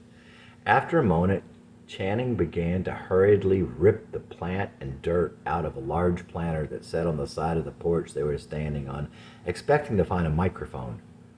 When they were rejoined by the leader, Channing realized that he had indeed somehow heard their conversation, and the danger had increased. The last Channing remembered of that dream was seeing one of them in their true form. They were long and powerful, horizontal in a shallow stream of water. How did he feel during the dream? It was hideous and dangerous, and all was at stake. It consumed all his strength, and while he came to know useful things and had some tools at his disposal, he did not know what to do. But he was horrified, not terrified. Perhaps he should have been. What did it mean? It is the struggle, and there needs to be a fight. Your family and friends depend upon your strength and your cool head and your prayer. You must not hold back. Your only chance is the showdown, and you must bring your all. You cannot make a deal with the devil or try to sit quietly hoping to be overlooked. You will not survive without all the strength you can muster, and you must bring your God. Channing's Journal, November 1. Yesterday was Halloween, and we were under a full moon. Rick had called wanting to do something, and Rachel was busy at the church festival, so I asked if he wanted to drive me to the mountain. He had just recently said how he missed driving a stick, so I went to his place and then let him drive. He was going way too fast into the first turn out there, and I thought, well, if I die out here tonight, it must be my time. I wasn't giddy, but I was lightheaded with that freedom. As we passed mile marker 5, Rick said that it was just up ahead at the bottom. No, there's just an old bridge down there. It's at mile marker 6. Sure enough, as we rounded the curve, the old bridge was on the right. But a few seconds later, Rick said, "See, there it is." It wasn't that obvious to me, but I was halfway out the door before he had even stopped. The sky was clear, the moon was full, but the night was still dark, especially as I walked into the trees. I couldn't find the path, and what I did find was treacherous. It went straight up, and the wet leaves gave no traction. I looked up and could not see the mountain in the blackness above me. I thought for a moment that he'd let me off at the wrong spot. In an effort to get better balance, I stopped a minute to finish my 22-ounce Guinness. When I resumed, I continued to struggle. Suddenly, I heard a loud noise above me and looked up to see a large, dark shape, somewhat rounded, 40, 60, maybe 80 feet ahead. Waka, waka, waka! Tremendous wings slowly began to flap. The sound of the air being pushed from underneath those massive wings was crazy. And there was a second sound, like that might come from the creaking of the bones in the ancient wings. As the monster finally pushed off the limb, 3 or 4 other beasts of the same ilk began to flap their wings, seemingly out of nowhere, as I had only seen the one up there. Now 4 or 5 great shadows came over me as I stood transfixed, and just like that, they were gone. My mind, trying to put an image to the giant fearsome shapes, came up with a great humanoid bat demon from a horror film. A group of demons on a dark Halloween night, and I alone in the woods on the side of a mountain. I got on my knees and prayed to God for protection. I got up and tried to call Rick. I heard nothing, and after a few seconds looked down at the screen. Out of range. I began again to climb, fallen limbs bruising and cutting my shins. Suddenly and without warning, I heard the fearsome sound again and looked to see another dark mass high in the tree above me. Again, it seemed to be flying off toward the ridge across the road instead of down to attack me. This time I tried as hard as I could to see the beast. Even though half of the leaves were gone and the moon was full, I had to move from side to side to look around the trees between me and where the road had been. But as soon as its shadow moved far enough from directly overhead that I should have been able to make out its form, it had vanished, and once again the sound was gone as well. After a moment, I resumed my solitary walk. It seemed I had found something of a path and became convinced I was in the right place. I don't know why I hadn't recognized it at first that night. Soon I could see the bright clearing through the trees and could make out the flat rock table at the top. As always,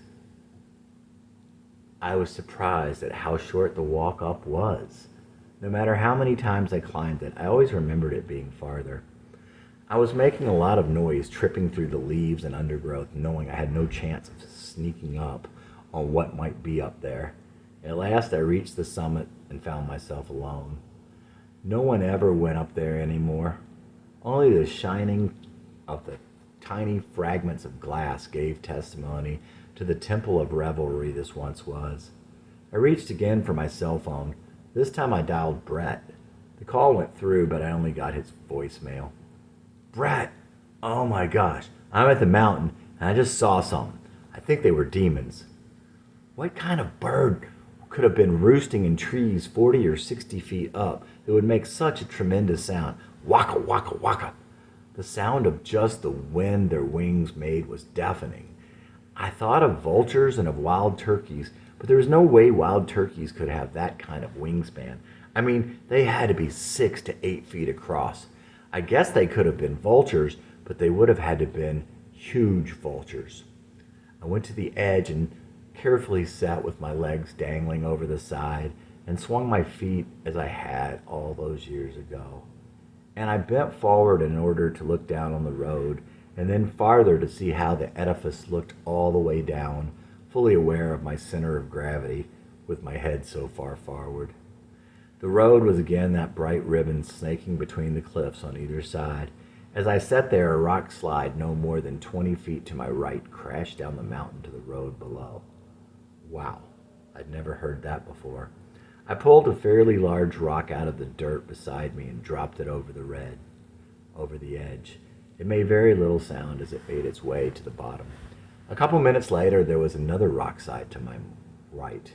I got up and started heading down the path along the edge. I began to call Jessie as I walked, at first quietly and then louder.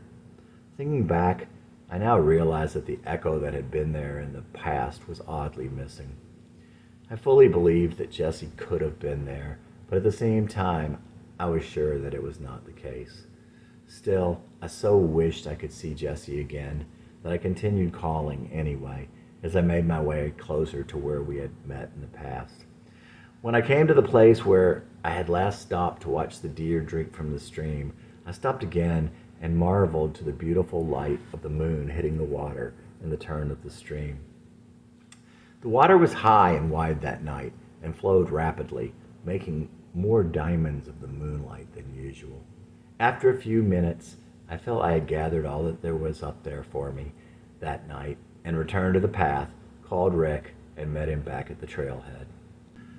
Channing had been thinking a lot lately about who he was. One night he played again at his regular open mic. They knew him there as Jesse, but Channing had come to realize that that just didn't feel right. He didn't know why or what it meant, but it seemed to be in keeping with what he felt on the mountain. The week before, he had called Marie again. Channing was driving and he started thinking about the time all those years ago when he had been mean to her, and then how she had followed him into the bar anyway, even after her friend told her not to go in after him. He kept thinking about what she had said when he asked her why she had done that, how she told him that she had thought at the time, I guess he is just desperate for attention. There was definitely something he needed, and she knew it, and she gave him all she could.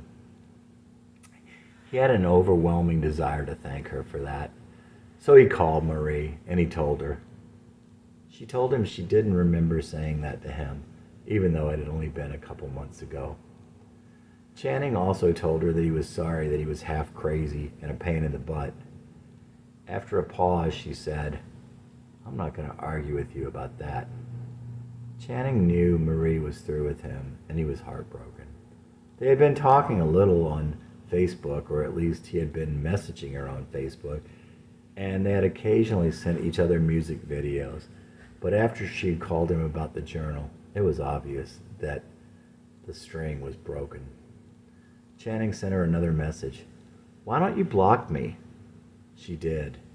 And he texted her and asked her why. You told me to. He messaged her again, but there was radio silence. With text messaging, you can't even know if the person receives your message, or if you were blocked there also. It would be years before he would learn the term ghosting. A few days later, he sent Carolyn an email through Facebook asking her, oh, come on, be my friend again, and saying also to her, I'm really sorry I'm half crazy and a pain in the butt. It had been 10 years since he had last heard from her. He didn't really expect a response, but this time she wrote back. Okay, I think you really are half crazy and definitely a pain in the butt. How are you and your family doing anyway? Later in the week, Rachel said, oh my God. Later in the week, Rachel simply said, you're crazy. The night before open mic, she told him something else. After she told him that she had never heard of Katie No Pocket, he told her, you must have been deprived. I was definitely deprived as a child. That's why God sent you. Channing would have done anything for Rachel, and he thought she knew that, and he would certainly have given her anything she ever wanted, at least anything he could. Looking back on a lifetime of regrets, his greatest involved the things he hadn't been able to give to Rachel and the kids. Chasing the drama. Little girl on the side of the road, could have been you a few years ago. A somewhat younger boy in tow, Sean Johnson in a video. The one laughs, the other smiles so naturally. Boy like that is who you really need, but that boy was never me. I feel at times like I wasted your youth, waiting for me here. There's no meaning to a dream, dreamed alone in fear. What happened to us? What happened to me. Me, that's just a lie I told you needed to believe. Many times I'm not even here, I'm somewhere in my mind. Other times I'm chasing the drama instead of living life. David was 34, his oldest boy was 5, when his wife and his son had to say goodbye. How could you stay away a minute as long as he was here? Some days later, he prayed for Marie. God, because I love her, and because you love me, because you love her, because she has been so hurt, and because she is so messed up and confused, let her see you tonight. Let her see you as you really are. Let her see things clearly. Then he listened for God's reply, and as usual, he surprised Channing. Call her. For once, Channing didn't want to, so that seemed about right. But there is no good rationale for not following the Holy Spirit immediately. There is something that needs to be made clear. It was before Channing had any kind of feelings for her, and before he had any need for her, that he first had an unconditional love for Marie. God placed it in his heart suddenly. Just like that, it was there. And there it would remain when the other things are gone. God moves in mysterious ways. That night as he drove home on the darkened highway, he called Marie. He got her voicemail, and he was aware of her presence on the other side, seeing it was him and deciding not to pick up. He left a message, and he thought, okay, I did it. She's not going to call me. Why did I need to do that? What now? The next day he was reading in Walking with God by John Eldredge. He was talking about always praying for what's next. As he sat there reading, Channing heard a small voice in his head. Call her. No. Really? Again? Again. Channing heard himself reply, I'm scared. And he was somewhat surprised. When? Tonight. Geez. Channing continued reading, and sometime later, out of the blue, he heard something else. Love her. He thought. Weird. But then, why is that? Why is it weird? Okay. And he felt peace. Channing's journal. November. I see a pyramid. At the top is unconditional love, God. One command I leave you. Love as I have loved. Jesus. There is no law against love, Paul. That's where Rachel and David and Ashley fit in, and Annie and Marie and so many others now and in the future. The next layer down is repentance, an ending to separation from the one. It is a necessary step to reach the top. I think it requires an out-loud confession. I have a list of 10 reasons I should go to hell. I thought about putting them in here, but could not bring myself to publicly confess some of them. I shall write them up again someday and pray and give them over to the one who will tell me to burn the paper I wrote them on. I think there is a call to repentance and even confession throughout this story, but I have certainly started to see it so much more clearly in this last season. All the one asks is a step toward him. We cannot turn away on our own, but be forewarned. Often when you take a step toward the one, Satan will come at you hard. You have to be willing to keep moving even when you are scared. The base of the pyramid is calling, the innate calling from the one that you are born with, the beautiful plan he created you to fulfill. As the one is outside of time, it was there in you from the beginning. But here inside of time, he sweetly whispers reminders and continues to call us toward our destiny. That's where crazy fits in, and Jesse. I read recently that a lot of things that you can't see, I read recently that a lot of times you can't see your own gifts, but other people do. I've been waiting all my life for that to happen. My hope remains steadfast, and I believe that I am starting to hear them. So what does this pyramid mean? You have a calling from the one to do something special and to unconditional love. Your sin can sidetrack you, but you need only to cry out to the one and move a step in his direction for him to put you back on your path. That path is to your calling, and ultimately your calling will be in service to unconditional love. Later that day, Channing remembered something else from that book. You need to always ask God the follow-up question. Channing wasn't sure he wanted to ask. What should I say to her? The word sin kept popping into Channing's head. He didn't want to hear that. Ultimately, the answer was that he needed to apologize, that he had taken something beautiful and made it ugly. Nobody ever said it was supposed to be easy. Channing was crushed knowing that Marie would never talk to him again. But he still had another part of him no one knew about.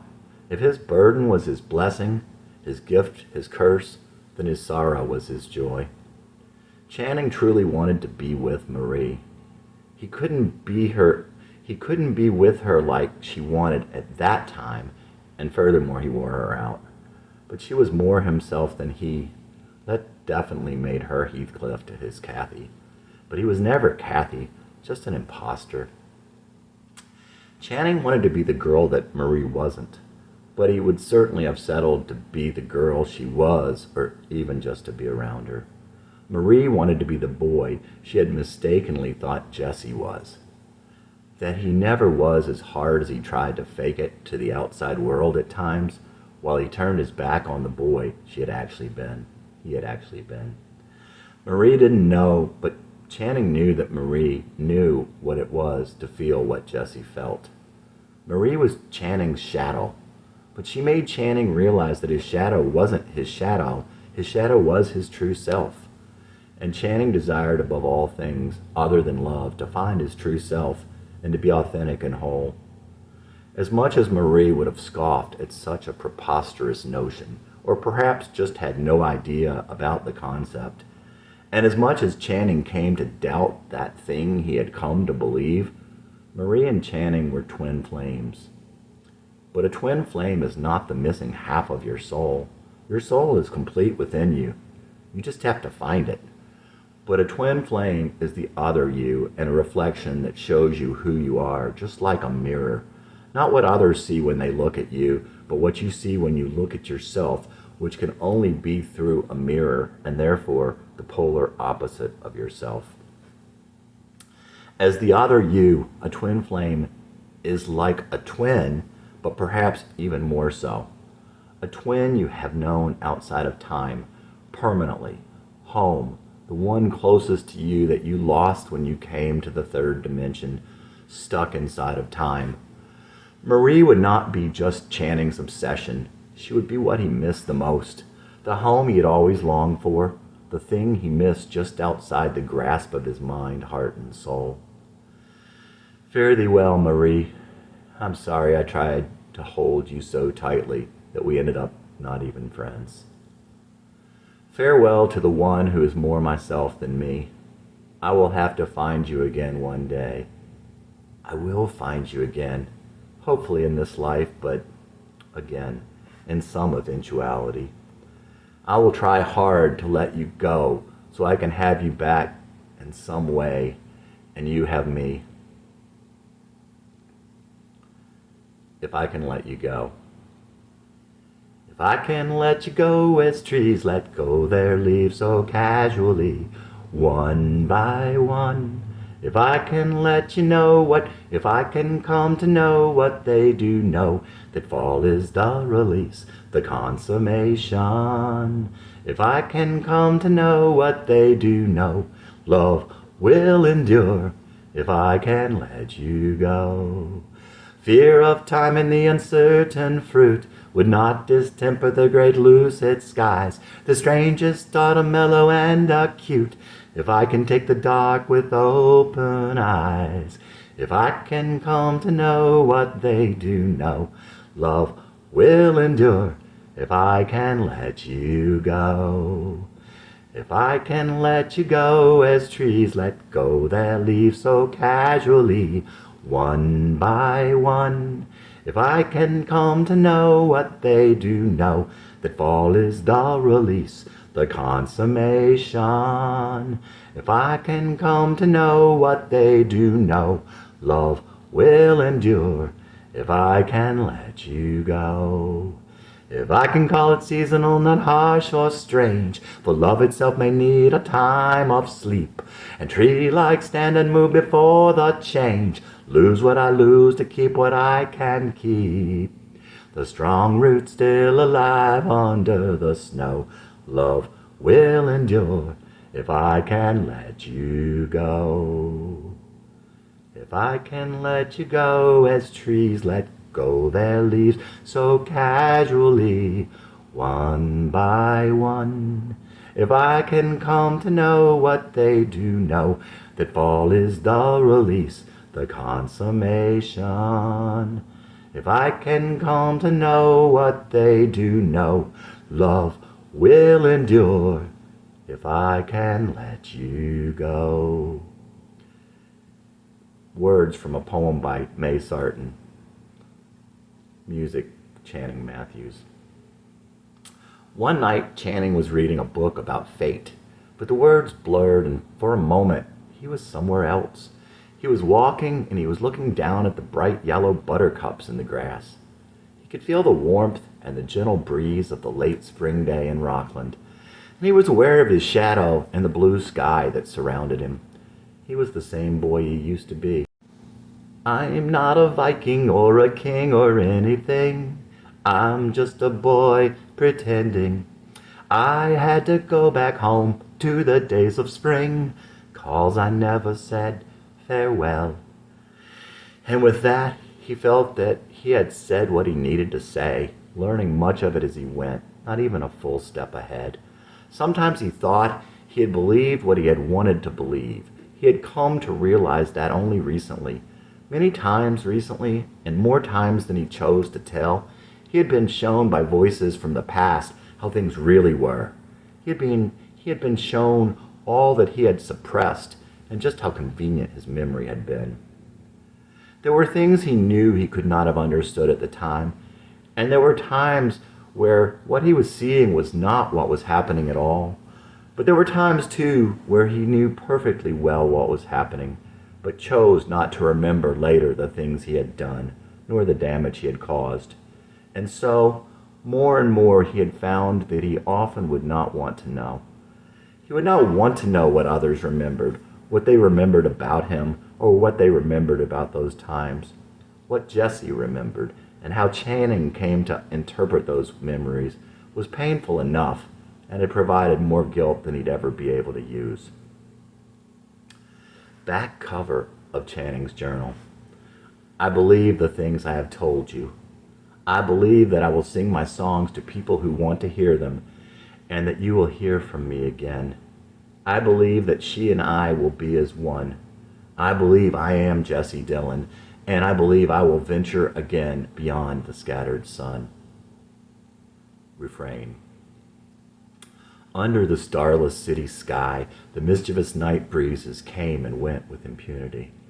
A streetlight lit the asphalt and brick like the full moon painting a clearing. The only movements were the leaves in the wind and the telltale shadows bearing witness to the comings and goings in the dark alleys and side streets. Compact but strong, with long hair and mysterious blue eyes, he stood there guarding his usual shadow and light. Across the street she stood in her own light, virtually ignored by the others. Small, with long and wavy dark brown hair, she was all newness and innocence. Their eyes met. Her eyes were warm brown sunsets, and in those eyes he saw the fires that dot the night skies out near the horizon. In those eyes he saw himself, and he saw the glow of love. The others had not noticed him, but he saw her fear for him to go. Suddenly, they turned. In a flash of fur, they were on him, their echoed voices shattering the silence. Far outnumbered, he fought his way loose and disappeared into the night. When uneasy sleep overtook him, he dreamed of her eyes in the light. He dreamed himself in those eyes. They ran together, playing in sunlit meadows, tumbling in the tall grass. There's blood-matted fur when the dogs find a cat, and surely it was a long way to find her. But her memory shadowed his day and dreams haunted his sleep. Searching out the places the dogs go, he came within the sound of their breath time and again. The days began to grow short, and the earth grew cold. He searched the white ground through the swirling, downy sky. In an alternate reality, at least, they ran together, playing in sunlit meadows, tumbling in the tall grass in eternal spring, where there are, of course, no fare-thee-wells. It's all about the myths you choose to believe, and it's all about the patterns we refuse to repudiate. Do not believe nor disbelieve any narrator. Postscript. Ghosting a person who is gentle is inhumane. Not telling a writer why is one amazing example of stupid. For a writer to miss such an opportunity to create the reasons themselves would be shameful. If I could ask her, or her sister, or God, or anyone, I would ask, why did you have to do it like this? Did it make you feel better? Okay, that last part is an inside joke based on something from the book. So was it like this? Was it like what follows? Perhaps. Certainly in at least one of the infinite alternate realities. It wasn't like that, she thought. It wasn't like that. You were Catherine. I was Heathcliff. You were vain. I was tired of being not enough. I was not enough for you the first time and you disappeared. I was not enough for you when you came back into my life telling me you were married. I told you I was tired of being never enough. What did you do? You told me to unfriend you. And then, when I did, you asked why, and you wouldn't stop trying to talk to me. You got divorced, and even more, I grew to be sure you were Catherine. You will get so cold, and you will die all alone, and then your ghost will seek me out. I refused to speak to you for years. My sister told you it was like harassment. Then you finally came to my house, and you asked me if I wanted you to leave with tears in your eyes. I stared into your soul and told you yes. But that wasn't enough. You kept contacting me, and I told you you needed to find someone not afraid to tell you there was something wrong with you more than just ADHD. But you kept it up. Yeah, I accused you of harassment. You were lucky I didn't get you put in a cage. Yes, I knew that was your biggest fear. You're not the only one in touch with the spirits, you know. You went away for a while only, and then you kept trying to talk to me again and again and again. My power only grew stronger. I heard your songs. It wasn't like that. Did we make an agreement before we came here? Maybe. But either way, you will die, and you will bang on my window in the cold, pleading for me to let you in.